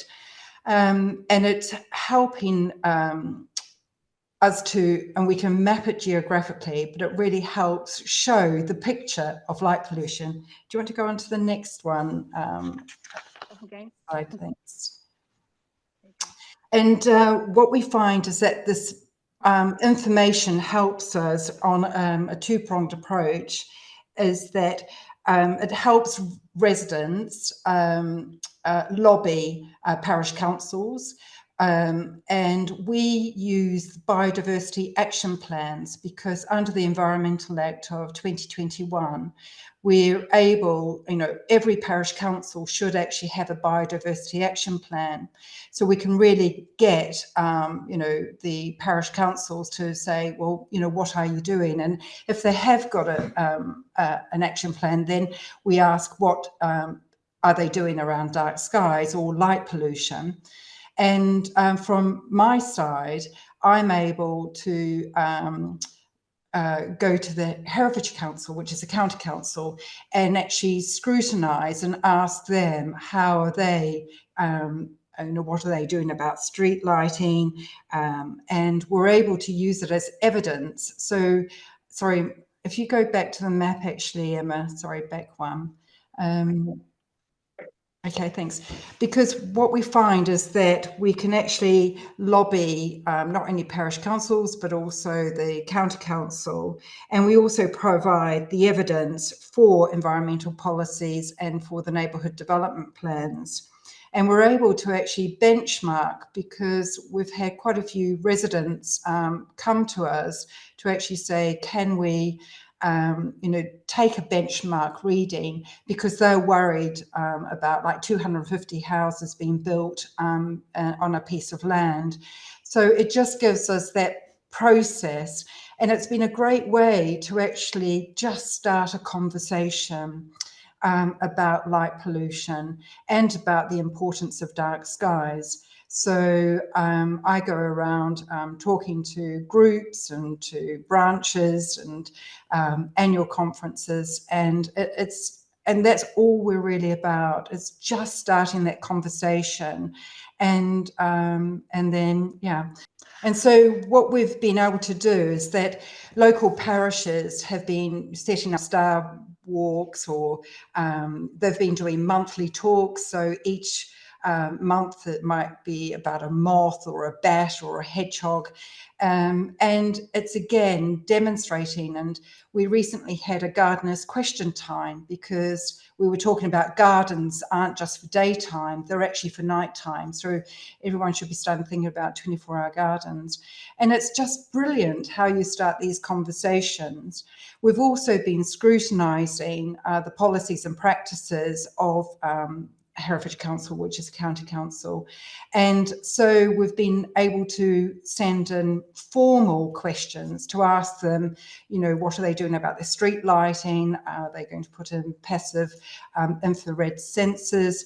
And also to the scrutiny committee, asking within their work management program, can they include light pollution under their energy category? So we're nibbling at the bit, and so far and we were absolutely thrilled in November last year to be actually awarded the Bob Gank Community Leadership Award from Dark Skies International. So, because I'm rattling through these because I think that because I usually give a talk for at least an hour with conversation and questions afterwards.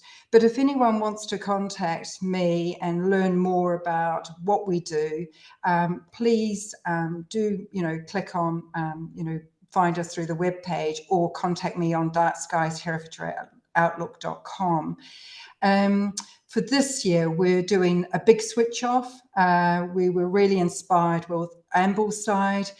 So it's our first time in Herefordshire. So we're working with schools, WIs, and we'll see, again, it's just that forming that conversation, but we're working with a wide range of partners. And we're looking towards working with other partners.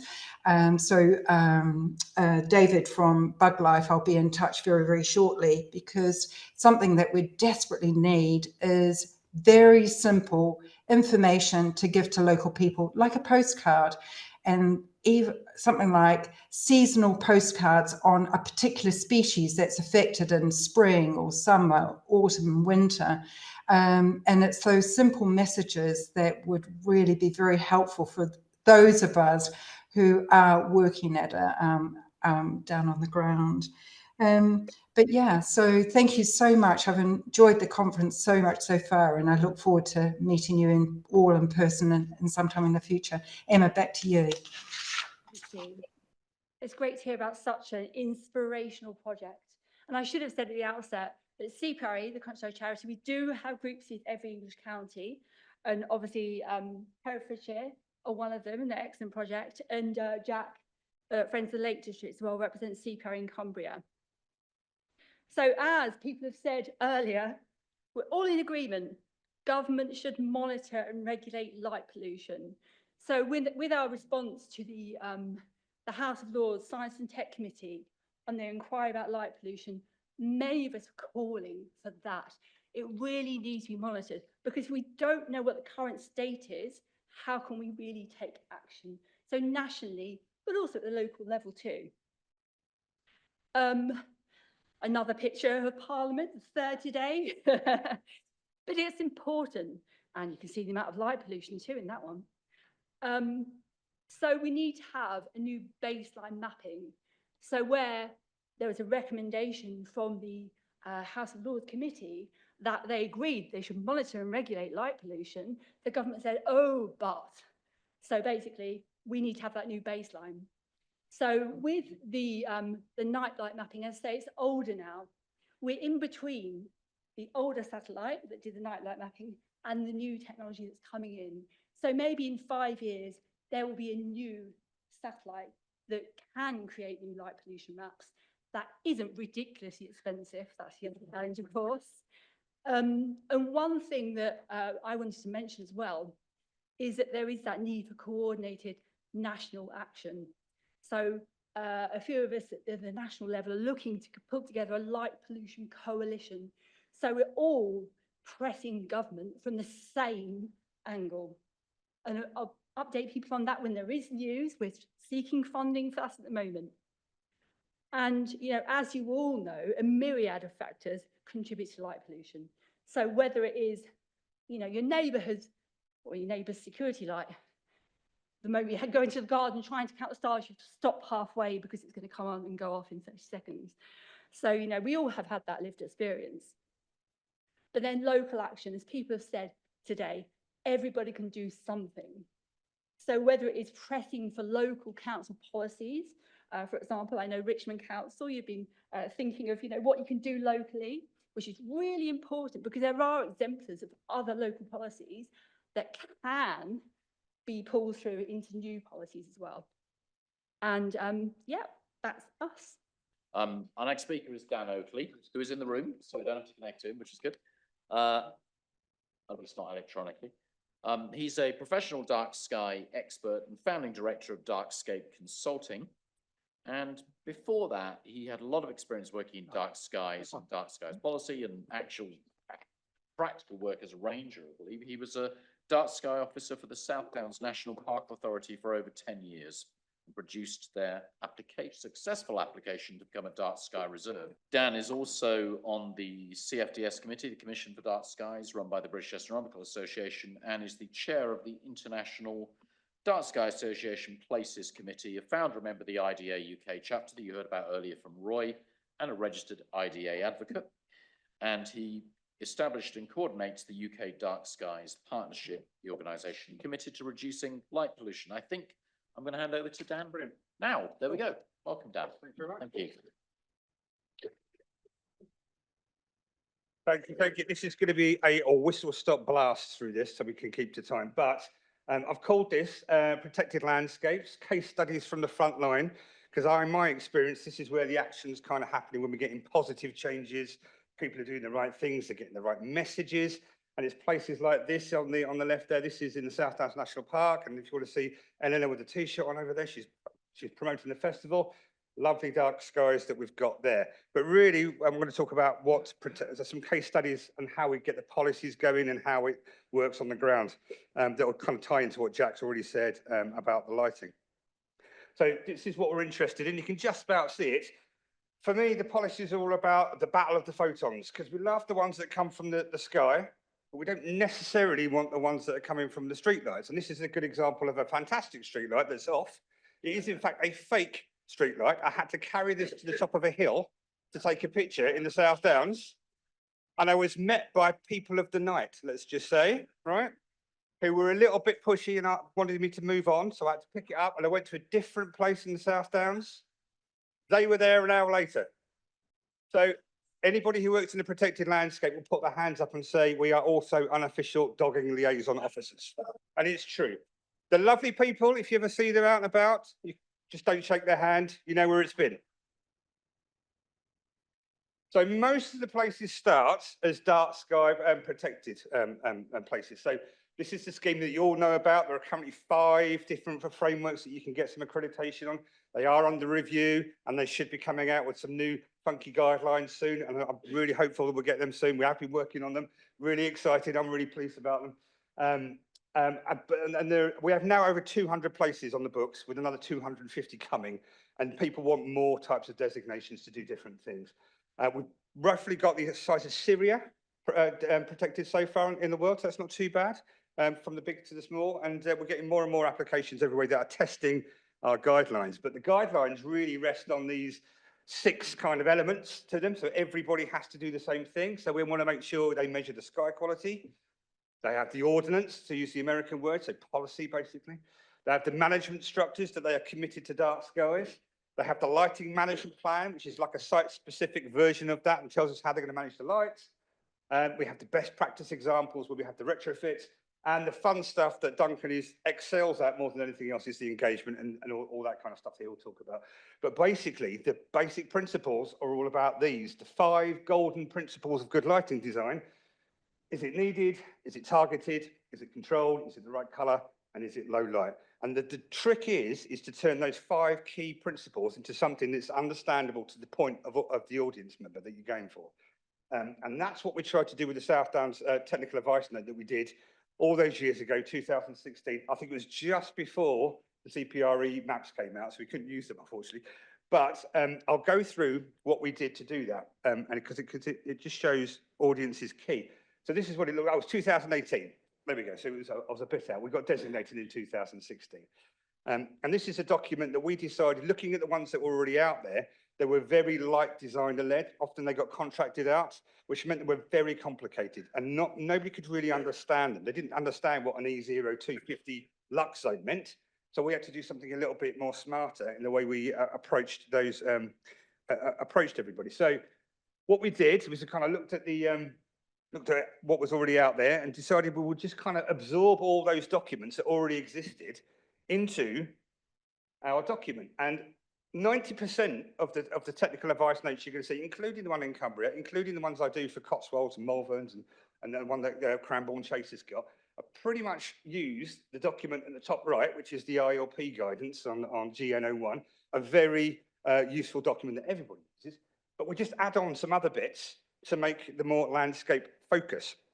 So this is the South Downs. This is not CPRE map. This is sky quality. So this is me driving around the South Downs for 3 years in a car, dosed up on Coca-Cola, stopping outside people's houses and saying hello to doggers, taking the sky quality. And anywhere that's light blue and dark blue, the places where you can see the Milky Way with the eye. Well, I could anyway. So that's like my optician's eye test. It's Specsavers for me. So when I get older, I'll see less. So that might have to change. But what we did with that is we turned it into a policy map. And that policy map synced in with the Dark Sky Reserve aspirations to have a core. So you've got that lovely little shape of a TP there. So as Tim Peake was flying over in the ISS at the time of designation, and he was literally over the South Downs, and he comes from Chichester as well, he would have seen his initials written in the South Downs as he did that. But that's the zones we decided to do to kind of tie into it. And they also tie into the ILP guidance for those lighting designer zones. So we're using the same terminology, and that's important because it has to talk to lighting. So what we did with that, we selected our policies to go on that. So we made sure in the Dark Skies core, we had the highest level of protection we could give it, and we added a bit more flexibility into those urban environments. We're a bit different from places like Dani's Welsh National Park, because we do have a lot of people living in the South Downs, so we can't say no lighting. We have to work with people to do that. And it's the same for a lot of other places in the UK. But the important thing is we tried to get this maximum lux thing to work. Then we said anything above 10 lux, that's getting inappropriate for the landscape. And that's kind of worked for the now, but as we're finding, farmers are told to operate at much higher luminance levels. So even that 10 lux is tricky, and this is the bit I'll come to in a minute. So what we did with the guidance is, this is a bit of an updated version, this is one we're doing for Cotswolds, is we're taking those principles and we're making easy, understandable checklists that planners can use and lighting designers can move in the middle, and people can just use it generally. And they're really kind of easy to understand, and they fit into the different things. Everybody got a picture? Yeah? Excellent. Right, I'm going to move on. Right, there we go. And then what we can do, we can actually do the case studies. So this is what the South Downs, I think, did really well, was to get those good and bad examples from different lighting situations. So this is the one you'll find in the residential. So we've got some nice graphics to go with it to say what is good and bad lighting. We can go into a bit of detail, but we also modify the 5 principles that relate to those types of development. So, you know, we're using things like for the domestic, is it 500 lumens or less? Because that's what you want for a household. So that's good. We can also give a bit of advice on the types of luminaire they should be using, what's appropriate, what's not. So they can go to the shop and understand what they want to buy for their house, right? Really easy, simple stuff, good and bad. It's fairly obvious to do. And then we want to make sure it's relevant to lighting designers. So they can meet in the middle with the planners. So whilst you get very complicated information as part of this, we make sure the planners know that they understand where that little ring is that tells you what the average illuminance is, and that's the bit that they have to design to. The rest of it's just a bit of window dressing. So the planners now know how to kind of make some assessments on good lighting, and we tell lighting designers what to do. How much time have I got? Not much. Not much, right. So we'll skip. There's some more examples of the graphics. I can share, so if you quick do a picture. Yeah, got it. Right, good, I'm going on. The important thing is, though, because we did this through a protected landscapes, it's now really good that other places are taking them on board, because you don't have to be protected landscapes to adopt these policies. So an example of South Oxfordshire that I did recently, they've got some protected lands in them, but they are not known for being a protected landscape. But that council is doing the right thing, it's adopting the guidance. Cumbria was another great example. We've got High World up the back there, well done. Mulverns was another one. So all these places are taking those things on. Right, quick overview of the problems. Reliance on GN01, it's, as was said, it was nuisance focused, not landscape focused. And unfortunately, the planners like to keep development kind of clear in the countryside. And unfortunately, the ILP guidance says we can have sports lighting in countryside areas, which we don't necessarily want. So there's a mismatch between what the professionals are telling us and what landscapes want. And that's something we need to look at in the update for GN01, which should be coming in a couple of months. The other thing I struggle with is lighting presence. So you can have a really good lighting design scheme, but the presence of the lighting in that dark landscape is sufficient enough to cause a problem. And there's very little guidance on that. So we tried to do a basics of a landscape visual assessment model. It didn't quite work. We used a 10 lux to do it. This was my first attempt at it. I thought it worked, but it didn't quite work for the rigorousness of the landscape visual assessment process. So that's a conversation to come, because we desperately need something like this, because that's the way that it gets challenged in the courts and things like that. So, whew, that was quick, wasn't it? So, I need a break. So what we need national design guidance. I do the guidances for councils. They are pretty much all the same. I just put a different badge on it, do some different graphics, use the different maps, but basically the good and the bad, the policies, they're all the same. Why don't we just come together and have a national one like Dani is doing in Wales? It would solve a problem. Puts me out of business, but there we go. And we need a nighttime landscape visual impact assessment, and we need the national legislation. I always get accused of talking too fast, so this is kind of my normal pace, but I'm just going to end with some other places that do really well. France, I'm only going to big up France today because the Six Nations starts tonight, and right. But as mentioned, they've got some good policies. This is what they've got. They actually mapped out the entirety of France with a little company called DarkSky Lab, and they take satellite data with lighting data. What they can show what happens if you turn lights off. So they've taken that mapping to another stage further. Really useful. And then all the French national parks that come through and become dark sky reserves use that model to do that. So there we go. Whistle stop. Now it's over to Duncan to do some very exciting things. When we do our committee meetings, we look at all the reports. There's a lot of astronomers on the committee, but we always rely on Duncan to spot the really fun stuff in the applications because he's got a good eye for it. So thank you. Right, thanks, Sam. Okay. I'm going to do an introduction to Duncan while we're getting this set up. So he's employed as the Visitor Development and Tourism Officer for Northumberland National Park Authority and the lead officer for Dark Skies. No, not one. In which capacity he's been there since about 2000 in various roles, and has previously worked for Exmoor National Park Authority, improving public lights of way and pioneering visitor payback to support habitat and conservation work. His interest in dark skies has developed since 2009, which, if you're old enough to remember, was the International Year of Astronomy. We first became aware of the importance and significance of dark skies in Northumberland. He works with the National Park Authority, Kielder Water and Forest Park Development Trust, and Kielder Observatory. We have the CEO from Kielder Observatory somewhere in the room, looking around. Lee is there. And collaborated on a joint application to secure the International Dark Sky Park designation for the National Park there and Kielder Water and Forest Park, which was achieved in 2013. So another illustrious speaker. Over to you, Duncan. Thank you very much indeed, Robert, and congratulations to all of you. You've done brilliantly well today. We've had some fantastic speakers, and this is the last event, which I'm going to just run through very quickly because the PowerPoint is only half of it. Most of it would be through demonstration. This is an iconic view of Northumberland National Park, the International Dark Sky Park. Sadly, that tree is no longer there. That's the famous Sycamore Gap, but I've put it in there because really it was the iconic view of Hadrian's Wall and of the national park. And it emerged in a very short time scale. When you think about the 2,000 years of Roman history, yet most people associate Hadrian's Wall with that view and that image, which is sadly gone. However, it has been an imprint on the public consciousness of visitors coming to Northumberland and will continue to do so. As a visitor development officer, it would be amiss of me if I didn't actually show you some of the beautiful landscapes of Northumberland. We don't have a lot of population. Actually, the population density of Northumberland National Park is the same as out in Mongolia. So we have less than 1,800 people living in 400 square miles, but it does offer you the most beautiful skies, large open spaces, and oodles of tranquility.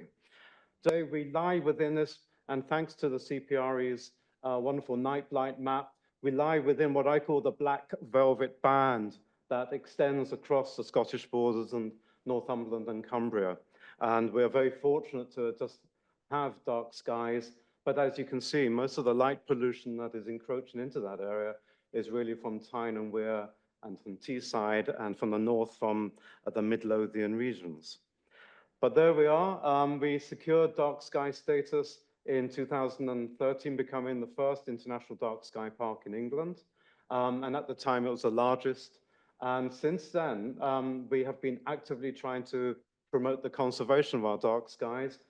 But in my role as well, and one of the early partners of the little steering group that we had to collaborate and secure this designation, we included the local tourism body, which was Visit Northumberland. They came in somewhat bemused at the beginning of the process because they couldn't understand what was happening with dark skies, and they'd heard about obviously Kielder Observatory, but what benefit was it going to be to us? Anyway, they soon rapidly realized that we promote Northumberland as one of the best places to enjoy the outdoors and to experience tranquility and silence and wildlife.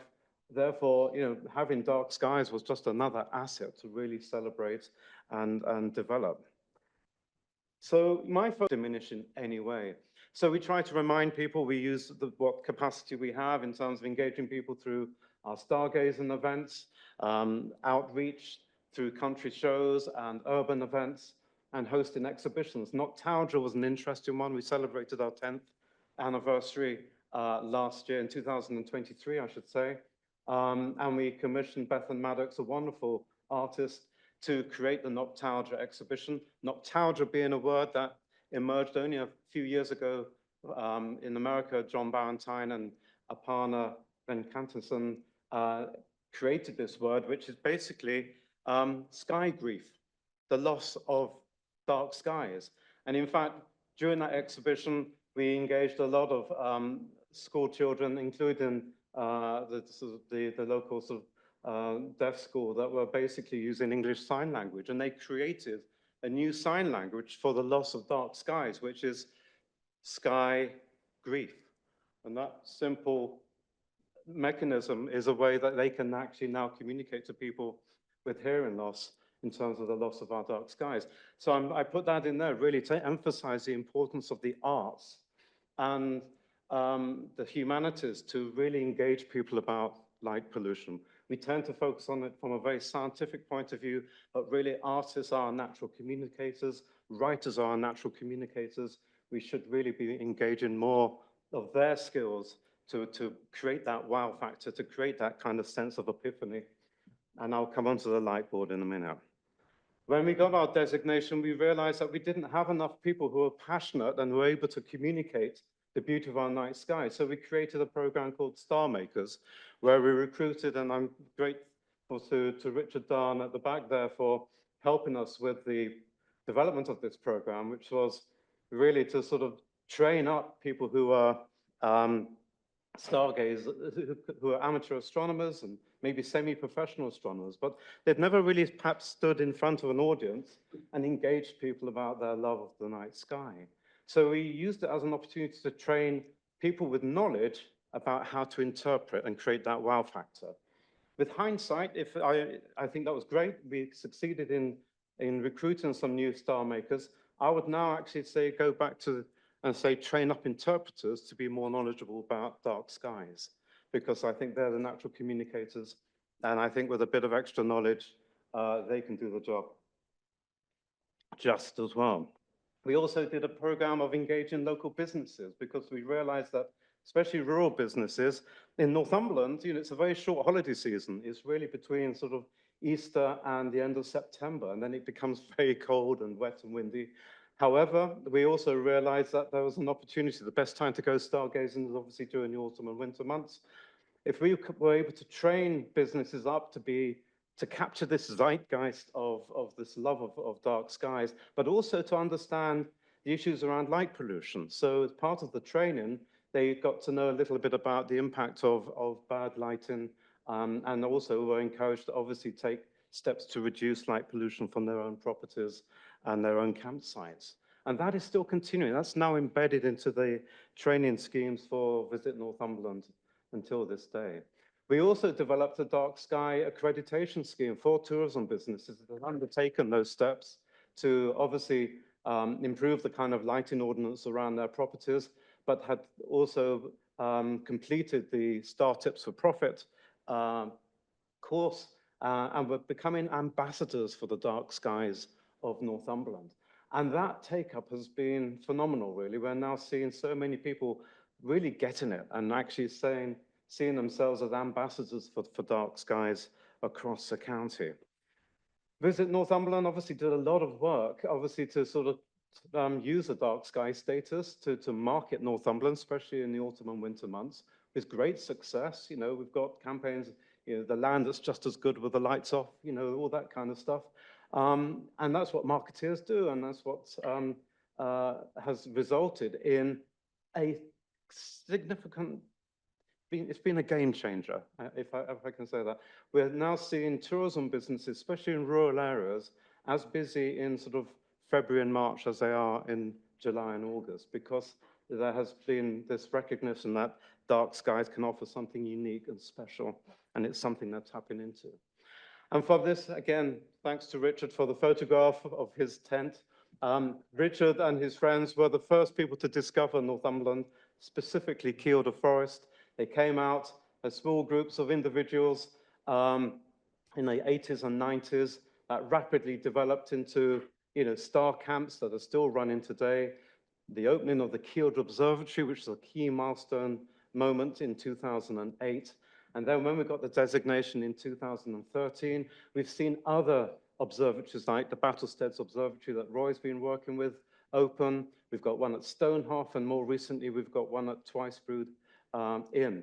These are places, these are 4 observatories now operating within the Northumberland International Dark Sky Park. All of them are running year-round program of events and activities to stimulate and engage people. And since then, we've also developed training programs through the Star Tips for Profit to get a lot of the smaller businesses, glamping pods, huts, very posh huts, I should say, camping barns, campsites. They've all tapped into this and are now developing a fantastic dark sky experience. And this is really my final slide, really, because we try to quantify the value of dark skies to the visitor economy. And we've been talking about reasons why we need to reduce light pollution. Absolutely critical about health and well-being and nature, but there's also an economic benefit that we can now demonstrate. The value of astrotourism or dark sky tourism from Northumberland is now 25 million a year in contribution to the visitor economy. And those are figures that we can actually cite. It's just another way that we can try and influence the decision makers and the policy makers to say, look, dark skies actually have an economic value. And certainly amongst some politicians and certainly some economists, that is the kind of language they listen to. Right. Okay, I'm going to stop there, but... He's got his demonstration. We'll let you do that. Go on then. Right, when we're doing dark sky events, wherever they are, whether on Hadrian's Wall or anywhere in the park, we normally include a piece about tackling light pollution and the causes of light pollution.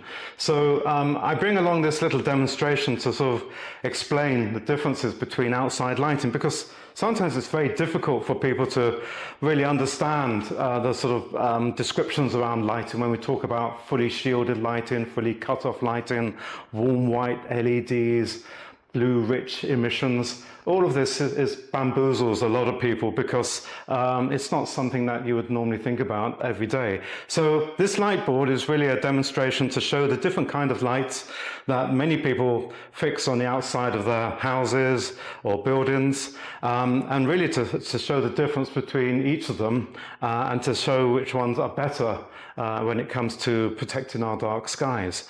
So the very first one is the ubiquitous bulkhead light that you can see above many doorways and garages. Very, very common sight. As you can see, this is an unshielded light. What by that I mean, it's literally shining light in every direction. Some of it is down on the ground, some of it is outwards towards you as you approach the building. And if you can visualize this as a cloud or moisture in the atmosphere above a town or a city, you can see a lot of the light is going upwards and is actually reflecting off this moisture or this cloud and being dispersed. And that's what creates that sort of sky glow, that milky veil of light above towns and cities when there's a lot of upward light pollution. Again, this is not the kind of light that we want to see people use. This is a very wasteful form of light, and it's also contributing to light pollution in the night sky above. The other kind of light is this one, which is the sort of motion sensor LED floodlight. As you can see, it creates a lot of glare. There's a lot of intensity there in the light. You've got this motion sensor underneath. And again, the way that it's designed doesn't really help you install it in a manner to reduce light pollution, because if you wanted to sort of level it forwards, you're prevented from doing so. You know, you've got the motion sensor underneath and it's actually blocking the ability to make that level. So what do most people do? They want the motion sensor to work, so they push it forward, and that obviously creates a very sort of severe angle of the light. A lot of that light is now shining outwards and beyond the boundary of the property. It also casts, this is a 5,000 Kelvin light. This has got very high, rich, blue-rich emissions, and you can see the impact that it has. This is my hand. It is a normal hand. It hasn't died, but it looks very bleached. It's a very surgical kind of light, and this is the kind of light that's emitted from LEDs above 4,000 Kelvin. It's a very unnatural light, and it creates a sort of artificial daylight. So this again isn't really great for towns and cities, especially if you want to have a good night's sleep and all you're seeing outside is this kind of lighting that's replicating daylight. So there are other kinds of lighting. You can get warmer white LEDs. This is an LED of 3,000 Kelvin. You can see it's got more sort of warmer white hues in the spectrum. My hand now looks a lot more healthier. It looks more natural. And when you compare it to the old style lighting, you can see as I move my hand across, it goes from this very bleached white look to a much more naturalized, healthy pallor. And that, you know, it's a better quality light, but again, we're still faced with the issue of the light being angled outwards and creating a lot of glare. So the best kind of lighting that we would recommend is to have a fully shielded light, a light that is shining all the light exactly where you need it, when you need it. And this is a typical down light. Nice warm white light. It's shining the light down on the ground where you need it. And if you install this kind of lighting, then you've got a much better chance of seeing the stars above. That's it. Thank you very much. That's all. Thank you. Okay, thank you for that fantastic canter through. We've got a couple of minutes for questions. I'm conscious Andrew Griffith is now here, which is fantastic. So our final session will be running as planned. But if we haven't had a lot of time for discussion this afternoon.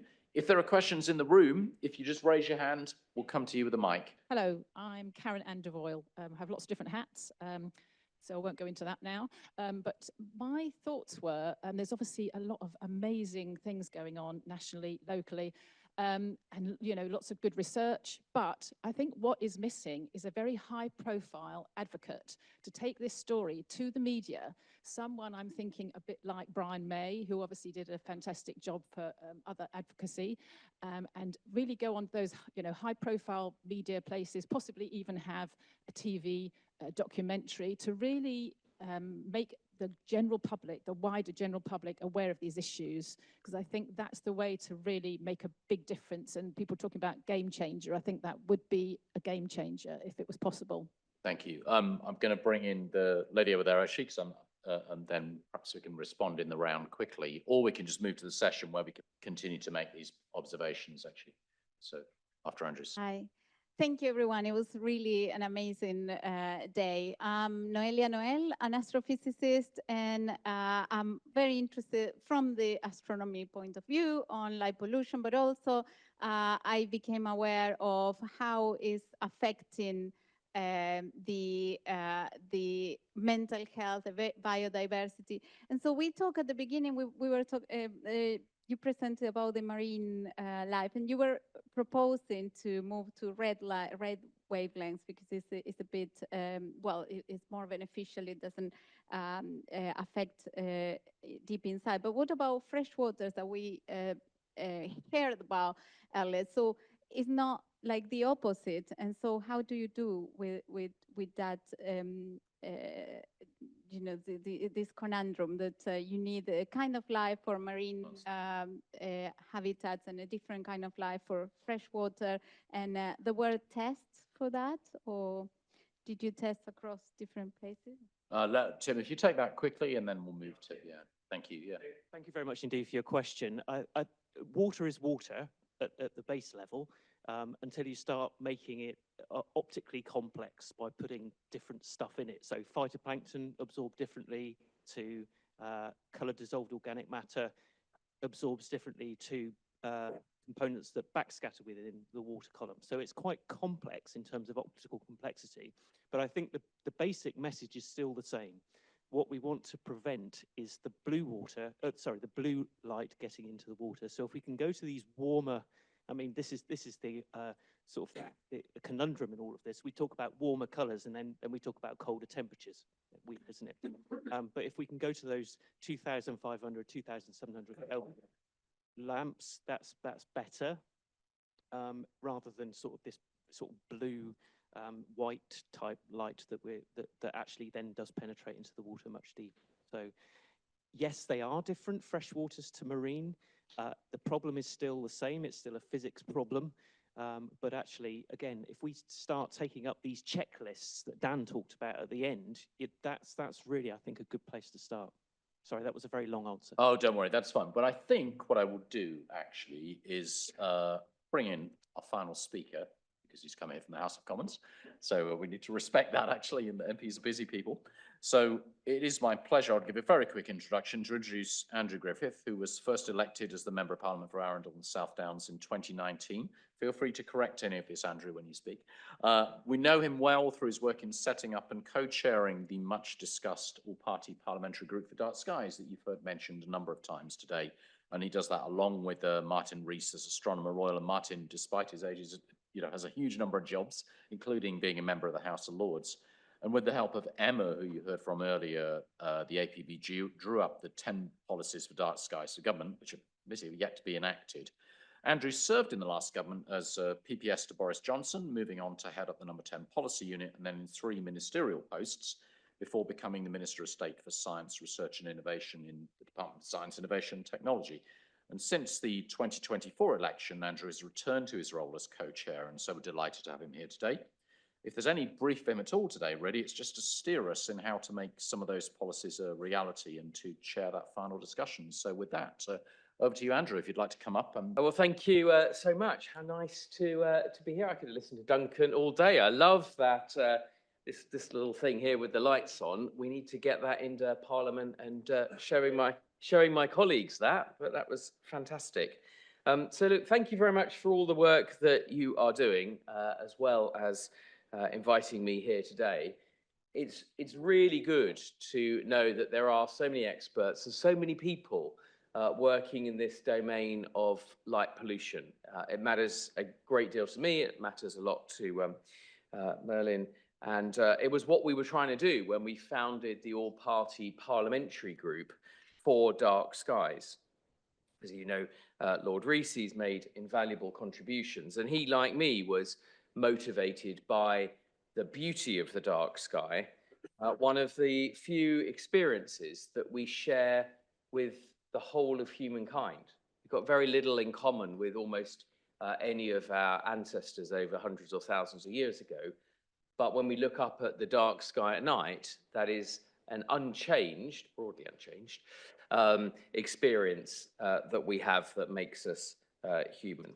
And so the purpose of the All-Party Parliamentary Group is to preserve that beauty and to fight against light pollution, not just for now, but for the long term, for generations to come.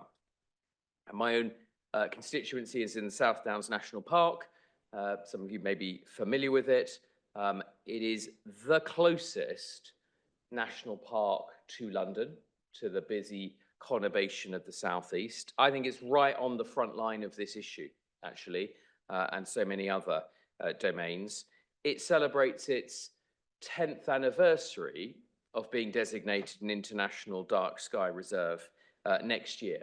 And each year it has a very well participated in Dark Skies Festival. It's very similar to what Duncan was talking about. So what are we about? We're a cross-party group that has members from all political parties. It is a group that any member of Parliament, both a member of the House of Commons and a member of the House of Lords, can join. Our purpose is to raise the level of awareness of the issue, awareness which, if I'm brutally honest, I think is lamentably low. But let's just say, you know, we hope it's growing. So it's to raise awareness of the issue and then to campaign, if you like, in our role as legislators. So MPs can do a number of things, all sorts of interesting things. But the one thing that only we can do, the primary role that people are sent to Parliament to do, is to make laws and to influence the laws and regulations that are made. So that is our core purpose, and that is how we can be of use to all of you. We can be a resource when there are changes to pieces of legislation. Right now, and this has happened actually quite a lot, but right now, we're going through another exercise in changing planning policy. And planning, as we saw and we will all understand, planning has a huge implication for light pollution. How land is used, design codes, the level of protection for areas like national parks or dark skies reserves, the consideration of light pollution within a planning policy framework. All of these things are ultimately influenced and decided upon in Parliament. And so we, both as a group, but also as a way of facilitating conversations between all of you and your local members of Parliament, can try that exercise of education and driving awareness. We're lucky in the ability of the heavens, the universe to inspire. And a lot of the agendas that we would talk about in the wider political domain, skills, education, have a very strong linkage to the inspiration that can be astronomy and STEM subjects and space exploration. In my last role in government, I was the space minister. The science and technology minister is also the space minister. And so I saw firsthand as well the contribution of the United Kingdom to space exploration. Almost every project that goes into space has a strong UK linkage. And again, that agenda comes back to inspiring a generation. I would simply put it to you, it's less likely that people are going to be inspired if all they can see at night is some light glow. So that's a big piece. Also, the health agenda. I don't know if you covered it today, but there's a significant amount of research about the impact on human health and healthy living of light exposure at the wrong times, physiological, neurocognitive functions. And so there's a lot of research on that again, we can help to bring to the attention of policymakers, because it wouldn't normally come up unless you have a dedicated group and a caucus in Parliament to try and raise these things. It wouldn't necessarily come up. We did publish that booklet on the asks, if you like, the things that we would like from the legislative system. And there is more work to be done. And anyone who's had any close-up involvement with Parliament and lawmaking will probably sympathise with me that it's a relatively slow process. But ultimately it's a process that can be successful. So what can everybody do to help to engage? Well, we're always open to hear your ideas, suggestions, the latest technology and the latest scientific understanding. You can all point your members of Parliament, parliamentarians that you know, in our direction. Broadly speaking, the bigger the group, the bigger the network, the more chance we have of influencing agendas. Every single person in this room has an elected parliamentary representative. In particular, those of you, I suspect there's a bias in this group, that are in dark skies reserves or have connections with those place-based locations. That's a particularly good way in to be able to educate your members of Parliament, invite them along, invite them on an evening star walk, and let them know what you're doing and make that connection with us so that we can continue to grow. So all I wanted to do, I'm happy to take questions if you want, but I wanted to thank Rob, to the Royal Astronomical Society, which performs the role of being the secretariat of this group. So I will help make those connections in Parliament, to front it up together with Lord Rees, but the Secretariat has a really important role in just keeping us together and making sure that we're doing effective work, and always open to ideas and always open to challenge. Thank you. Thank you so much, Andrews. Happy to take a few questions in the room or just general observations. I think we've got minutes. That would be very welcome. So if you could raise your hand, I think one of my colleagues will have an. Hi everyone. Thank you for the wonderful conference. It has been so informative. My name is Astha and I'm a first-year PhD student under Dr. Noel. So I'm doing astrophysics as well. So we were working on a project, like very recently we have started to work on a project on light pollution due to satellites. A lot of satellites are being launched nowadays with Starlink and other Amazon projects that are there. And some studies have shown that the light due to artificial satellites can increase the overall apparent brightness of the night sky by up to like 10% or something. And if the numbers are going up with the satellites, the apparent brightness is going to increase a lot as well. And that effect is not local, right? The effect is very global in terms of increasing the overall apparent brightness of the night sky.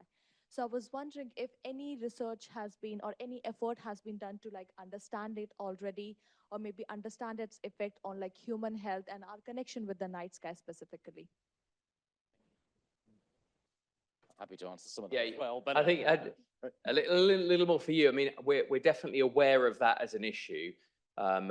The legislative framework for satellites, who owns the orbital positions, tends to be intranational regulation, the ITU, access to spectrum frequencies. The UK does have some equities in that because we are a player around that, and there are some constellations that are licensed out of the UK. So from my perspective, if there is that research, and so far we've been primarily focused on what I would call the ground segment, the light pollution that's within existing legislative and planning frameworks. But if there was research that's saying that's actually a source of light pollution itself, then that would be something one would want to bring into the UK's voice in those international groups. Sorry, Rob. Very briefly, I was at a conference yesterday on space sustainability where precisely those points were made. There is work being done by the RAS in this area. If you're interested, we always welcome contributions. Just a quick note on that. If we expand that discussion slightly to considerably along the electromagnetic spectrum to the radio, then these satellites are a major problem for radio astronomy, and the only global scientific project which is housed in the UK and led from the UK is the Square Kilometre Array, which is seriously. So I think in this aspect, the UK government could play a very important role because we host the headquarters of the project. Yeah. I mean, that's a very good point. I mean, one of the things that I'd be very happy to do, Rob, is for us as an all-party parliamentary group to invite my successor, the now Space Minister, to come along and hear more about that. It is a challenge. I mean, it's definitely, there's no question about that being an issue. And you've both got good actors, you know, who, as it were, play by international rules, but also the proliferation of people who, you know, have a very different approach to that. And there's a lot of volume going up into low Earth orbit in particular. Hello, my name's Eleanor. I'm from South Downs National Park. Hey. And I just wanted to invite you along to our festival. Yeah. We have. Robert is going to be part of it as well, which is fantastic. And indeed, if that's not possible, we're looking to expand our engagement across the year. So if anyone ever wants to come along, MPs or anyone, we're going to be looking at nocturnal wildlife as well as astronomy glowworms, nightjars, bats. So yes, just wanted to invite everyone, but particularly yourself. And I highly recommend it. I've done it. I've done a big top of Bignor Hill, which is fantastic. So, I can see a question online from Jack. If you're able to unmute yourself, Jack, and ask the question. If you can hear me. Or we'll come back to you in a minute. If somebody could message him, that would be great. I can't do that here. Any other questions in the room, though? This opportunity. Andrew, go for it. Yeah, I mean, you mentioned Andrew McCall, retired executive from Ford. Actually, we had met in the previous world. But you mentioned that the process was slow and the asks were obviously came a few years ago. And I guess my question is, with all the evidence that's now building, what's the best legislative route to try and get, you know, the biggest win as soon as we can?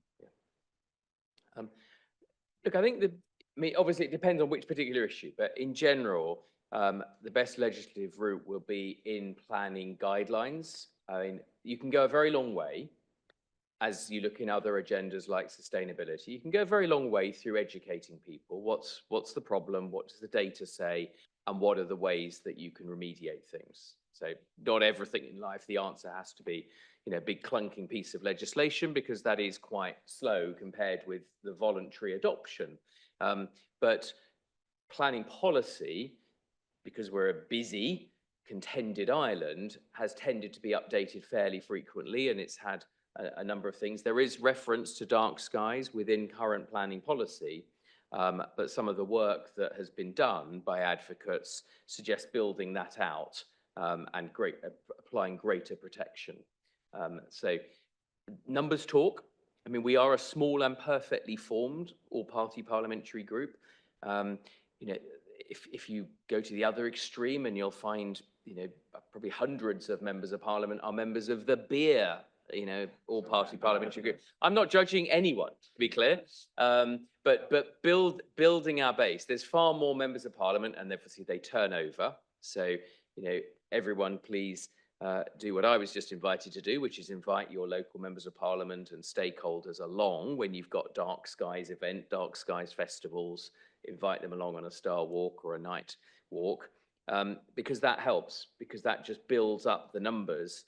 And then we've got ultimately a little bit more clout when it comes to writing submissions, writing letters, asking for meetings with ministers, which just push our asks further up the list. Hi there, Mark Hardacre from the campaign for Dark Skies, British Astronomical Association.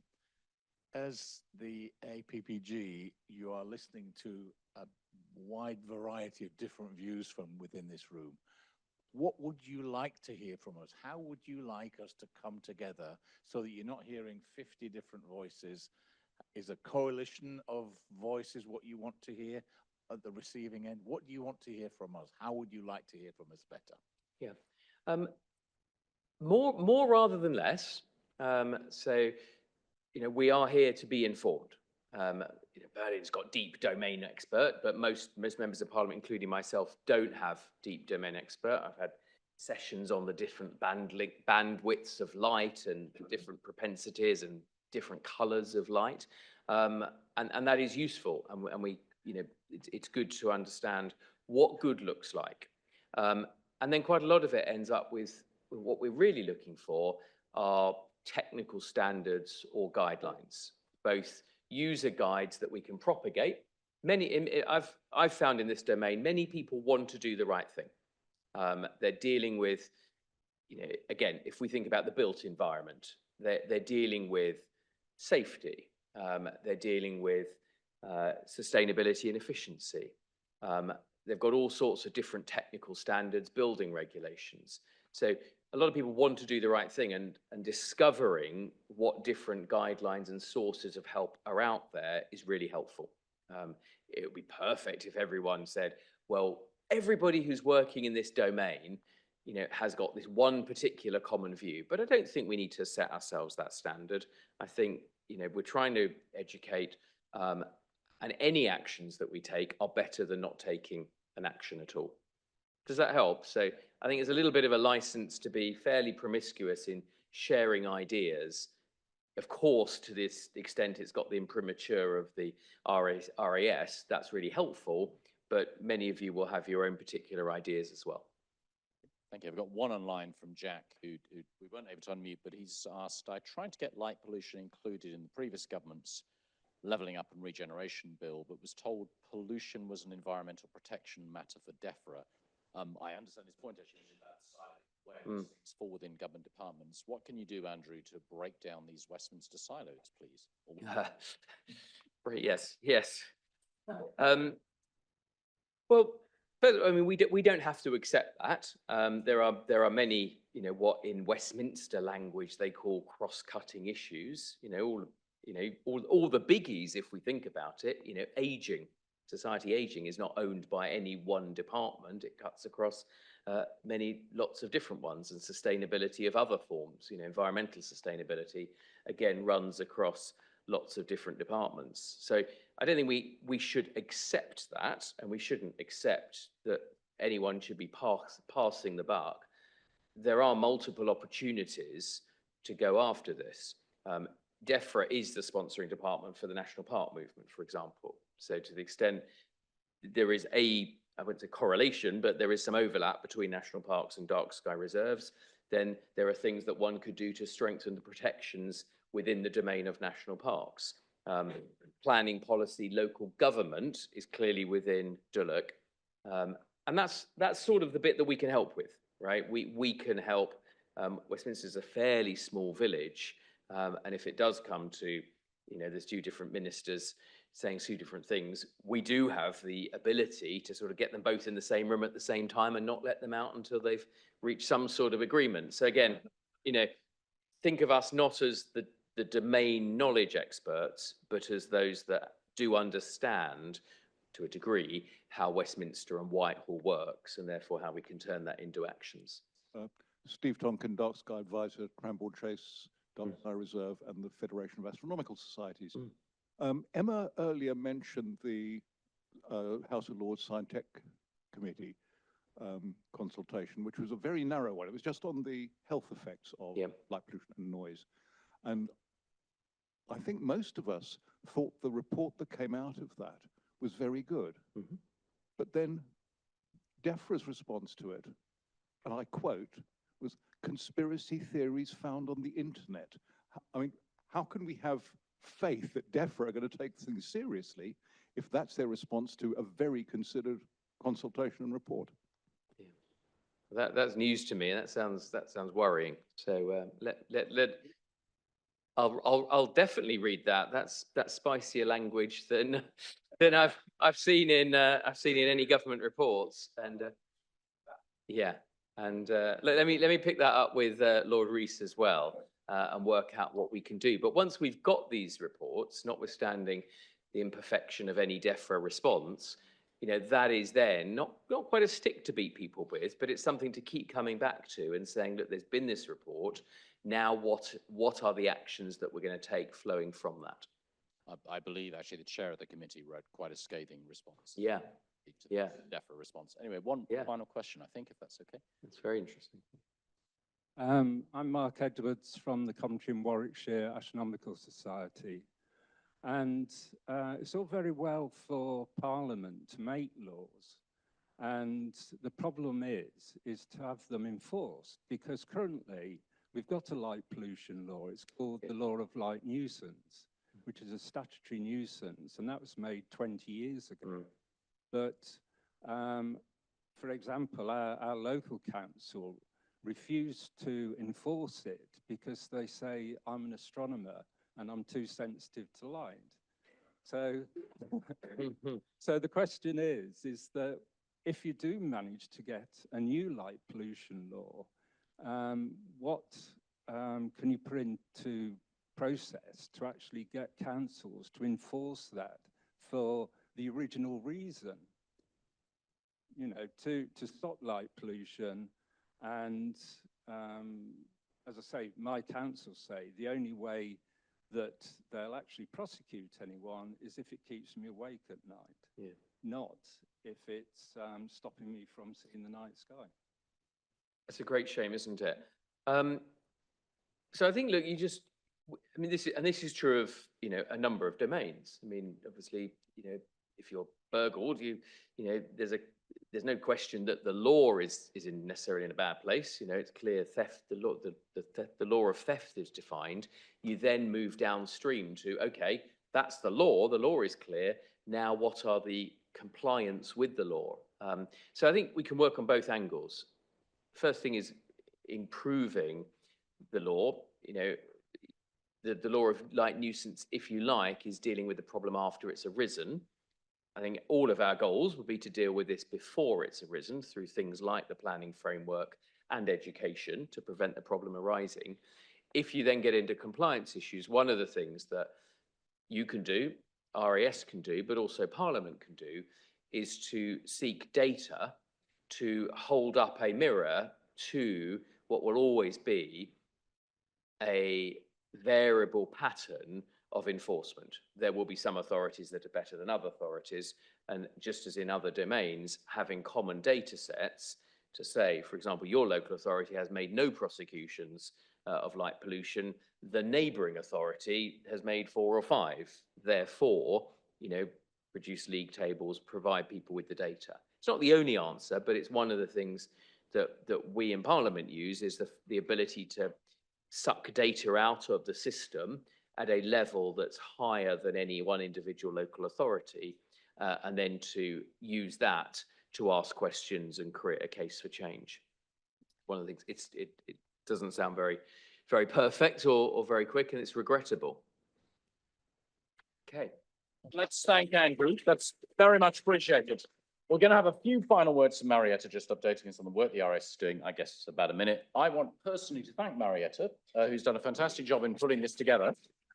And also my colleague Sam over there, who's been doing various communication actions around it today, if you're on social media, and Jess, who was helping us register and organize that too. So I really do appreciate my colleagues and the hard work they put into this. And thank you to Andrew and Philip for coming here. They've got already their meeting, our executive director. But over to you, Marietta, a few final words, and then people, I guess, want to be on their way home. But thank you for coming to the RAS. Thank you so much. I just wanted to say thank you. That's we wanted to thank Andrew and Philip, but they just left. So first of all, thank you so much to our speakers. I'm really grateful for all the effort, all the emails and the conversations and everything. This has been great, extremely good. So we have a lot of material today to work to create with Robert and with you a few more colleagues. We will be working on a report So you'll be hearing from me again, because we actually want to get something from this conference, which is not just raising awareness, but actually a proper document, something that we can work with in the APPG. So we will be working on that. Hopefully, I have to finish my PhD as well, so I'll be working with this, but yes, so we'll be working on that. And obviously we'll be sharing that, not just in the APPG, but with all of you. And we will be very grateful if you can just share about, just to get feedback, because we need to actually make some changes. So so that's for me. Two points that I think they're very important, that some people asked about this. So this is the first event that we are having as policy unit of the Royal Astronomical Society, but we want to have a second one on satellites. So we've been working on that. It's not that we haven't been working on that. We are working on this. Robert and I and some people in the audience, we've been working actively in the CPS, which is actually the center of the International Astronomical Union that works with the interference of satellites in dark and quiet skies. So we work with radio astronomy as well. We are working on that. So hopefully we will have another event in a few months and we can have more information about this. So it's something that we're working on. So it's not like it's not included. We are working on that. So that's for me. Thank you so much. And I have my cards and everything. Just send me an email. I'm really happy to receive all the questions and all the feedback. And I really hope to see you soon. So thank you so much. Thank you.